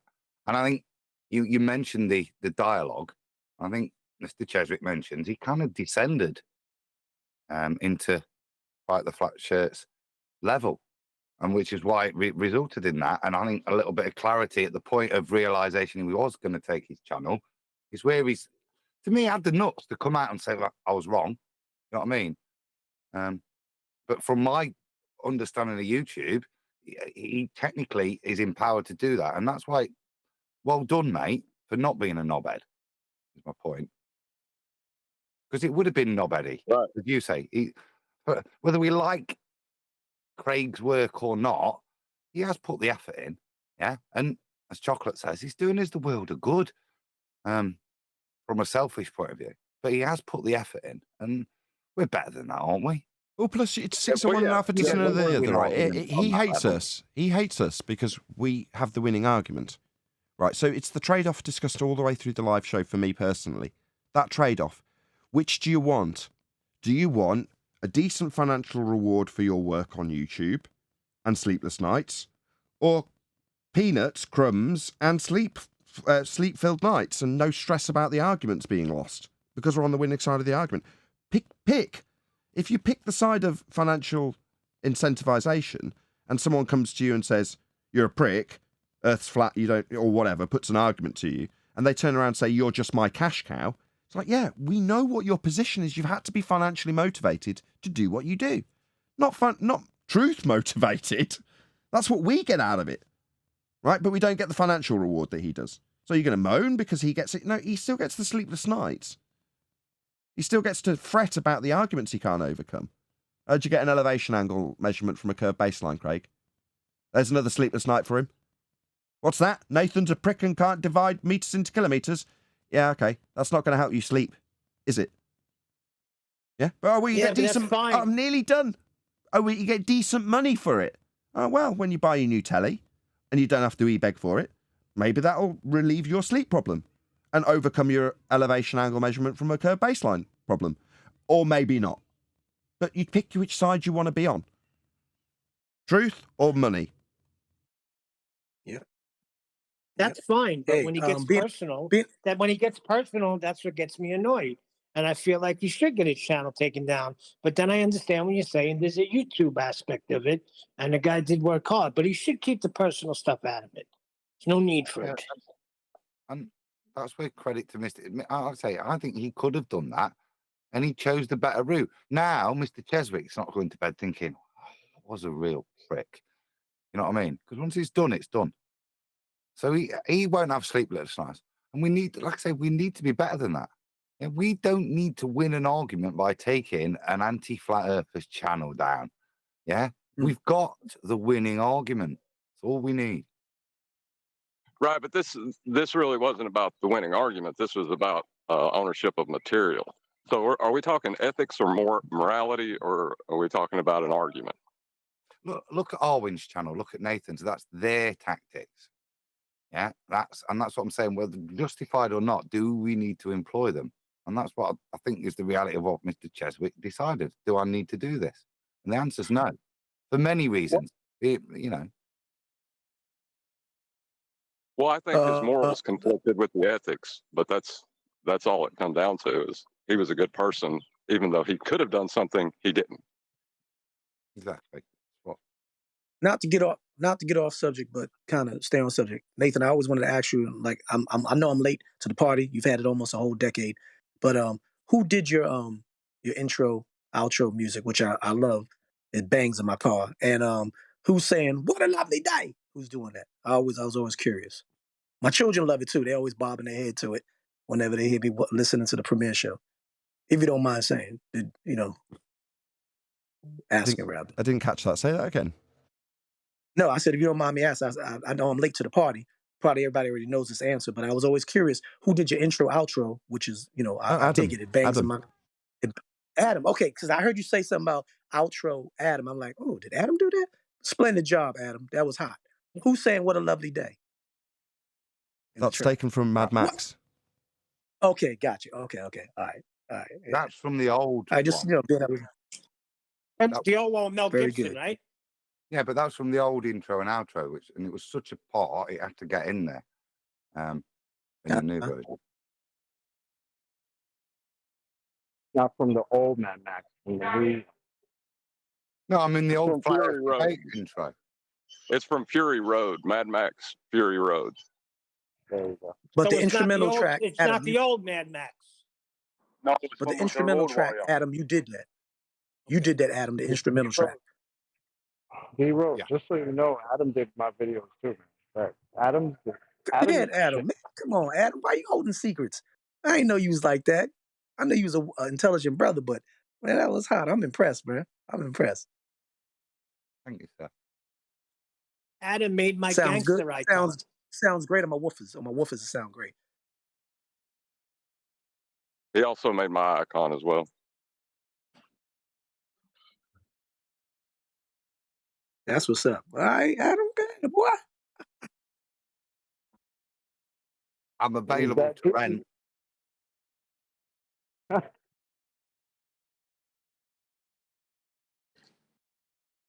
How much do you charge? Generally, nothing. I enjoy it. It's part of the fun, isn't it? If you can contribute a little bit. I did Flatzoid's intro, Ranty's intro, Ranty's new intro when it wasn't Ranty anymore. Ballbusters.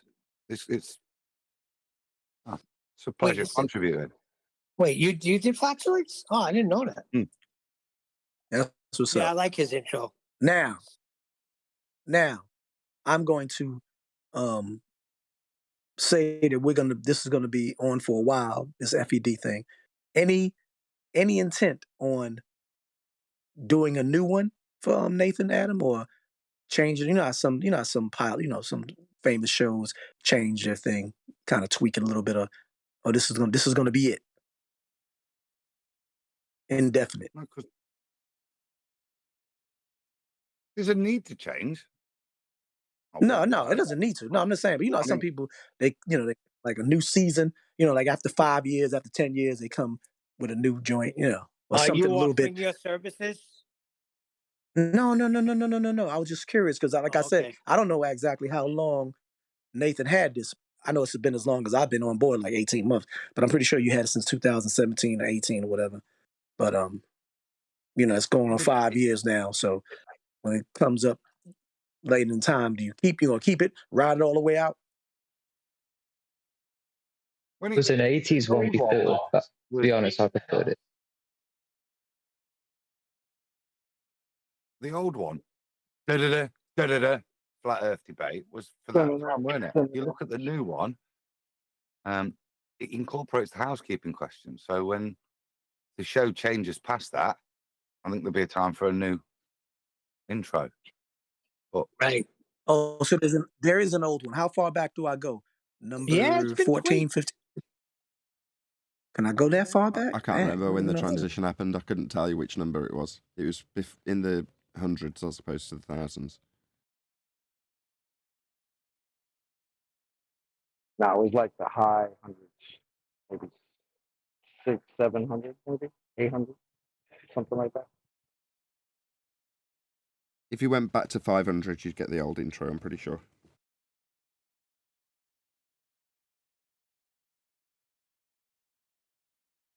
I'm well happy with the intro. I don't think it needs altering. I mean, it hasn't got any single viable hypothesis or elevation angle, but who cares? No, it's flawless. I love it. Like I said, I love it. When it comes on, I'm banging it. I'm banging it loud. It's clean too. Especially certain shows is lower. Certain shows the sonics and dynamics is lower. that's a good point. That is the only place it is dated in that new housekeeping question. They're the main focus of the current housekeeping question, so it's not like it's going to be a problem not having them in the intro, because who's reading the intro? And whatever happened to Eli's one? It got just kicked out or something, or you didn't like make it perfect? But I thought there was another one that you were trying to add. No? Eli, when he came out with the housekeeping question, I thought that was going to be a steady. Was that the equidistance one? No, his question was, is there any evidence that level is not horizontal, or horizontal isn't level? Because it was being debated at the time, so we temporarily incorporated it as a housekeeping question until it got completely resolved. That is to say that even in their begging the question proof of nothing perspective hijacking curve calculator, they establish what level is. It's part of the geometry. So you can't have curvizontal because their model is a differential calculation between two flat planes. Level's defined in their geometry and any geometry. Level's level. It's flat. Not a bent line. I remember there was one question that had to do with the center.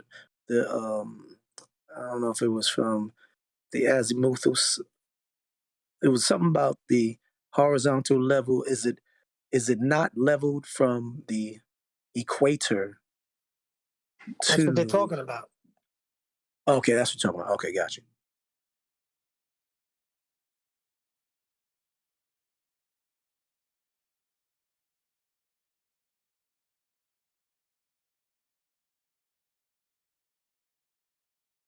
Oakley, why don't you ask if any ballers want to come out and play?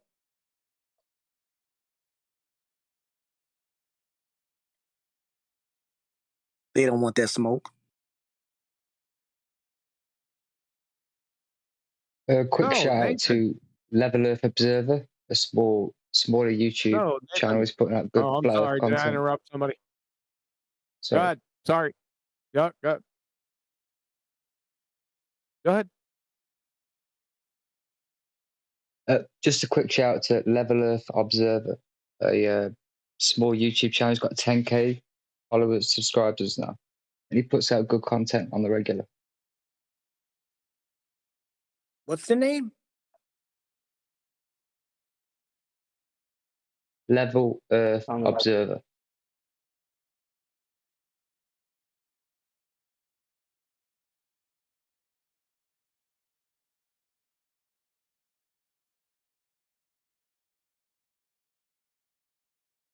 Is that it? 10K subscribers, not a small channel. 10K. I got 5,000. So if he's small, I must be minuscule. I'm all right with that. So Nathan, Yes. you still there? Has Paula ever considered you an alpha Chad? Sorry to bring this back up. I did just one off. I don't think I've ever asked her. I've had these conversations with her. I mean, I was joking when I said she came in. It's not like this is something that her and I haven't discussed. Our previous relationships, how we used to behave with women, her with men. So I haven't actually asked her, did you consider me an alpha Chad when we met? She was pretty nonchalant about the relationship, which is probably what attracted me to her. I don't know. I'll ask her. Yeah. Can you put her on? Can we get her on the show? Those are typically the ones that really catch you, the ones that shoot your ego down. You'd be like, why does this one sweat me like the others do? I've shouted her, but she's not turned up. Okay. She may be unwilling to answer your questions, even if she does come. Okay. How big is the house? Oh, it's enormous. We live in a mansion. She's just parking the Lamborghini. Right. I don't know why what do you want to ask her? She's here. First of all, does she know what an alpha Chad is? Number one. Number two, did she ever consider you as an alpha Chad? You missed your question. Ask again. Okay. The first question is, does Paula know what an alpha Chad is? That's number one. Number two, has she ever considered you an alpha Chad? You see that line? If it's not flashing, they can't hear you. You have to speak louder. No, I don't know. They still can't hear you. Just stand up. You're going to have to get closer to the mic. No, I don't know what it is. Did you hear that?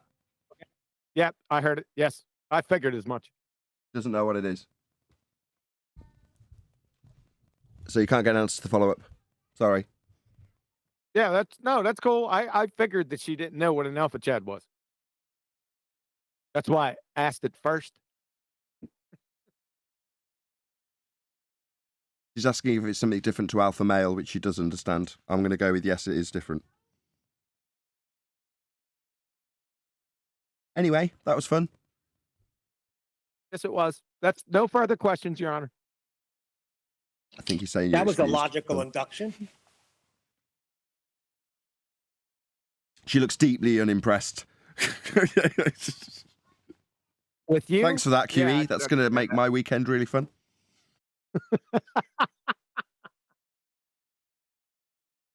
Yeah. Can you let us know how the conversation goes Monday?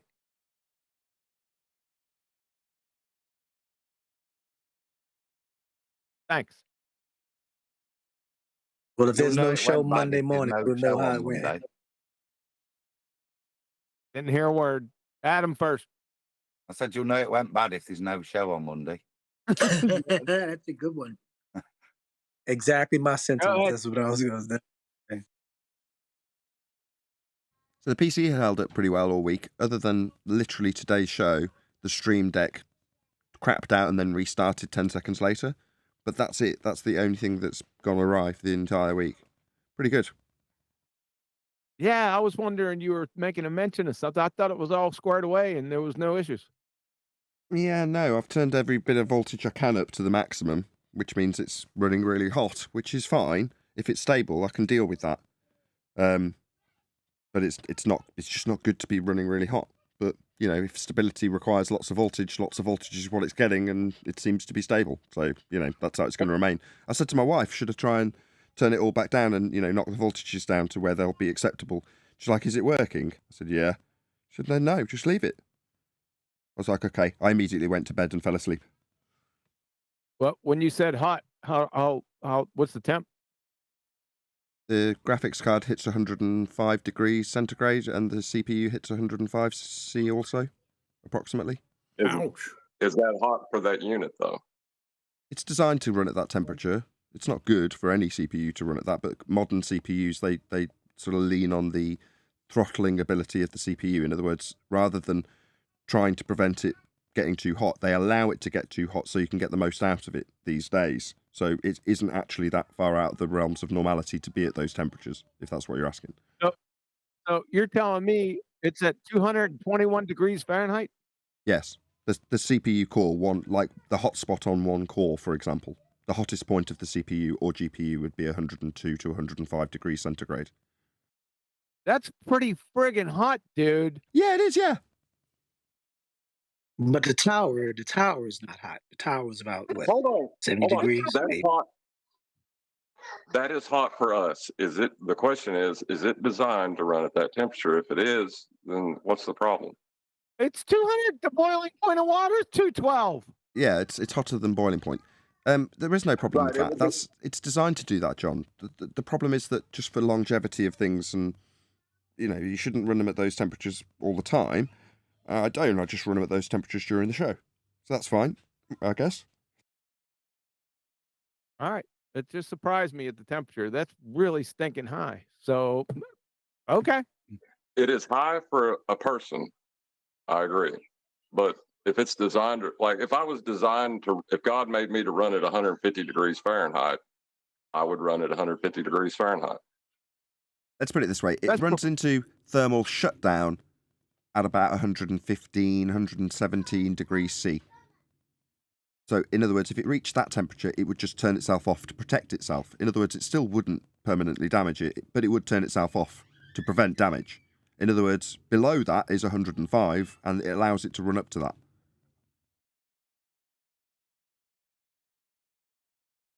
If On it's another running note, that hot, if it's running that hot and you move away from it, does it feel hotter? It's like the sun, yeah. You're right. It violates the second law. No, definitely not. Just checking. That only happens in the heliocentric delusion. The problem isn't the temperature in that regard, John, just to clarify, right? Because you're probably left with the idea, well, what's the problem? The problem is that, it's designed to run at those temperatures, but with a lot more power going into it. So the chip wants 250 watts. It wants that amount of power and be up against the wall in terms of its temperature to be running how it's supposed to be running. Well, cut the power in half. That's what I'm giving it. Does that make sense? So it's getting less power. It's starved of power. It's like running an engine lean. Yeah. So what if you juice it up? I just turned up the voltages. Hold on. So I've left the power low. I've turned the power down. The wattage it receives is low, but the voltage it receives is high, which still generates a fuckload of heat. It makes no difference. Anyway, sorry, John. Right, but what you just described is letting your foot off the gas, right? That's not the same as taking cylinders out. So which are you doing? Are you letting your foot off the gas, or are you removing cylinders? Well, it naturally lets the foot off the gas, which by equivalence, it's turning the clocks down. So once it gets up against a limitation of power, in other words, it doesn't have any power to give, it's at its limit, 138 watts or whatever I've set it to, it then turns the clocks down. So if it hasn't physically got enough gas because you're running it lean, it's not like you're actually running it lean. Like you say, you're taking the foot off the gas because you're not running it lean, you're keeping it stable. But you've got to give it less of something, so you give it less petrol overall, which just turns the clocks down, which is fine until things start to run sluggishly, and then they're not so fine. Well, see, the thing is everything has it's an arc, right? Yes. Usually it runs like, what is that called? You know what I'm talking about, though, right? It's an efficiency curve. What you're describing is the efficiency curve. So you're saying that at 70% power, you'll get 90% efficiency. But then you go up to 80% power, and you're only getting 90%, or you're only getting 70% efficiency for 10% more performance. And it tails off the more power you put in, right? Yeah, that's correct. Right, but you're running a multivariable process that have differing efficiency arcs. So you're just looking for the point where everything is running at its best. Correct. I hope that's what you're doing. Yeah, that's absolutely what I'm doing. Yes, I want to find the point where everything has just enough power to be happy and not fall over. And you can still have enough in reserve to load something else and have it not fall over through lack of power, or cause something to crash through lack of power. Well, typically, throughout the week, nothing has. But then just today, the Stream Deck glitched, which tells me there's probably a lack of power going to the, what would it be, the there's another chip inside the motherboard. I've forgotten what it's called. Anyway, there's a different chip that's not the CPU, which provides power and delivers the information via the USBs. That's probably the chipset. That's what it's called. The chipset's probably being starved of power. Something that's a new thing. So that's causing the USB devices to glitch out. But it's because I've robbed Peter to pay Paul, given other things voltages, and now something else is starved. So I'm now having slight USB issues because I'm just not going to power. If I give it more power, problem solved, it'll just actually overheat and shut down through being too hot and reaching 117 degrees. Anyway, fun. On another note, I just want to, this is for you, QE, you being a sports fan, a Steeler fan. And Neil, I'm pretty sure you're a sports fan. Anybody that's a sports fan, whether it be international, whether it be soccer, football, and I need this for closure, because when I talk to my brother, QE, could you find yourself ever, let's say if it was switched around and the Cleveland Browns had the historical record of the Steelers, and you living in Pennsylvania, around the Pittsburgh Steelers area, born and raised, or say Philadelphia, could you find yourself ever being a Cleveland Browns fan, or a Cowboys fan living in Philadelphia, Pennsylvania? Or anybody here, could you find yourselves living in the state or hometown city or county where your professional sports team is, and being a fan of the rival, hated team in the same division, whatever, just because that team has a better record, like many Cowboy fans are? You can account for this, QE, and many Lakers fans. Can we have the end of the are. question at some point? Well, that's the end of the question. Could you find Thank God. yourself? Could you find yourself ever doing that, being that type of fan that just is a fan of a successful team that is a rival of your home squad that you've been born and raised? D-Rose, in? please, God, we got the question. We don't need it summarising again. Thanks. Go ahead, QE. And that goes for you too, Neil. There's nothing wrong with it. Some people's personalities look for that conflict. Some people may just like the symbology that team uses. Their preference on teams has nothing to do with their love of the game, though. Correct. As a kid, I was a Boston Bruins fan in hockey because I liked Bobby Orr. I didn't realize till I got older that there was a major rivalry between Boston and New York. Okay. But you get my point. No. Okay. No, I totally disagree with it. You can't pick your team. It's an affair of the heart. There's no logic to it, no sense to it.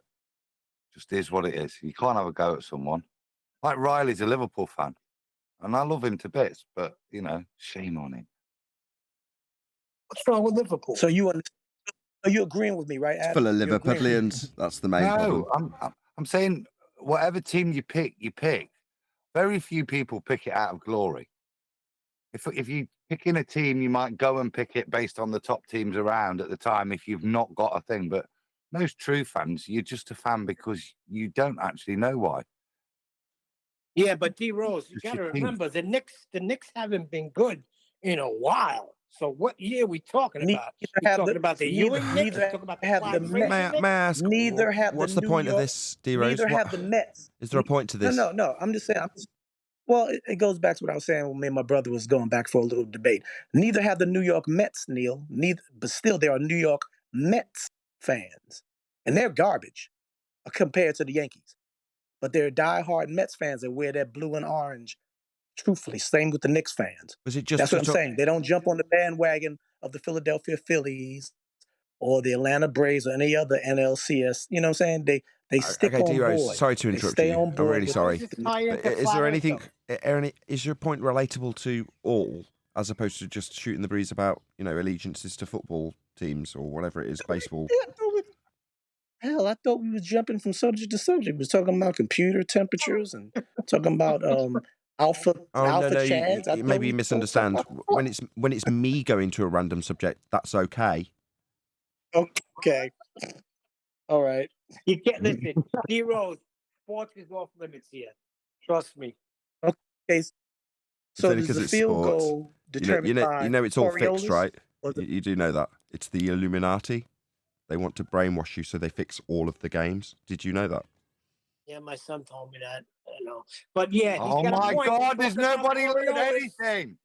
We're talking about Coriolis here. He's Hold got a on. point, Nathan. Hold on. Let Adam's Coriolis objection. gets the field goal. Look, my sarcasm will be lost and it will be taken as read. No, let Adam's objection come through, please. Go ahead, Adam. No, if anything we've spoke about today, that's another good example. It's not rigged, by the way. I can prove it. Hold on a second. There is a No. I've got to do the same to Adam. No, Yeah, that's the idea. He's led me to do this, right? Which is to say, the idea is that I come up with an idea rather than expose a lie. Let's say there is a fraudster in sport and I expose it as a lie. That's it. That's where my job ends in that regard, right? Then we go on to why would they lie? Well, I say it's because all sports are rigged. The Illuminati rig them. Adam replies, no, they're not rigged and I can prove it. At which point we have completely ignored the fraud that was just exposed by an individual, haven't we? Yep. Hey, ladies and gentlemen, I got to take my leave of you. Got to go do some shooting. So have a great weekend. Catch you on the flip side. With that, I'm going to say another huge, massive, enormous thank you to both Discord and G Plus panels for making today's after show possible. And of course, a massive thank you to all of you in either Nathan Oakley 1980 or Nathan Oakley Primary streams. Hopefully smashing the super chat, liking, commenting, sharing, subscribing, joining as a Nathan Oakley 1980 channel member, gifting out those memberships, hitting me up on PayPal and all that good stuff. I've been Nathan Oakley and I will see you all in the next video.